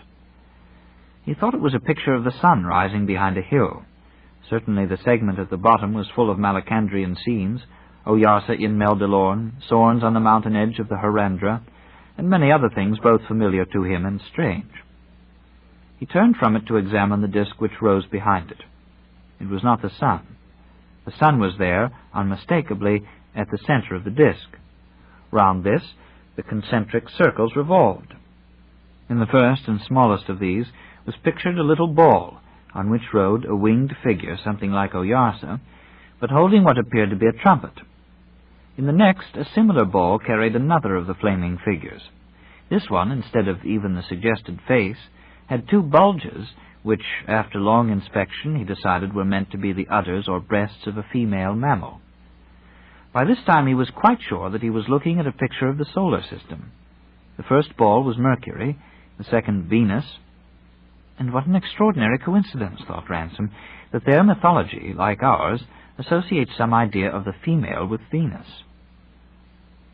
The problem would have occupied him longer if a natural curiosity had not drawn his eyes on to the next ball, which must represent the earth. The ball was there, but where a flame-like figure should have been, a deep depression of irregular shape had been cut as if to erase it. Once, then, but his speculations faltered and became silent before a series of unknowns. He looked at the bottom circle. Here there was no ball. Instead, the bottom of this circle touched the top of the big segment filled with Malacandrian scenes, so that Malacandra at this point touched the solar system and came out of it in perspective towards the spectator. Now that his mind had grasped the design, he was astonished at the vividness of it all. He stood back and drew a deep breath preparatory to tackling some of the mysteries in which he was engulfed. Malacandra, then, was Mars. The Earth, but at this point a sound of tapping or hammering, which had been going on for some time without gaining admission to his consciousness, became too insistent to be ignored. Some creature, and certainly not an Eldil, was at work close to him. A little startled, for he had been deep in thought, he turned round. There was nothing to be seen. He shouted out, idiotically in English, "Who's there?" The tapping instantly stopped, and a remarkable face appeared from behind a neighboring monolith. It was hairless, like a man's or a swan's. It was long and pointed like a shrew's, yellow and shabby-looking, and so low in the forehead that, but for the heavy development of the head at the back and behind the ears, like a bag-wig, it could not have been that of an intelligent creature. A moment later the whole of the thing came into view with a startling jump. Ransom guessed that it was a Pfiffeltrig, and was glad that he had not met one of this third race on his first arrival in Malacandra. It was much more insect-like or reptilian than anything he had yet seen. Its build was distinctly that of a frog, and at first Ransom thought it was resting, frog-like, on its hands. Then he noticed that that part of its forelimbs on which it was supported was really, in human terms, rather an elbow than a hand. It was broad and padded and clearly made to be walked on, but upwards from it, at an angle of about 45 degrees, went the true forearms, thin, strong forearms, ending in enormous, sensitive, many-fingered hands.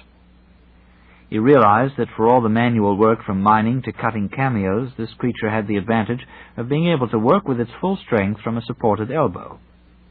The insect-like effect was due to the speed and jerkiness of its movements, and to the fact that it could swivel its head almost all the way round like a mantis, and it was increased by a kind of dry, rasping, jingling quality in the noise of its moving. It was rather like a grasshopper, rather like one of Arthur Rackham's dwarfs, rather like a frog, and rather like a little old taxidermist whom Ransom knew in London. "I come from another world," began Ransom. I know," said the creature in a quick, twittering, rather impatient voice. "Come here, behind the stone. This way, Oyarsa's orders. Very busy, must begin at once. Stand here." Ransom found himself on the other side of the monolith, staring at a picture which was still in process of completion. The ground was liberally strewn with chips, and the air was full of dust. "There," said the creature. "Stand still. Don't look at me. Look over there." For a moment Ransom did not quite understand what was expected of him. Then, as he saw the Pfiffeltrig glancing to and fro at him and at the stone, with the unmistakable glance of artist from model to work, which is the same in all worlds, he realized and almost laughed. He was standing for his portrait. From his position he could see that the creature was cutting the stone as if it were cheese, and the swiftness of its movements almost baffled his eyes, but he could get no impression of the work done, though he could study the Pfiffeltrig. He saw that the jingling and metallic noise was due to the number of small instruments which it carried about its body. Sometimes, with an exclamation of annoyance, it would throw down the tool it was working with and select one of these, but the majority of those in immediate use it kept in its mouth. He realized also that this was an animal artificially clothed, like himself, in some bright, scaly substance which appeared richly decorated, though coated in dust. It had folds of furry clothing about its throat like a comforter, and its eyes were protected by dark, bulging goggles. Rings and chains of a bright metal, not gold, he thought, adorned its limbs and neck. All the time it was working, it kept up a sort of hissing whisper to itself. And when it was excited, which it usually was, the end of its nose wrinkled like a rabbit's.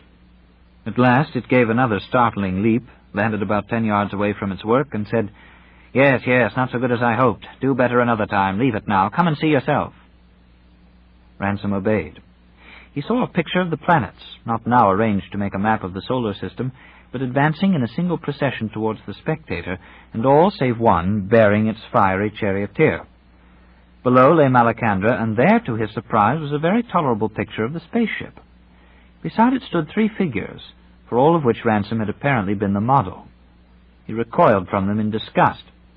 Even allowing for the strangeness of the subject from a Malacandrian point of view, and for the stylization of their art, still, he thought, the creature might have made a better attempt at the human form than these stock-like dummies, almost as thick as they were tall, and sprouting about the head and neck into something that looked like fungus. He hedged. "I expect it is like me as I look to your people," he said. "It is not how they would draw me in my own world." "No," said the Pfiffeltrig, "I do not mean it to be too like, and they will not believe it, those who are born after." He added a good deal more which was difficult to understand. But while he was speaking, it dawned upon Ransom that the odious figures were intended as an idealization of humanity. Conversation languished for a little. To change the subject, Ransom asked a question which had been in his mind for some time. "I cannot understand," he said, "how you and the Sorns and the Hrossa all come to speak the same speech. For your tongues and teeth and throats must be very different." "You are right," said the creature. "Once we all had different speeches, and we still have at home, but everyone has learned the speech of the Hrossa." "Why is that?" said Ransom, still thinking in terms of terrestrial history. "Did the Hrossa once rule the others?" "I do not understand. They are great speakers and singers. They have more words and better. No one learns the speech of my people, for what we have to say is set in stone and sun's blood and star's milk, and all can see them. No one learns the Sorn's speech, for you can change their knowledge into any words, and it is still the same. You cannot do that with the songs of the Hrossa. Their tongue goes all over Malacandra. I speak it to you because you are a stranger. I would speak it to a Sorn. But we have our old tongues at home. You can see it in the names. The Sorns have big-sounding names like Ogre and Arkhal and Belmo and Falme. The Hrossa have furry names like Hno and Hinihi and Hyoy and Hlithnahi." "The best poetry, then, comes in the roughest speech?" "Perhaps," said the Pfiffeltrig, "as the best pictures are made in the hardest stone. But my people have names like Kalakaperi and Parakataru and Tafalakeruf. I am called Kanakaberaka." Ransom told it his name. "In our country," said Kanakaberaka, "it is not like this. We are not pinched in the narrow Handramit. There are the true forests, the green shadows, the deep mines. It is warm. It does not blaze with light like this, and it is not silent like this. I could put you in a place there in the forest where you could see 100 fires at once and hear 100 hammers. I wish you would come to our country. We do not live in holes like the Sorns, nor in bundles of weed like the Hrossa. I could show you houses with 100 pillars, one of sun's blood and the next of star's milk all the way, and all the world painted on the walls." "How do you rule yourselves?" asked Ransom. "Those who are digging in the mines, do they like it as much as those who paint the walls?" "All keep the mines open. It is a work to be shared. But each digs for himself the thing he wants for his work. What else would he do?" "It is not so with us." "Then you must make very bent work. How would a maker understand working in sun's blood unless he went into the home of sun's blood himself and knew one kind from another and lived with it for days out of the light of the sky, till it was in his blood and his heart, as if he thought it and ate it and spat it? With us it lies very deep and hard to get, and those who dig it must spend their whole lives on the skill." "And they love it?" "I think not. I do not know. They are kept at it because they are given no food if they stop." Kanakaberaka wrinkled his nose. "Then there is not food in plenty on your world?" "I do not know," said Ransom. "I have often wished to know the answer to that question, but no one can tell me. Does no one keep your people at their work, Kanakaberaka?" "Our females," said the Pfiffeltrig, with a piping noise which was apparently his equivalent for a laugh. "Are your females of more account among you than those of the other Khnahu among them?" "Very great. The Sorns make least account of females, and we make most." Chapter 18. That night Ransom slept in the guest house, which was a real house built by Pfiffeltriggy and richly decorated. His pleasure at finding himself, in this respect, under more human conditions was qualified by the discomfort which, despite his reason, he could not help feeling in the presence, at close quarters, of so many Malacandrian creatures. All three species were represented. They seemed to have no uneasy feelings toward each other, though there were some differences of the kind that occurred in a railway carriage on earth, the Sorns finding the house too hot, and the Pfiffeltriggy finding it too cold. He learned more of Malacandrian humor and of the noises that expressed it in this one night than he had learned during the whole of his life on the strange planet hitherto. Indeed, nearly all Malacandrian conversations in which he had yet taken part had been grave. Apparently the comic spirit arose chiefly from the meeting of the different kinds of Khnahu. The jokes of all three were equally incomprehensible to him. He thought he could see differences in kind, as that the Sorns seldom got beyond irony, while the Hrossa were extravagant and fantastic, and the Pfiffeltriggy were sharp and excelled in abuse. But even when he understood all the words, he could not see the points. He went early to bed. It was at the time of early morning, when men on earth go out to milk the cows, that Ransom was wakened. At first he did not know what had roused him. The chamber in which he lay was silent, empty, and nearly dark. He was preparing himself to sleep again when a high-pitched voice close beside him said, "Oyarsa sends for you." He sat up, staring about him. There was no one there, and the voice repeated, "Oyarsa sends for you." The confusion of sleep was now clearing in his head, and he recognized that there was an Eldil in the room. He felt no conscious fear, but while he rose obediently and put on such of his clothes as he had laid aside, he found that his heart was beating rather fast. He was thinking less of the invisible creature in the room than of the interview that lay before him. His old terrors of meeting some monster or idol had quite left him. He felt nervous as he remembered feeling on the morning of an examination when he was an undergraduate. More than anything in the world, he would have liked a cup of good tea. The guest house was empty. He went out. The bluish smoke was rising from the lake, and the sky was bright behind the jagged eastern wall of the canyon. It was a few minutes before sunrise. The air was still very cold, the ground weed drenched with dew, and there was something puzzling about the whole scene, which he presently identified with the silence. The Eldil voices in the air had ceased, and so had the shifting network of small lights and shades. Without being told, he knew that it was his business to go up to the crown of the island and the grove. As he approached them, he saw with a certain sinking of heart that the monolithic avenue was full of Malacandrian creatures, and all silent.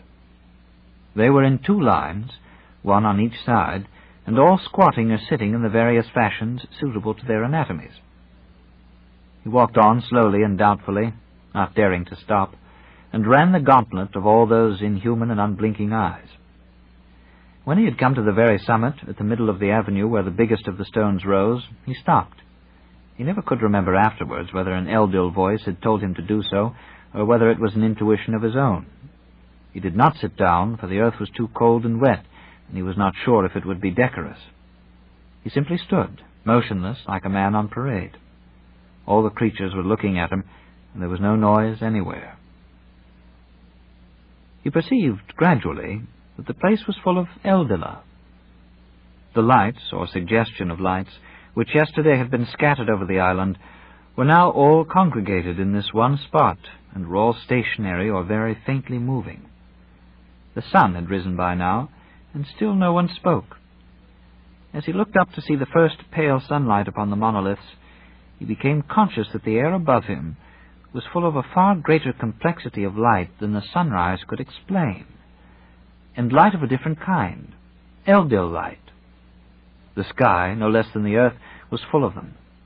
The visible Malacandrians were but the smallest part of the silent consistory which surrounded him. He might, when the time came, be pleading his cause before thousands or before millions. Rank behind rank about him, and rank above rank over his head, the creatures that had never yet seen man and whom man could not see were waiting for his trial to begin. He licked his lips, which were quite dry, and wondered if he would be able to speak when speech was demanded of him.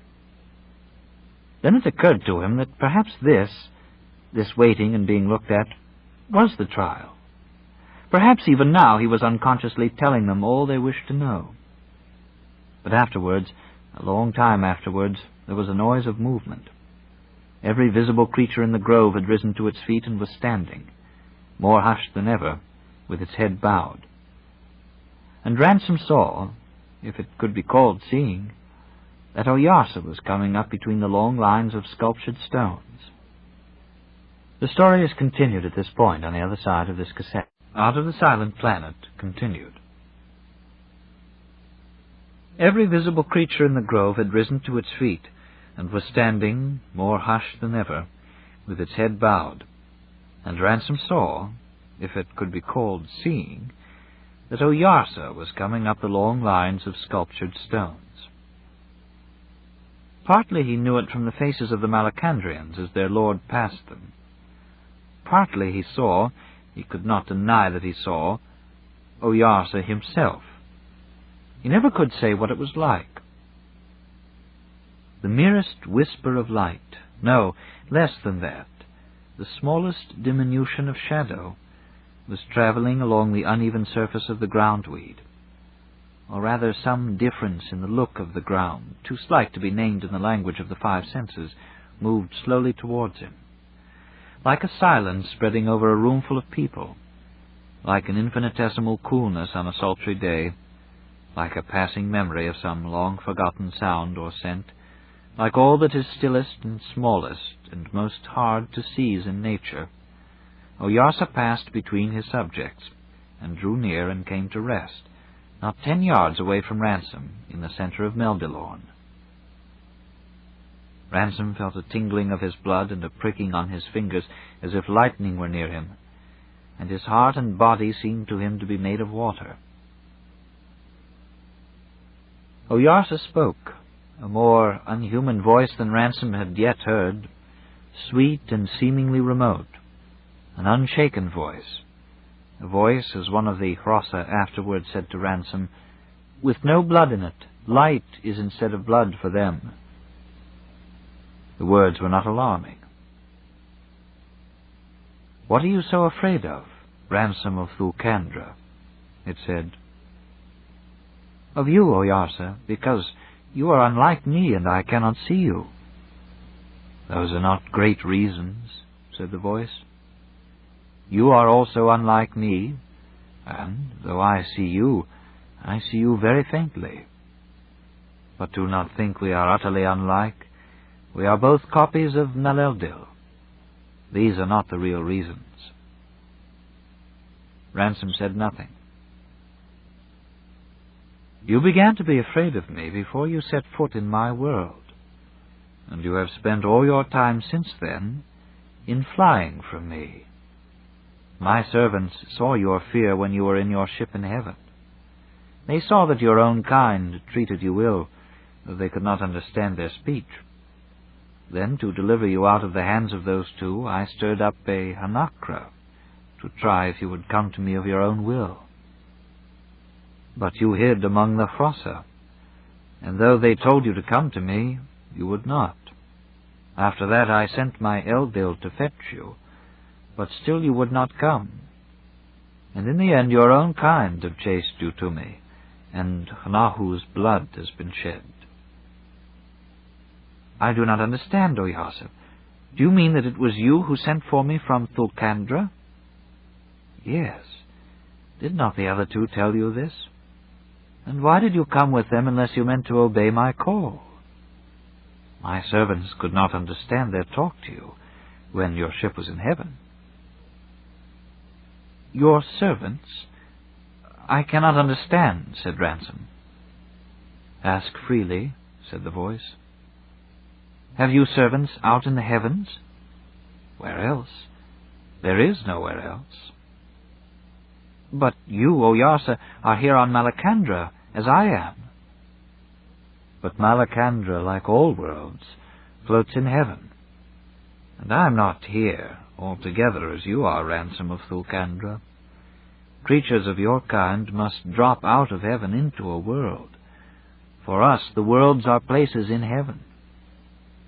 But do not try to understand this now. It is enough to know that I and my servants are even now in heaven. They were around you in the skyship no less than they are around you here."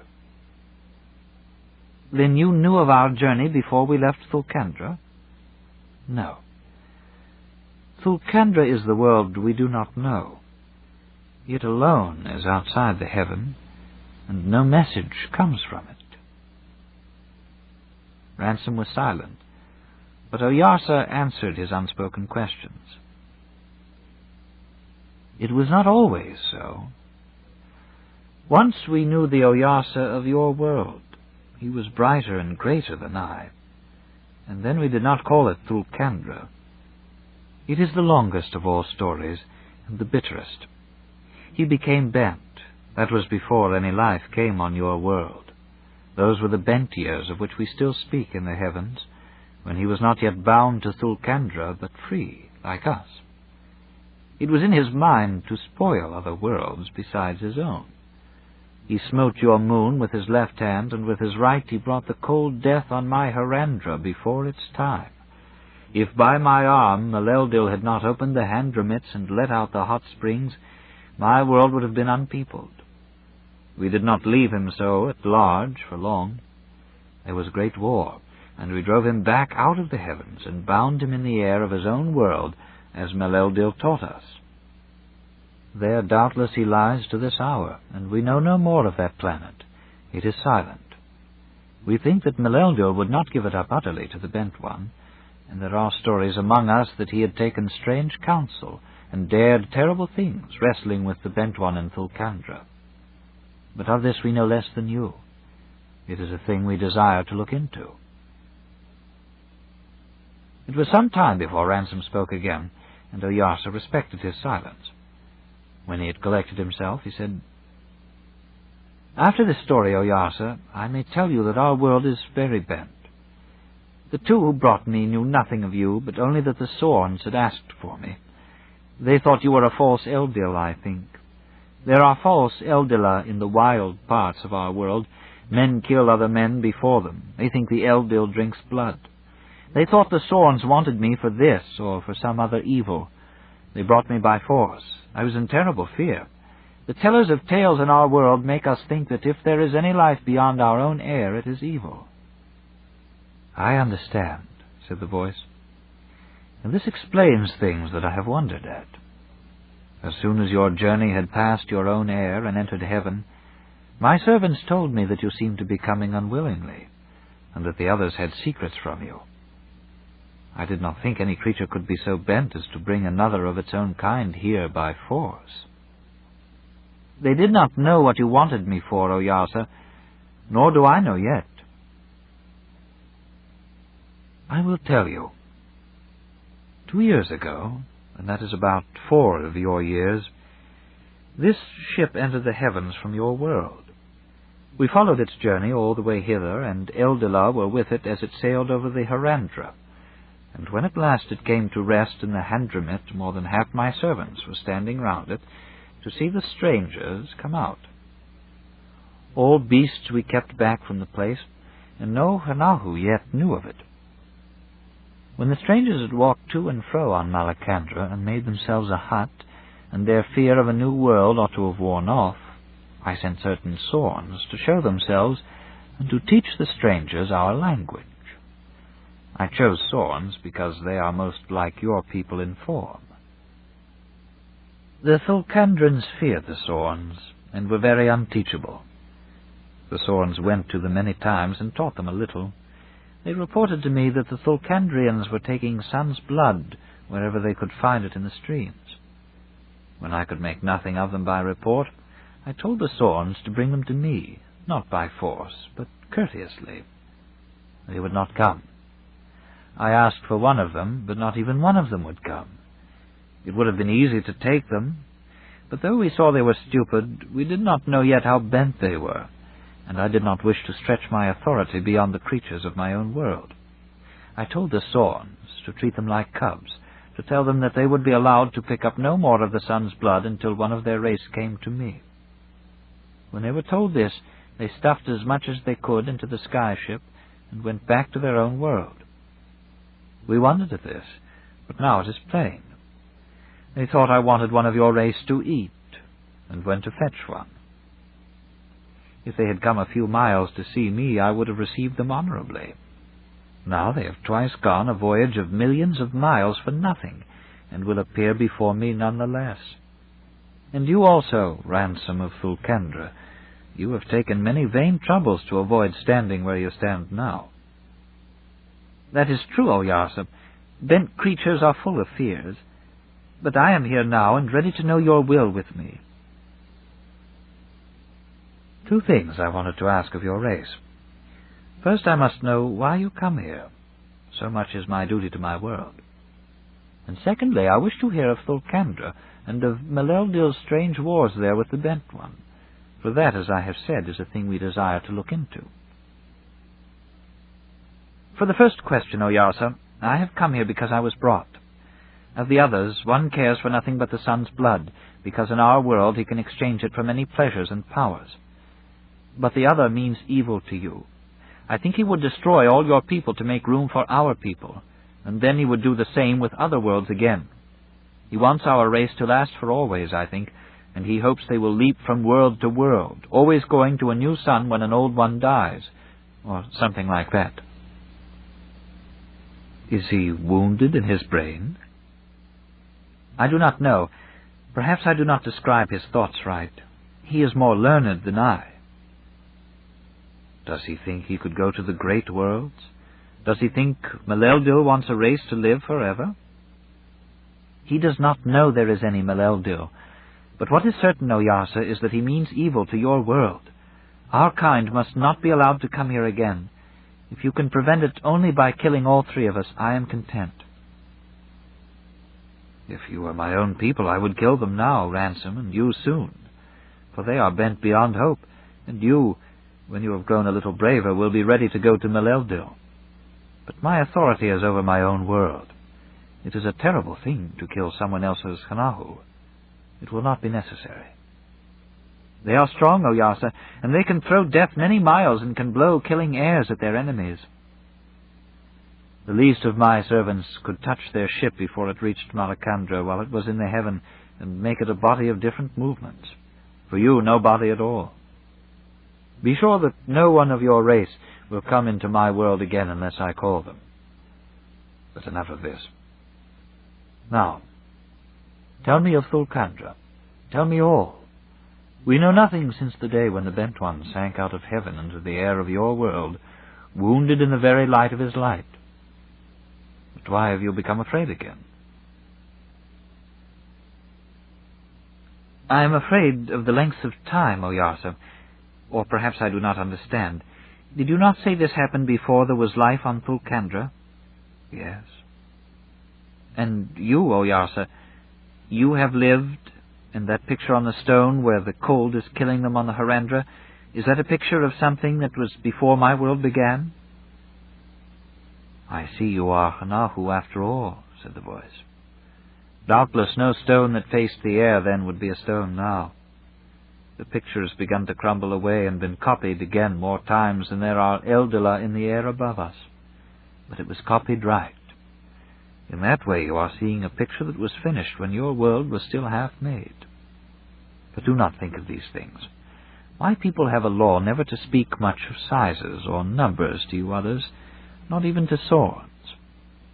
You do not understand, and it makes you do reverence to nothings and pass by what is really great. Rather tell me what Maleldil has done in Thulkandra. According to our traditions, Ransom was beginning, when an unexpected disturbance broke in upon the solemn stillness of the assembly. A large party, almost a procession, was approaching the grove from the direction of the ferry. It consisted entirely, so far as he could see, of Frossa, and they appeared to be carrying something. Chapter 19. As the procession drew nearer, Ransom saw that the foremost Frossa were supporting 3 long and narrow burdens. They carried them on their heads, 4 Frossa to each. After these came a number of others armed with harpoons and apparently guarding 2 creatures which he did not recognize. The light was behind them as they entered between the 2 farthest monoliths. They were much shorter than any animal he had yet seen on Malacandra, and he gathered that they were bipeds, though the lower limbs were so thick and sausage-like that he hesitated to call them legs. The bodies were a little narrower at the top than at the bottom, so as to be very slightly pear-shaped, and the heads were neither round, like those of Frossa, nor long, like those of Sorns, but almost square. They stumped along on narrow, heavy-looking feet, which seemed to press into the ground with unnecessary violence. And now their faces were becoming visible as masses of lumped and puckered flesh of variegated color fringed in some bristly, dark substance. Suddenly, with an indescribable change of feeling, he realized that he was looking at men. The 2 prisoners were Weston and Devine, and he, for one privileged moment, had seen the human form with almost Malacandrian eyes. The leaders of the procession had now advanced to within a few yards of Oyarsa and laid down their burdens. These, he now saw, were 3 dead Frossa laid on biers of some unknown metal. They were on their backs, and their eyes, not closed as we close the eyes of human dead, stared disconcertingly up at the far-off golden canopy of the grove. One of them he took to be Hyoy, and it was certainly Huoi's brother, Hyahi, who now came forward, and after an obeisance to Oyarsa, began to speak. Ransom at first did not hear what he was saying, for his attention was concentrated on Weston and Devine. They were weaponless and vigilantly guarded by the armed Hrossa about them. Both of them, like Ransom himself, had let their beards grow ever since they landed on Malacandra, and both were pale and travel-stained. Weston was standing with folded arms, and his face wore a fixed, even an elaborate, expression of desperation. Devine, with his hands in his pockets, seemed to be in a state of furious sulks. Both clearly thought they had good reason to fear, though neither was by any means lacking in courage. Surrounded by their guards as they were, and intent on the scene before them, they had not noticed Ransom. He became aware of what Huoi's brother was saying. For the death of these two, Oyarsa, I do not so much complain, for when we fell upon the manor by night, they were in terror. You may say it was a hunt, and these two were killed as they might have been by a Hanakra. But Huoi they hit from afar with a coward's weapon, when he had done nothing to frighten them. And now he lies there, and I do not say it because he was my brother, but all the Handramit knows it. And he was a Hnakrapunt, and a great poet, and the loss of him is heavy. The voice of Oyarsa spoke for the first time to the two men. "Why have you killed my Hanahu?" it said. Weston and Devine looked anxiously about them to identify the speaker. "God!" exclaimed Devine in English. "Don't tell me they've got a loudspeaker." "Ventriloquism," replied Weston in a husky whisper. "Quite common among savages. The witch doctor or medicine man pretends to go into a trance, and he does it. The thing to do is to identify the medicine man and address your remarks to him, wherever the voice seems to come from. It shatters his nerve and shows you've seen through him. Do you see any of the brutes in a trance? By Jove, I've spotted him." Due credit must be given to Weston for his powers of observation.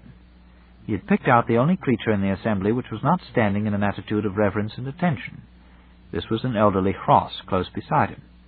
It was squatting, and its eyes were shut. Taking a step towards it, he struck a defiant attitude and exclaimed in a loud voice — his knowledge of the language was elementary — "Why you take our puff-bangs away? We very angry with you. We not afraid." On Weston's hypothesis, his action ought to have been impressive. Unfortunately for him, no one else shared his theory of the elderly Hross's behavior. The Hross, who was well known to all of them, including Ransom, had not come with a funeral procession.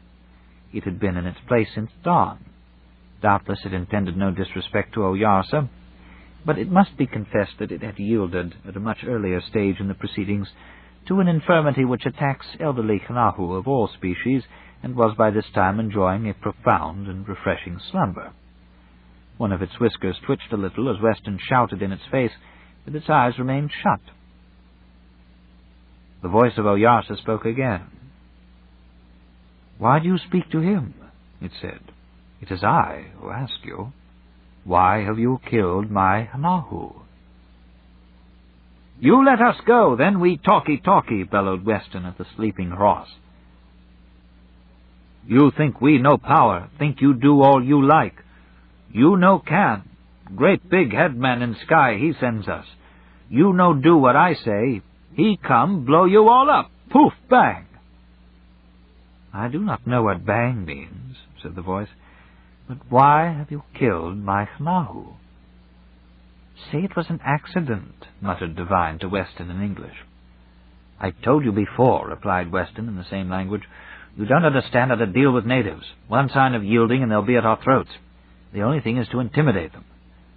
"All right, do your stuff then," growled Devine. He was obviously losing faith in his partner. Weston cleared his throat and again rounded on the elderly Hross.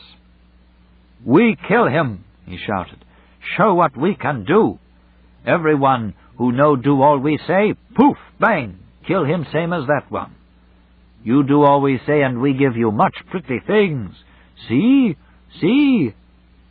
To Ransom's intense discomfort, Weston at this point whipped out of his pocket a brightly colored necklace of beads, the undoubted work of Mr. Woolworth, and began dangling it in front of the faces of his guards, turning slowly round and repeating, "Pretty, pretty! See? See?" The result of this maneuver was more striking than Weston himself had anticipated. Such a roar of sounds as human ears had never heard before. Baying of Frosser, piping of Piffletriggy, booming of Sorns, burst out and rent the silence of that august place, waking echoes from the distant mountain walls. Even in the air above them there was a faint ringing of the elder voices. It is greatly to Weston's credit that though he paled at this, he did not lose his nerve. "You no roar at me," he thundered. "No try make me afraid. Me no afraid of you." "You must forgive my people," said the voice of Oyarsa, and even it was subtly changed. "But they are not roaring at you. They are only laughing." But Weston did not know the Malacandrian word for laugh. Indeed, it was not a word he understood very well in any language. He looked about him with a puzzled expression. Ransom, biting his lips with mortification, almost prayed that one experiment with the beads would satisfy the scientist. But that was because he did not know Weston. The latter saw that the clamour had subsided. He knew that he was following the most orthodox rules for frightening and then conciliating primitive races, and he was not the man to be deterred by one or two failures. The roar that went up from the throats of all spectators as he again began revolving like a slow-motion picture of a humming top, occasionally mopping his brow with his left hand and conscientiously jerking the necklace up and down with his right, completely drowned anything he might be attempting to say. But Ransom saw his lips moving and had little doubt that he was working away at "pretty, pretty." Then suddenly the sound of laughter almost redoubled its volume. The stars in their courses were fighting against Weston. Some hazy memory of efforts made long since to entertain an infant niece had begun to penetrate his highly trained mind. He was bobbing up and down from the knee and holding his head on one side. He was almost dancing, and he was by now very hot indeed. For all Ransom knew, he was saying diddle, diddle, diddle. It was sheer exhaustion which ended the great physicist's performance, the most successful of its kind ever given on Malacandra, and with it the sonorous raptures of his audience. As silence returned, Ransom heard Devine's voice in English. "For God's sake, stop making a buffoon of yourself, Weston," it said. "Can't you see it won't work?" "It doesn't seem to be working," admitted Weston, "and I'm inclined to think they have even less intelligence than we supposed. Do you think, perhaps, if I tried it just once again, or would you like to try it this time?" "Oh, hell," said Devine, and turning his back on his partner, sat down abruptly on the ground, produced his cigarette case, and began to smoke. "I'll give it to the witch doctor," said Weston during the moment of silence which Devine's action had produced among the mystified spectators. And before anyone could stop him, he took a step forward and attempted to drop the string of beads round the elderly Hross's neck. The Hross's head was, however, too large for this operation, and the necklace merely settled on its forehead like a crown, slightly over one eye. It shifted its head a little, like a dog worried with flies, snorted gently, and resumed its sleep. Oyarsa's voice now addressed Ransom. "Are your fellow creatures hurt in their brains, Ransom of Thulkandra?" it said, "or are they too much afraid to answer my questions?" "I think, Oyarsa," said Ransom, "that they do not believe you are there, and they believe that all these Thanahu are like very young cubs. The thicker man is trying to frighten them and then to please them with gifts." At the sound of Ransom's voice, the two prisoners turned sharply around. Weston was about to speak when Ransom interrupted him hastily in English. "Listen, Weston, it's not a trick. There really is a creature there in the middle, there where you can see a kind of light, or a kind of something, if you look hard. And it is at least as intelligent as a man. They seem to live an enormous time. Stop treating it like a child and answer its questions, and if you take my advice, you'll speak the truth and not bluster." "The brute seemed to have intelligence enough to take you in, anyway," growled Weston. But it was in a somewhat modified voice that he turned once more to the sleeping Hross. The desire to wake up the supposed witch doctor was becoming an obsession, and addressed it. "We sorry we kill him," he said, pointing to Hyoy. "No go to kill him. Sorns tell us bring man, give him your big head. We go away back into sky. He come, Here he indicated Ransom. With us. He very bent man. Run away. No do what Sorns say, like us. We run after him, get him back for Sorns. Want to do what we say and Sorns tell us, see? He not let us. Run away. Run, run. We run after. See big black one, think he kill us. We kill him. Poof, bang. All for bent man. He no run away, he be good. We no run after. No kill big black one, see? You have bent man. Bent man make all trouble. You plenty keep him. Let us go. He afraid of you. We no afraid. Listen. At this moment, Weston's continual bellowing in the face of the horse at last produced the effect he had striven for so long. The creature opened its eyes and stared mildly at him in some perplexity. Then, gradually realizing the impropriety of which it had been guilty, it rose slowly to its standing position, bowed respectfully to Oyarsa, and finally waddled out of the assembly, still carrying the necklace draped over its right ear and eye. Weston, his mouth still open, followed the retreating figure with his gaze till it vanished among the stems of the grove. It was Oyarsa who broke the silence. "We have had mirth enough," he said, "and it is time to hear true answers to our questions. Something is wrong in your head, Anahu from Thulkandra. There is too much blood in it. Is Spherakitzakila here?" "Here, Oyarsa," said a Pefifiltrig. "Have you in your cisterns water that has been made cold?" "Yes, Oyarsa." "Then let this thick Anahu be taken to the guest house, and let them bathe his head in cold water, much water, and many times. Then bring him again. Meanwhile I will provide for my killed Frossa." Weston did not clearly understand what the voice said. Indeed, he was still too busy trying to find out where it came from. But terror smote him as he found himself wrapped in the strong arms of the surrounding Frossa and forced away from his place. Ransom would gladly have shouted out some reassurance, but Weston himself was shouting too loud to hear him. He was mixing English and Malacandrian now, and the last thing that was heard was a rising scream of, "Pay for this! Poof! Bang! Ransom, for God's sake, Ransom! Ransom!" "And now," said Oyarsa, when silence was restored, "let us honor my dead Anahu." At his words, 10 of the Frossa grouped themselves about the biers.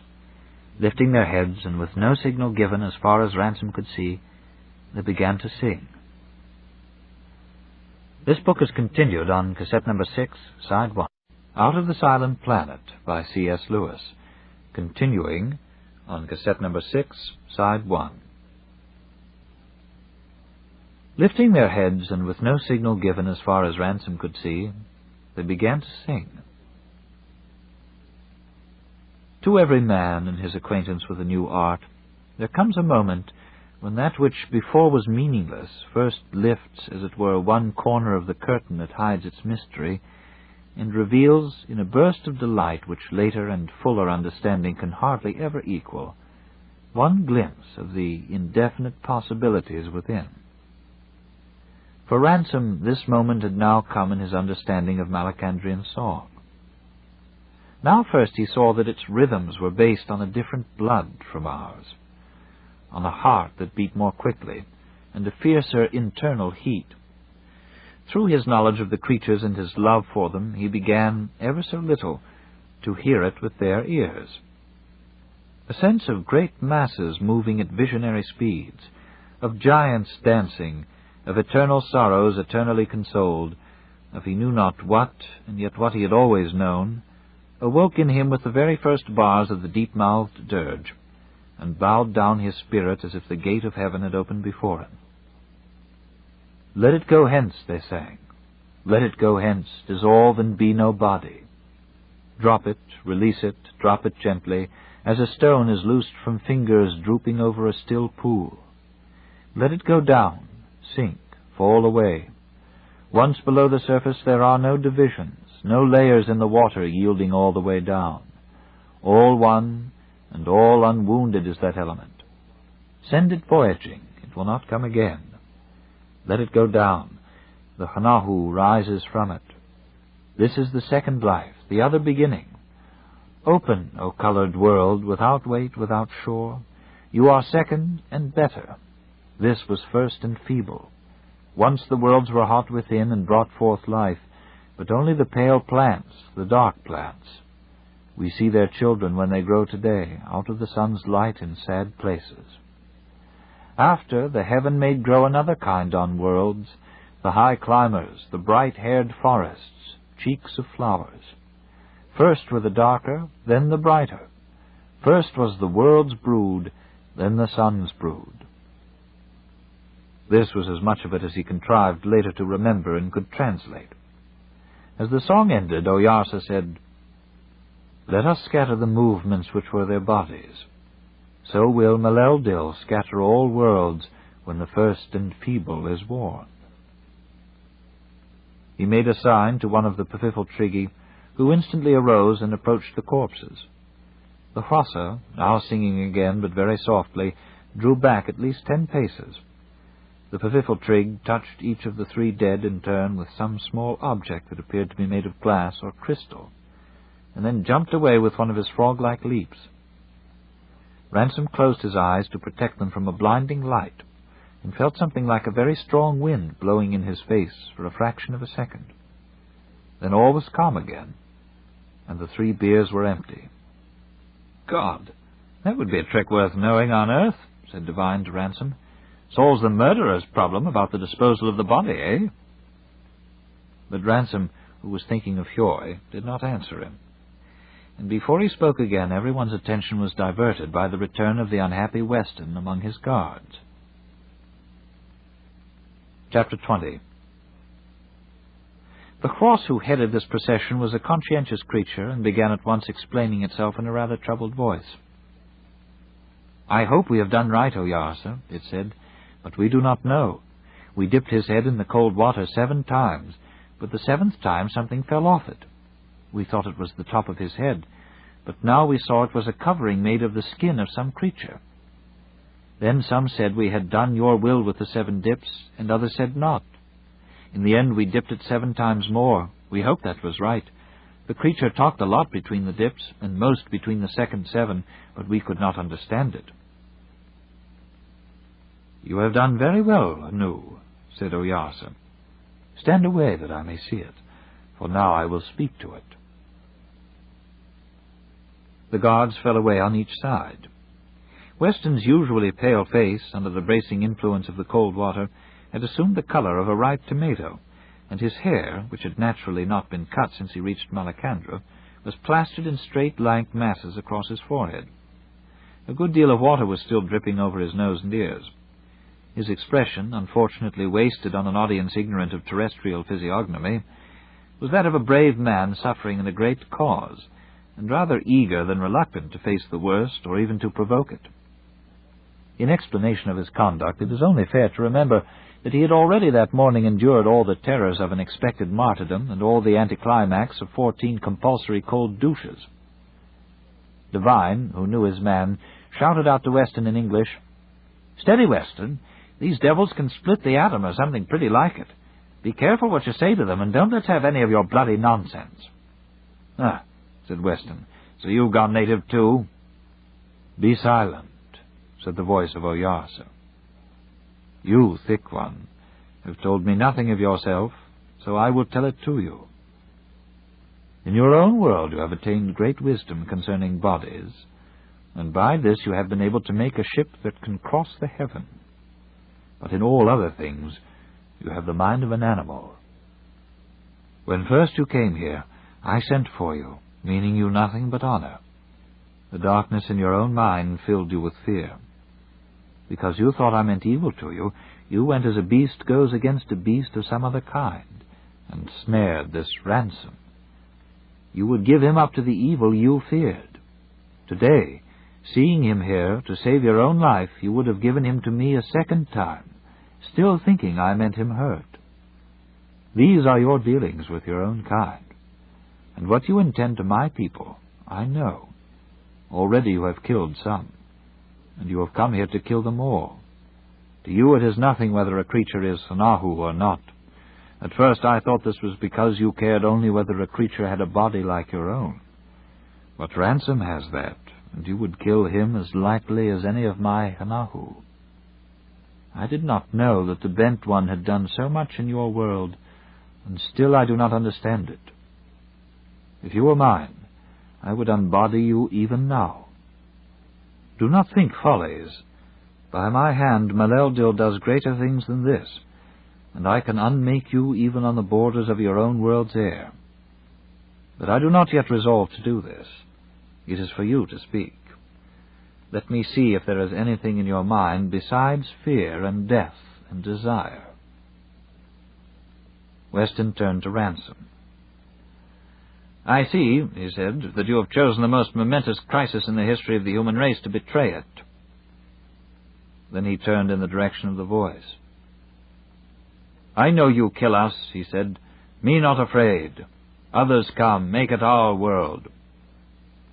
But Devine had jumped to his feet and interrupted him. No, no, Oyasa, he shouted.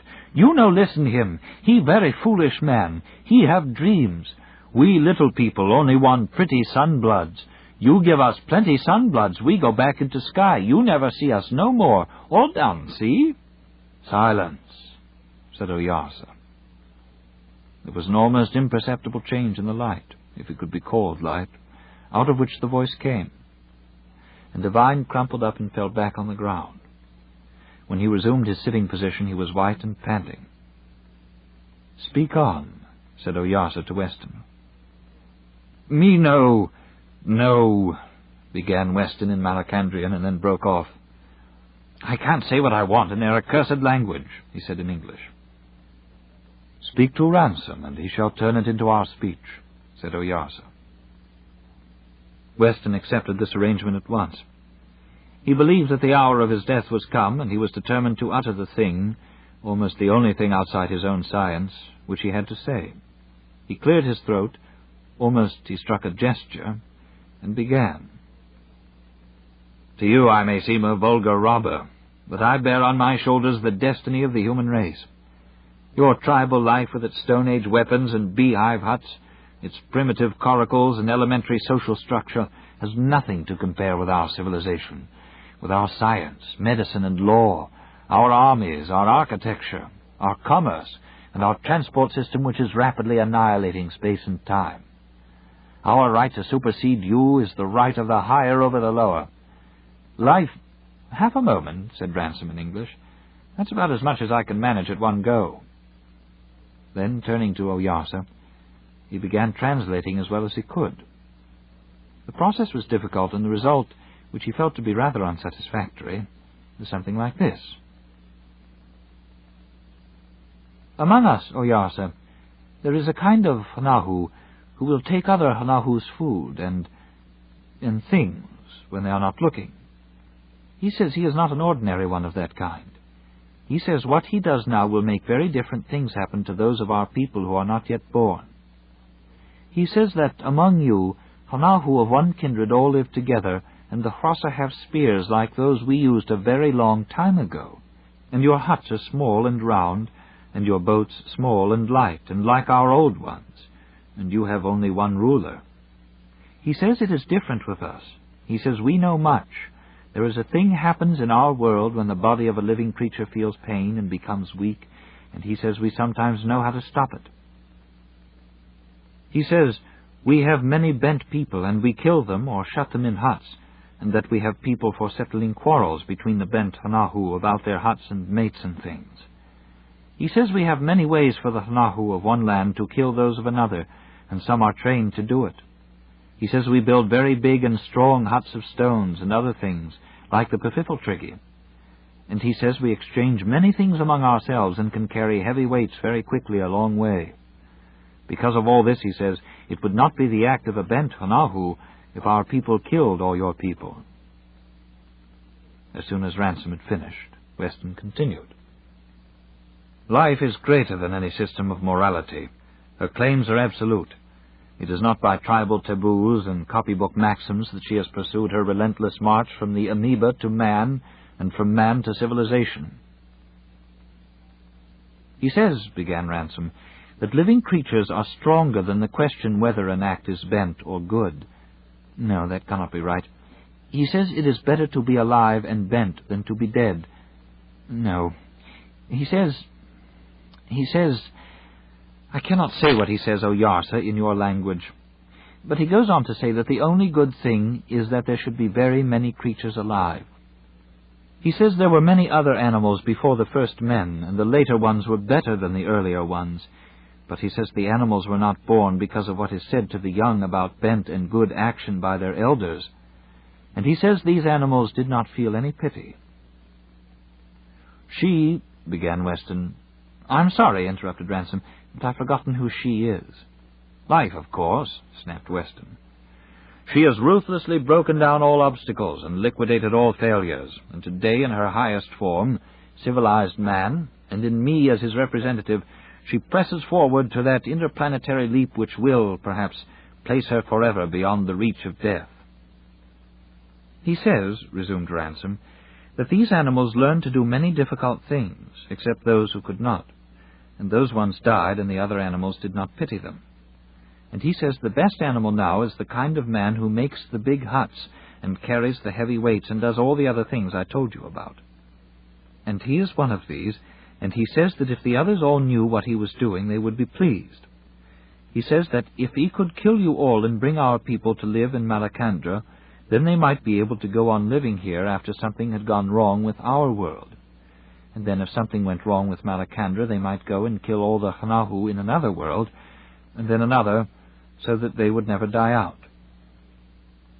It is in her right, said Weston, the right, or if you will, the might of life herself, that I am prepared without flinching to plant the flag of man on the soil of Malacandra, to march on, step by step, superseding, where necessary, the lower forms of life that we find, claiming planet after planet, system after system, till our posterity, whatever strange form and yet unguessed mentality they have assumed, dwell in the universe wherever the universe is habitable. He says, translated Ransom, that because of this it would not be a bent action, or else, he says, it would be a possible action, for him to kill you all and bring us here. He says he would feel no pity. He is saying again that perhaps they would be able to keep moving from one world to another, and wherever they came they would kill every one. I think he is now talking about worlds that go round other suns. He wants the creatures born from us to be in as many places as they can. He says he does not know what kind of creatures they will be. I may fall, said Weston, but while I live I will not, with such a key in my hand, consent to close the gates of the future on my race. What lies in that future, beyond our present ken, passes imagination to conceive. It is enough for me that there is a beyond. He is saying, Ransom translated, that he will not stop trying to do all this unless you kill him. And he says that though he doesn't know what will happen to the creatures sprung from us, he wants it to happen very much. Weston, who had now finished his statement, looked round instinctively for a chair to sink into. On earth he usually sank into a chair as the applause began. Finding none, he was not the kind of man to sit on the ground like Devine, he folded his arms and stared with a certain dignity about him. "It is well that I have heard you," said Oyarsa, "for though your mind is feebler, your will is less bent than I thought. It is not for yourself that you do all this." "No," said Weston proudly in Malacandrian. "Me die. Man live." "Yet you know that these creatures would have to be made quite unlike you before they lived in other worlds." "Yes, yes, all new. No one know yet. Strange, big." "Then it is not the shape of body that you love." "No. Me no care how they shaped." "One would think, then, that it is for the mind you care. But that cannot be, or you would love Hanahu wherever you met it." "No care for Nahu. Care for man." "But if it is neither man's mind, which is as the mind of all other Hanahu, is not Meleldir the maker of them all? Nor his body, which will change? If you care for neither of these, what do you mean by man?" This had to be translated to Weston. When he understood it, he replied, "Me care for man, care for our race, what man begets." He had to ask Ransom the words for race and beget. "Strange," said Oyarsa. You do not love anyone of your race. You would have let me kill Ransom. You do not love the mind of your race, nor the body. Any kind of creature will please you if only it is begotten by your kind as they now are. It seems to me, Thick One, that what you really love is no completed creature but the very seed itself, for that is all that is left. Tell him, said Weston, when he had been made to understand this, that I don't pretend to be a metaphysician. I have not come here to chop logic. If he cannot understand, as apparently you can't either, anything so fundamental as man's loyalty to humanity, I can't make him understand it. But Ransom was unable to translate this, and the voice of Oyarsa continued. I see now how the Lord of the Silent World has bent you. There are laws that all Hanahu know, of pity and straight dealing and shame and the like, and one of these is the love of kindred. He has taught you to break all of them except this one, which is not one of the greatest laws. This one he has bent till it becomes folly, and has set it up, thus bent, to be a little blind Oyarsa in your brain. And now you can do nothing but obey it, though if we ask you why it is a law, you can give no other reason for it than for all the other and greater laws which it drives you to disobey. Do you know why he has done this? Me think no such person, me wise new man, no believe all that old talk. I will tell you. He has left you this one because a bent Hanahu can do more evil than a broken one. He has only bent you, but this thin one who sits on the ground he has broken, for he has left him nothing but greed. He is now only a talking animal, and in my world he could do no more evil than an animal. If he were mine, I would unmake his body, for the Hanahu in it is already dead. But if you were mine, I would try to cure you. Tell me, Thick One, why did you come here? Me tell you, make man live all the time. But are your wise men so ignorant as not to know that Malacandra is older than your own world and nearer its death? Most of it is dead already. My people live only in the Handramits. The heat and the water have been more and will be less. Soon now, very soon, I will end my world and give back my people to Maleldil. Me know all that plenty. This only first try. Soon they go on another world. But do you not know that all worlds will die? Men go jump off each before it deads. On and on, see? And when all are dead? Weston was silent. After a time, Oyarsa spoke again. Do you not ask why my people, whose world is old, have not rather come to yours and taken it long ago? Oh, said Weston, you not know how. You are wrong, said Oyarsa. Many thousands of thousand years before this, when nothing yet lived on your world, the cold death was coming on my Harandra. Then I was in deep trouble, not chiefly for the death of my Hanahu. Maleldil does not make them long livers, but for the things which the Lord of your world, who was not yet bound, put into their minds. He would have made them as your people are now, wise enough to see the death of their kind approaching, but not wise enough to endure it.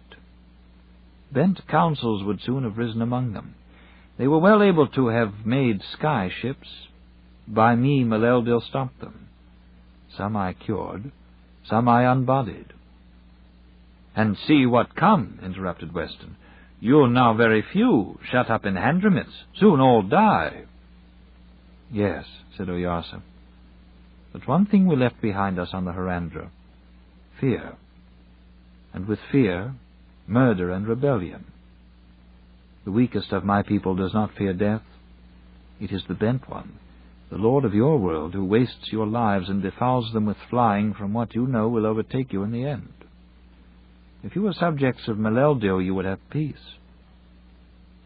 Weston writhed in the exasperation born of his desire to speak and his ignorance of the language. Trash, defeatist trash, he shouted at Oyarsa in English. Then, drawing himself up to his full height, he added in Malacandrian, You say your Maleldil let all go dead. Other one bent one he fight, jump, live, not all talky. Me no care, Maleldil. Like Bent One better, me on his side. But do you not see that he never will nor can, began Oyarsa, and then broke off, as if recollecting himself. But I must learn more of your world from Ransom, and for that I need till night. I will not kill you, not even the Thin One, for you are out of my world. Tomorrow you shall go hence again in your ship. Divine's face suddenly fell. He began talking rapidly. For God's sake, Weston, make him understand. We've been here for months. The Earth is not in opposition now. Tell him it can't be done. He might as well kill us at once. How long will your journey be to Thulkandra? Asked Oyarsa. Weston, using Ransom as his interpreter, explained that the journey, in the present position of the two planets, was almost impossible. The distance had increased by millions of miles. The angle of their course to the solar rays would be totally different from that which he had counted upon. Even if by 100th chance they could hit the Earth, it was almost certain that their supply of oxygen would be exhausted long before they arrived. Tell him to kill us now, he added. All this I know, said Oyarsa. And if you stay in my world, I must kill you. No such creature will I suffer in Malacandra. I know there is small chance of your reaching your world, but small is not the same as none. Between now and the next moon, choose which you will take. In the meantime, tell me this. If you reach it at all, what is the most time you will need? After a prolonged calculation, Weston, in a shaken voice, replied that if they had not made it in 90 days, they would never make it, and they would, moreover, be dead of suffocation. 90 days you shall have, said Oyarsa. My Sorns and Pfiffeltriggy will give you air, we also have that art, and food for 90 days. But they will do something else to your ship. I am not minded that it should return into the heaven if once it reaches Thulkandra. You, Thick One, were not here when I unmade my dead Hrossa whom you killed. The Thin One will tell you. This I can do, as Maleldil has taught me, over a gap of time or a gap of place. Before your skyship rises, my Sorns will have so dealt with it that on the 90th day it will unbody. It will become what you call nothing. If that day finds it in heaven, your death will be no bitterer because of this. But do not tarry in your ship if once you touch Thulkandra. Now, lead these two away, and do you, my children, go where you will. But I must talk with Ransom. Chapter 21. All that afternoon Ransom remained alone, answering Oyarsa's questions. I am not allowed to record this conversation, beyond saying that the voice concluded it with the words, You have shown me more wonders than are known in the whole of heaven. After that they discussed Ransom's own future. He was given full liberty to remain in Malacandra or to attempt the desperate voyage to Earth. The problem was agonizing to him. In the end he decided to throw in his lot with Weston and Divine. Love of our own kind, he said, is not the greatest of laws, but you, Oyarsa, have said it is a law. If I cannot live in Thulkandra, it is better for me not to live at all.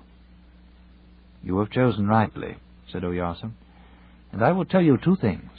My people will take all the strange weapons out of the ship, but they will give one to you. And the Eldila of deep heaven will be about your ship till it reaches the air of Thulkandra, and often in it.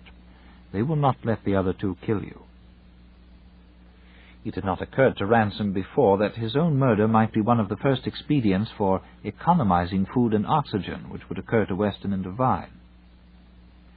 He was now astonished at his obtuseness, and thanked Oyarsa for his protective measures. Then the great Eldil dismissed him with these words. You are guilty of no evil, Ransom of Thulkandra, except a little fearfulness. For that, the journey you go on is your own pain, and perhaps your cure, for you must be either mad or brave before it is ended. But I lay also a command on you. You must watch this Weston and this Divine in Thulkandra if ever you arrive there. They may yet do much evil in and beyond your world. From what you have told me, I begin to see that there are Eldila who go down into your air, into the very stronghold of the Bent One. Your world is not so fast shut as was thought in these parts of heaven. Watch those two bent ones. Be courageous. Fight them. And when you have need, some of our people will help. Maleldil will show them to you. It may even be that you and I shall meet again while you are still in the body. For it is not without the wisdom of Maleldil that we have met now, and I have learned so much of your world. It seems to me that this is the beginning of more comings and goings between the heavens and the worlds, and between one world and another, though not such as the thick one hoped. I am allowed to tell you this. The year we are now in, but heavenly years are not as yours, has long been prophesied as a year of stirrings and high changes, and the siege of Thulkandra may be near its end. Great things are on foot. If Maleldil does not forbid me, I will not hold aloof from them. And now, farewell. It was through vast crowds of all the Malacandrian species that the three human beings embarked next day on their terrible journey. Weston was pale and haggard from a night of calculations intricate enough to tax any mathematician, even if his life did not hang on them. Devine was noisy, reckless, and a little hysterical. His whole view of Malacandra had been altered overnight by the discovery that the natives had an alcoholic drink, and he had even been trying to teach them to smoke. Only the Pfiffeltrigge had made much of it. He was now consoling himself for an acute headache and the prospect of a lingering death by tormenting Weston. Neither partner was pleased to find that all weapons had been removed from the spaceship, but in other respects everything was as they wished it. At about an hour after noon, Ransom took a last long look at the blue waters, purple forest, and remote green walls of the familiar Handramit, and followed the other two through the manhole. Before it was closed, Weston warned them that they must economize air by absolute stillness. No unnecessary movement must be made during their voyage. Even talking must be prohibited. "I shall speak only in an emergency," he said. "Thank God for that, anyway," was Devine's last shot. Then they screwed themselves in. Ransom went at once to the lower side of the sphere, into the chamber which was now almost completely upside down, and stretched himself on what would later become its skylight. He was surprised to find that they were already thousands of feet up. The Handramit was only a straight purple line across the rose-red surface of the Harandra. They were above the junction of two Handramits. One of them was doubtless that in which he had lived, the other that which contained Meldilorn. The gully by which he had cut off the corner between the two, on Augray's shoulders, was quite invisible.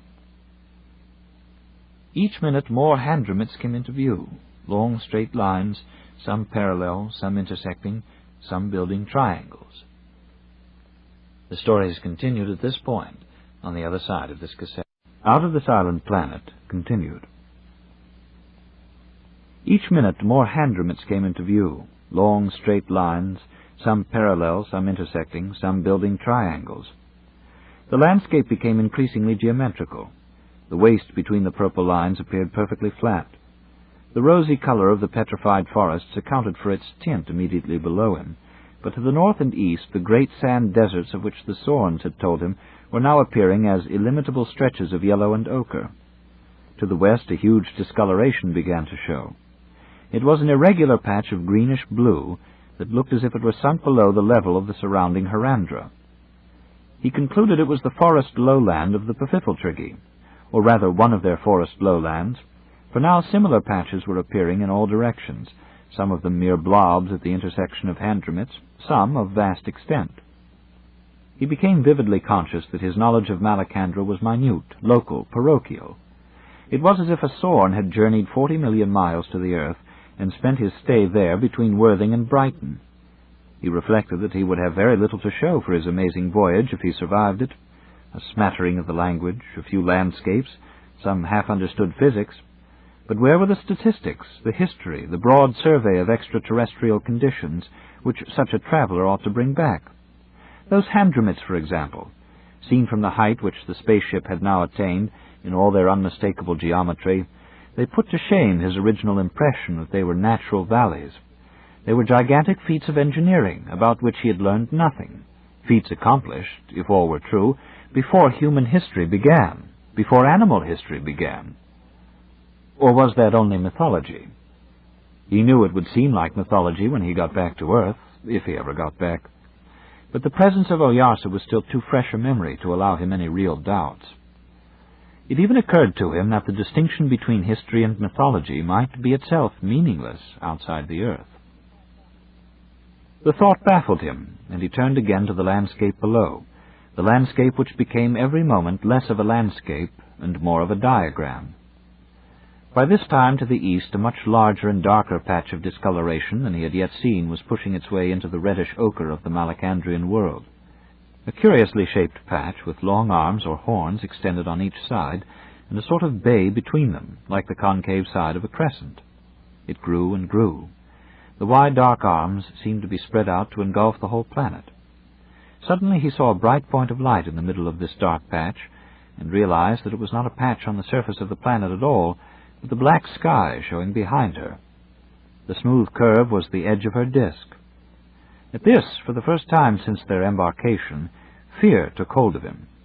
Slowly, yet not too slowly for him to see, the dark arms spread farther and ever farther round the lighted surface till at last they met. The whole disk, framed in blackness, was before him. The faint percussions of the meteorites had long been audible. The window through which he was gazing was no longer definitely beneath him. His limbs, though already very light, were almost too stiff to move, and he was very hungry. He looked at his watch. He had been at his post, spellbound, for nearly 8 hours. He made his way with difficulty to the sunward side of the ship and reeled back almost blinded with the glory of the light. Groping, he found his darkened glasses in his old cabin and got himself food and water. Weston had rationed them strictly in both. He opened the door of the control room and looked in. Both the partners, their faces drawn with anxiety, were seated before a kind of metal table. It was covered with delicate, gently vibrating instruments, in which crystal and fine wire were the predominant materials. Both ignored his presence. For the rest of the silent journey he was free of the whole ship. When he returned to the dark side, the world they were leaving hung in the star-strewn sky not much bigger than our earthly moon. Its colors were still visible, a reddish-yellow disk blotched with greenish-blue and capped with white at the poles. He saw the 2 tiny Malacandrian moons, their movement quite perceptible, and reflected that they were among the 1,000 things he had not noticed during his sojourn there. He slept and woke and saw the disk still hanging in the sky. It was smaller than the moon now. Its colors were gone except for a faint, uniform tinge of redness in its light. Even the light was not now incomparably stronger than that of the countless stars which surrounded it. It had ceased to be Malacandra. It was only Mars. He soon fell back into his old routine of sleeping and basking, punctuated with the making of some scribbled notes for his Malacandrian dictionary. He knew that there was very little chance of his being able to communicate his new knowledge to man, that unrecorded death in the depth of space would almost certainly be the end of their adventure. But already it had become impossible to think of it as space. Some moments of cold fear he had, but each time they were shorter and more quickly swallowed up in a sense of awe which made his personal fate seem wholly insignificant. He could not feel that they were an island of life journeying through an abyss of death. He felt almost the opposite, that life was waiting outside the little iron eggshell in which they rode, ready at any moment to break in, and that if it killed them, it would kill them by excess of its vitality. He hoped passionately that if they were to perish, they would perish by the unbodying of the spaceship, and not by suffocation within it. To be let out, to be set free, to dissolve into the ocean of eternal noon, seemed to him at certain moments a consummation even more desirable than their return to earth. And if he had felt some such lift of the heart when he first passed through heaven on their outward journey, he felt it now tenfold, for now he was convinced that the abyss was full of life in the most literal sense, full of living creatures. His confidence in Oyarsa's words about the Eldila increased rather than diminished as they went on. He saw none of them. The intensity of light in which the ship swam allowed none of the fugitive variations which would have betrayed their presence. But he heard, or thought he heard, All kinds of delicate sound, or vibrations akin to sound, mixed with the tinkling rain of meteorites, and often the sense of unseen presences, even within the spaceship, became irresistible. It was this, more than anything else, that made his own chances of life seem so unimportant. He and all his race showed small and ephemeral against a background of such immeasurable fullness. His brain reeled at the thought of the true population of the universe, the three-dimensional infinitude of their territory, and the unchronicled eons of their past, but his heart became steadier than it had ever been. It was well for him that he had reached this frame of mind before the real hardships of their journey began. Ever since their departure from Malacandra, the thermometer had steadily risen. Now it was higher than it had stood at any time on their outward journey. And still it rose. The light also increased. Under his glasses he kept his eyes habitually tight shut, opening them only for the shortest time for necessary movements. He knew that if he reached Earth it would be with permanently damaged sight. But all this was nothing to the torment of heat. All three of them were awake for 24 hours out of the 24, enduring with dilated eyeballs, blackened lips, and froth-flecked cheeks the agony of thirst. It would be madness to increase their scanty rations of water, madness even to consume air in discussing the question. He saw well enough what was happening. In his last bid for life, Weston was venturing inside the Earth's orbit, leading them nearer the sun than man, perhaps than life, had ever been. Presumably this was unavoidable. One could not follow a retreating Earth round the rim of its own wheeling course.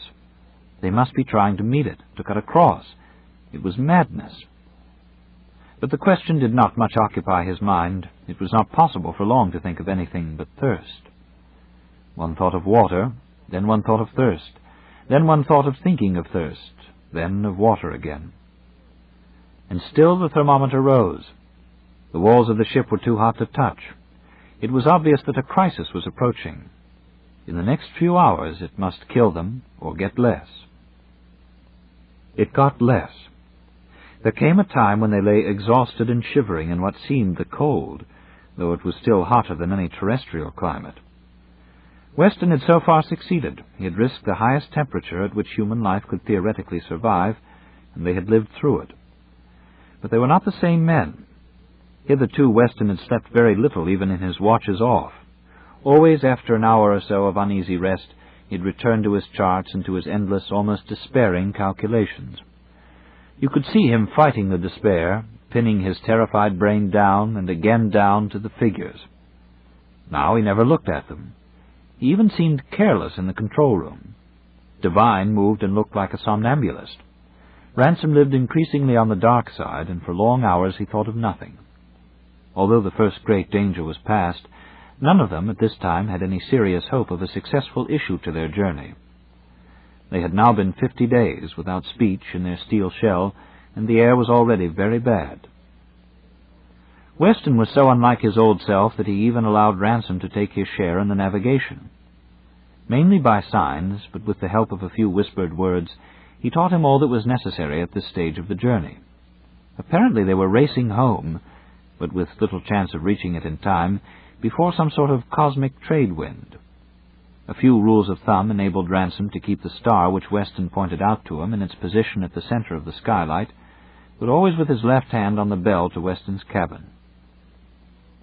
This star was not the Earth. The days, the purely theoretical days which bore such a desperately practical meaning for the travelers, mounted to 58 before Weston changed course, and a different luminary was in the center. 60 days, and it was visible a planet. 66, and it was like a planet seen through field glasses. 70, and it was like nothing that Ransom had ever seen. A little dazzling disk too large for a planet, and far too small for the moon. Now that he was navigating, his celestial mood was shattered. Wild animal thirst for life, mixed with homesick longing for the free airs and the sights and smells of earth, for grass and meat and beer and tea and the human voice, awoke in him. At first, his chief difficulty on watch had been to resist drowsiness. Now, though the air was worse, feverish excitement kept him vigilant. Often when he came off duty, he found his right arm stiff and sore. For hours he had been pressing it unconsciously against the control board, as if his puny thrust could spur the spaceship to yet greater speed. Now they had 20 days to go. 19, 18, and on the white terrestrial disk, now a little larger than a sixpence, he thought he could make out Australia and the southeast corner of Asia. Hour after hour, though the markings moved slowly across the disk with the Earth's diurnal revolution, the disk itself refused to grow larger. Get on, Ransom muttered to the ship. Now 10 days were left, and it was like the moon, and so bright that they could not look steadily at it. The air in their little sphere was ominously bad, but Ransom and Devine risked a whisper as they changed watches. "We'll do it," they said. "We'll do it yet." On the 87th day, when Ransom relieved Devine, he thought there was something wrong with the Earth. Before his watch was done, he was sure. It was no longer a true circle, but bulging a little on one side. It was almost pear-shaped. When Weston came on duty, he gave one glance at the skylight, rang furiously on the bell for Devine, thrust Ransom aside, and took the navigating seat.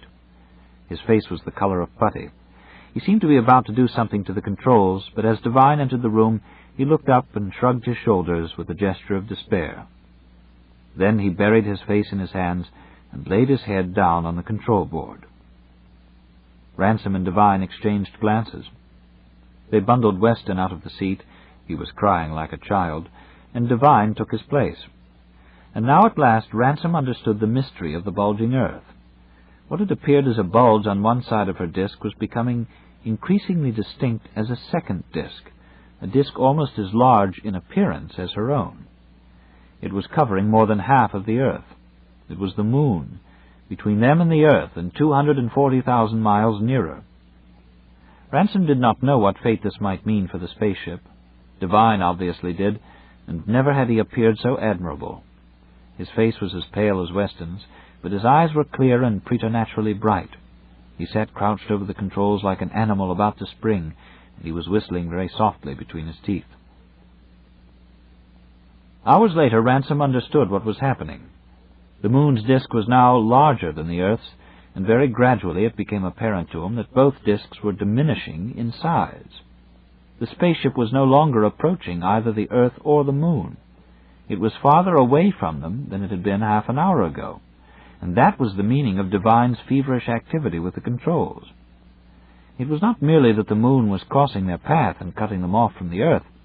Apparently, for some reason, probably gravitational, it was dangerous to get too close to the moon, and Devine was standing off into space. In sight of harbor, they were being forced to turn back to the open sea. He glanced up at the chronometer. It was the morning of the 88th day, 2 days to make the Earth, and they were moving away from her. "I suppose this finishes us," he whispered. "Expect so," whispered Devine, without looking round. Weston presently recovered sufficiently to come back and stand beside Devine. There was nothing for Ransom to do. He was sure now that they were soon to die. With this realization, the agony of his suspense suddenly disappeared. Death, whether it came now or some 30 years later on Earth, rose up and claimed his attention. There are preparations a man likes to make. He left the control room and returned into one of the sunward chambers, into the indifference of the moveless light, the warmth, the silence, and the sharp-cut shadows. Nothing was farther from his mind than sleep. It must have been the exhausted atmosphere which made him drowsy. He slept. He awoke in almost complete darkness in the midst of a loud, continuous noise, which he could not at first identify. It reminded him of something he seemed to have heard in a previous existence. It was a prolonged drumming noise close above his head. Suddenly his heart gave a great leap. "Oh, God," he sobbed. "Oh, God, it's rain." He was on Earth. The air was heavy and stale about him, but the choking sensations he had been suffering were gone. He realized that he was still in the spaceship.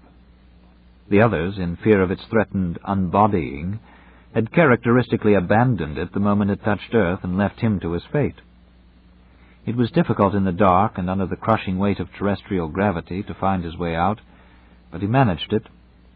He found the manhole and slithered, drinking great draughts of air, down the outside of the sphere, slipped in mud, blessed the smell of it, and at last raised the unaccustomed weight of his body to its feet. He stood in pitch-black night under torrential rain.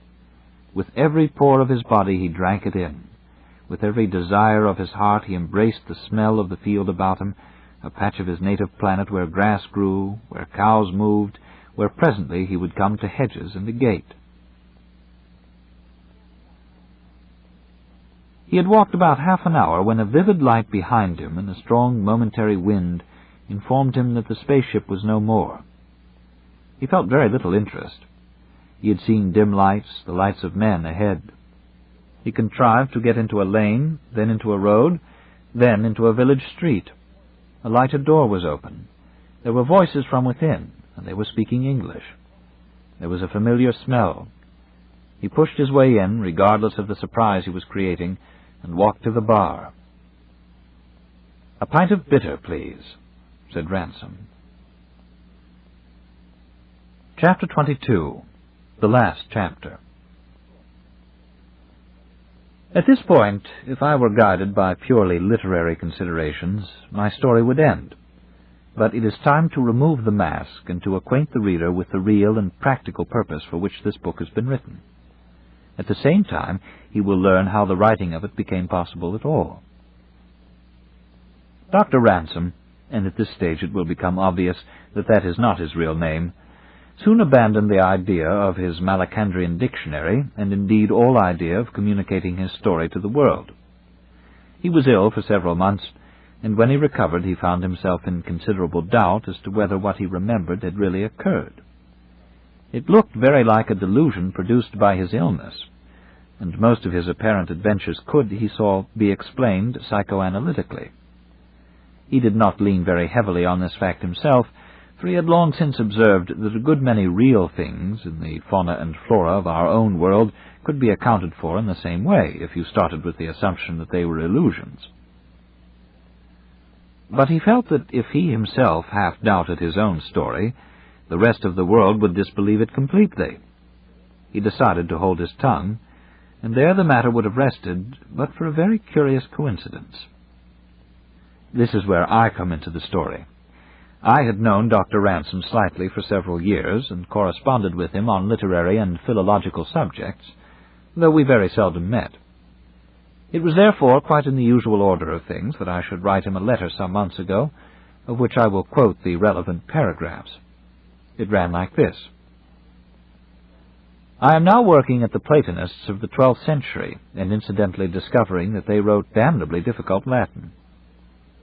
In one of them, Bernardus Sylvestris, there is a word I should particularly like your views on, the word Oyarses. It occurs in the description of a voyage through the heavens, and an Oyarses seems to be the intelligence or tutelary spirit of a heavenly sphere, i.e. in our language of a planet. I asked C.J. about it, and he says it ought to be Alcearches. That, of course, would make sense, but I do not feel quite satisfied. Have you by any chance ever come across a word like Oyarses? Or can you hazard any guess as to what language it may be?" The immediate result of this letter was an invitation to spend a weekend with Dr. Ransom. He told me his whole story, and since then he and I have been almost continuously at work on the mystery. A good many facts, which I have no intention of publishing at present, have fallen into our hands.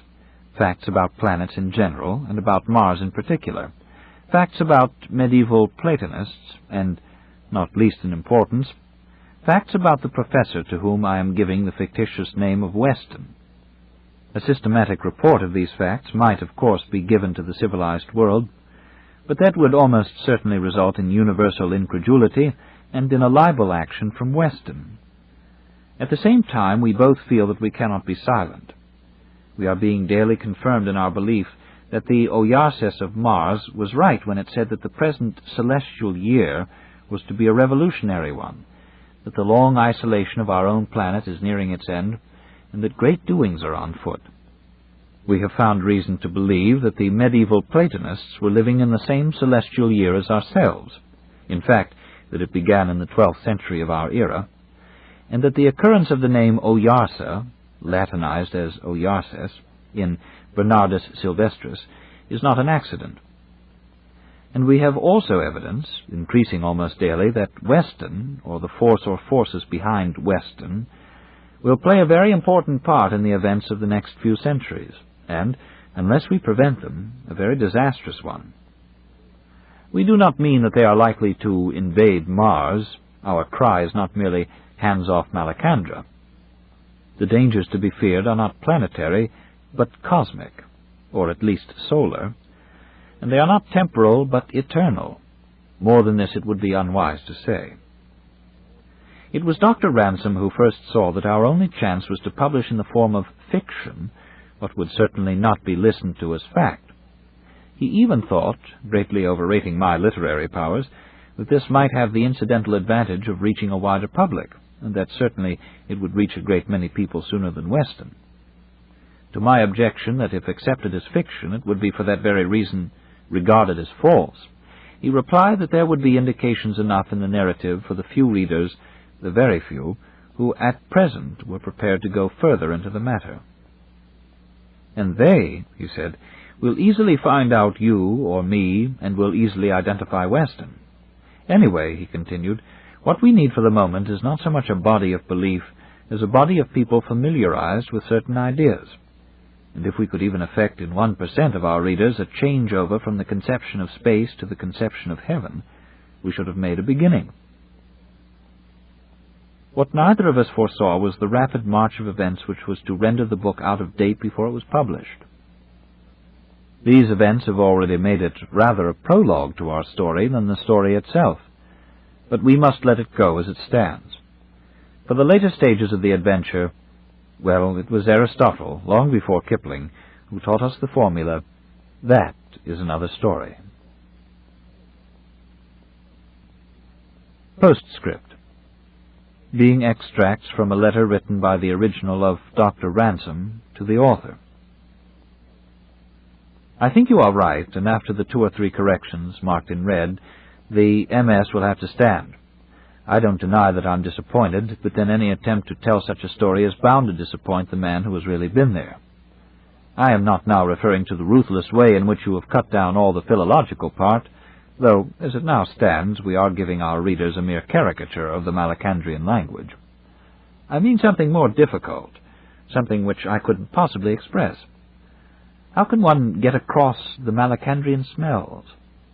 Nothing comes back to me more vividly in my dreams, especially the early morning smell in those purple woods, where the very mention of early morning and woods is misleading because it must set you thinking of earth and moss and cobwebs and the smell of our own planet. But I'm thinking of something totally different. More aromatic. Yes, but then it is not hot or luxurious or exotic as that word suggests. Something aromatic, spicy, yet very cold, very thin, tingling at the back of the nose. Something that did to the sense of smell what high, sharp violin notes do to the ear. And mixed with that, I always hear the sound of the singing, great, hollow, hound-like music from enormous throats, deeper than Shalyapian, a warm, dark noise. I am homesick for my old Malacandrian valley when I think of it. Yet God knows when I heard it there I was homesick enough for the earth. Of course, you are right. If we are to treat it as a story, you must telescope the time I spent in the village during which nothing happened. But I grudge it. Those quiet weeks, the mere living among the Hrossa, are to me the main thing that happened. I know them, Lewis. That's what you can't get into a mere story. For instance, because I always take a thermometer with me on a holiday, it has saved many a one from being spoiled, I know that the normal temperature of a Hross is 103 degrees. I know, though I can't remember learning it, that they live about 80 Martian years, or 160 Earth years, that they marry at about 20, or 40, in our years, that their droppings, like those of the horse, are not offensive to themselves, or to me, and are used for agriculture, that they don't shed tears or blink, that they do get, as you would say, elevated but not drunk on a gaudy night, of which they have many. But what can one do with these scraps of information? I merely analyze them out of a whole living memory that can never be put into words, and no one in this world will be able to build up from such scraps quite the right picture.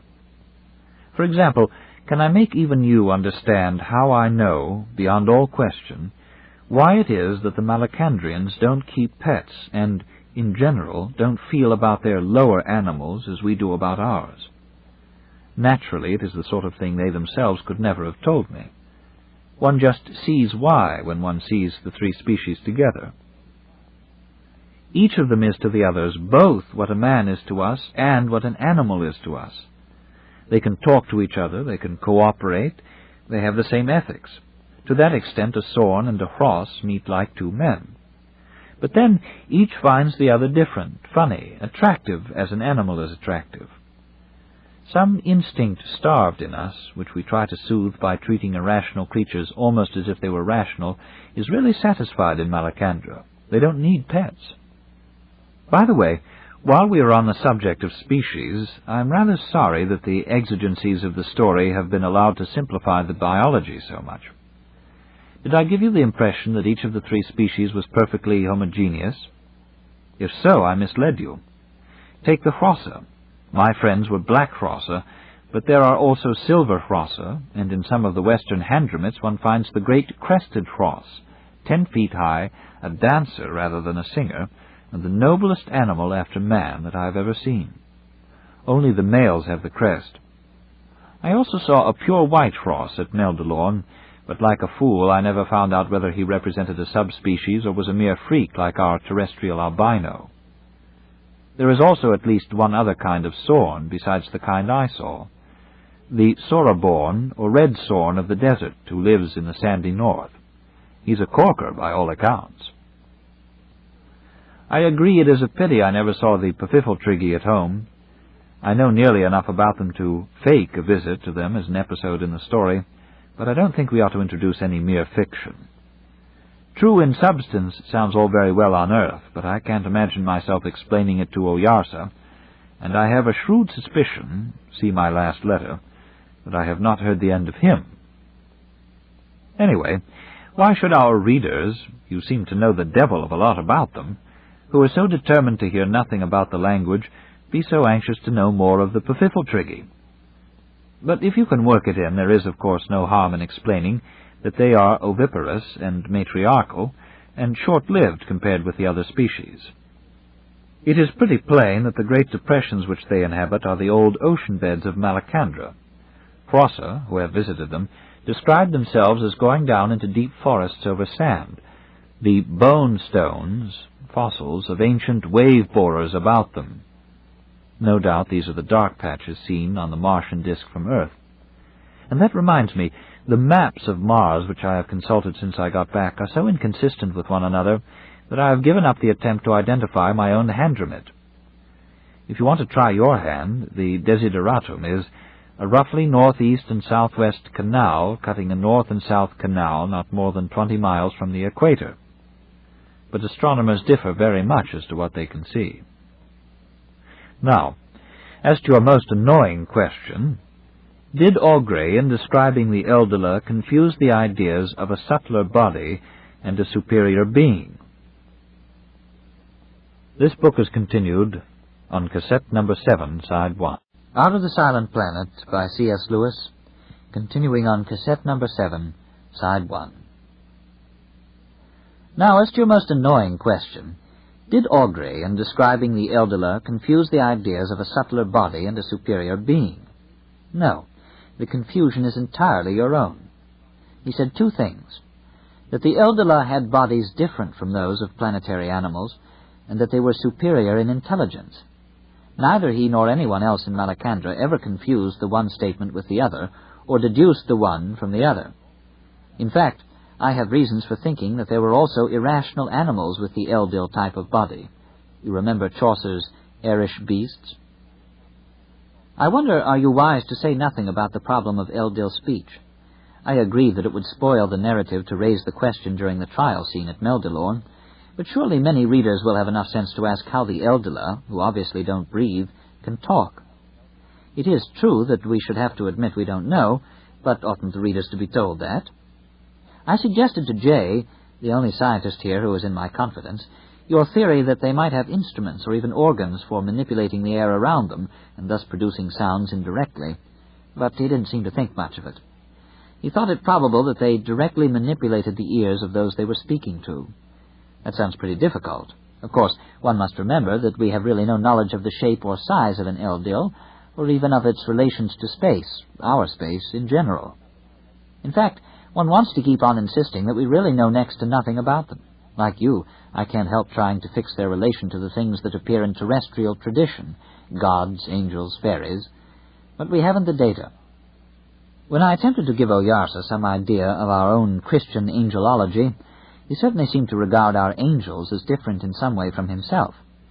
But whether he meant that they were a different species, or only that they were some special military caste, since our poor old Earth turns out to be a kind of equasalient in the universe, I don't know. Why must you leave out my account of how the shutter jammed just before our landing on Malacandra?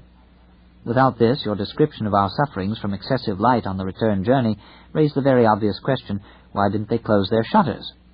I don't believe your theory that readers never notice that sort of thing. I'm sure I should. There are two scenes that I wish you could have worked into the book. No matter, they are worked into me. One or other of them is always before me when I close my eyes. In one of them I see the Malacandrian sky at morning, pale blue, so pale that now, when I've grown once more accustomed to terrestrial skies, I think of it as almost white. Against it, the nearer tops of the giant weeds, the trees, as you call them, show black. But far away, across miles of that blinding blue water, the remoter woods are watercolor purple. The shadows all around me on the pale forest floor are like shadows on snow. There are figures walking before me, slender yet gigantic forms, black and sleek as animated tall hats. Their huge round heads, poised on their sinuous stalk-like bodies, give them the appearance of black tulips. They go down singing to the edge of the lake. The music fills the wood with its vibration, though it is so soft that I can hardly hear it. It is like dim organ music. Some of them embark, but most remain. It is done slowly. This is no ordinary embarkation, but some ceremony. It is, in fact, a Hross funeral. Those three with the grey muzzles whom they have helped into the boat are going to Meldalorn to die. For in that world, except for some few whom the Hanakra gets, no one dies before his time. All live out the full span allotted to their kind, and a death with them is as predictable as a birth with us. The whole village has known that those three will die this year, this month. It was an easy guess that they would die even this week. And now they are off to receive the last counsel of Oyarsa, to die, and to be by him unbodied. The corpses, as corpses, will exist only for a few minutes. There are no coffins in Malacandra, no sextons, churchyards, or undertakers. The valley is solemn at their departure, but I see no signs of passionate grief. They do not doubt their immortality, and friends of the same generation are not torn apart. You leave the world, as you entered it, with the men of your own year. Death is not preceded by dread, nor followed by corruption. The other scene is a nocturne. I see myself bathing with Hroy in the warm lake. He laughs at my clumsy swimming. Accustomed to a heavier world, I can hardly get enough of me under the water to make any headway. And then I see the night sky. The greater part of it is very like ours, though the depths are blacker and the stars brighter. But something that no terrestrial analogy will enable you fully to picture is happening in the west. Imagine the Milky Way magnified, the Milky Way seen through our largest telescope on the clearest night. And then imagine this, not painted across the zenith, but rising like a constellation behind the mountain tops, a dazzling necklace of lights brilliant as planets, slowly heaving itself up till it fills a fifth of the sky, and now leaves a belt of blackness between itself and the horizon. It is too bright to look at for long, but it is only a preparation. Something else is coming. There is a glow like moonrise on the Harandra. "Ahira!" cries Hroy, and other baying voices answer him from the darkness all about us. And now the true king of night is up, and now he is threading his way through that strange western galaxy and making its lights dim by comparison with his own. I turn my eyes away, for the little disk is far brighter than the moon in her greatest splendor, The whole Hadramit is bathed in colorless light. I could count the stems of the forest on the far side of the lake. I see that my fingernails are broken and dirty. And now I guess what it is that I have seen. Jupiter rising beyond the asteroids and 40 million miles nearer than he has ever been to earthly eyes. But the Malacandrians would say within the asteroids, for they have an odd habit sometimes of turning the solar system inside out. They call the asteroids the dancers before the threshold of the great worlds. The great worlds are the planets, as we should say, beyond or outside the asteroids. Glundandra, Jupiter, is the greatest of these, and has some importance in Malacandrian thought which I cannot fathom. He is the center, great Meldilorn, throne, and feast. They are, of course, well aware that he is uninhabitable, at least by animals of the planetary type, and they certainly have no pagan idea of giving a local habitation to Meleldil. But somebody or something of great importance is connected with Jupiter. As usual, the Sereni would know, but they never told me. Perhaps the best comment is in the author whom I mentioned to you. For as it was well said of the great Africanus, that he was never less alone than when alone, so in our philosophy no parts of this universal frame are less to be called solitary than those which the vulgar esteem most solitary, since the withdrawing of men and beasts signifieth but the greater frequency of more excellent creatures. More of this when you come. I am trying to read every old book on the subject that I can hear of. Now that Weston has shut the door, the way to the planets lies through the past. If there is to be any more space traveling, it will have to be time traveling as well. This concludes the reading of Out of the Silent Planet by C.S. Lewis. This book was read by Grover Gardner. Will you please wind or rewind the tape as appropriate, so the book will be in order for the next person to enjoy?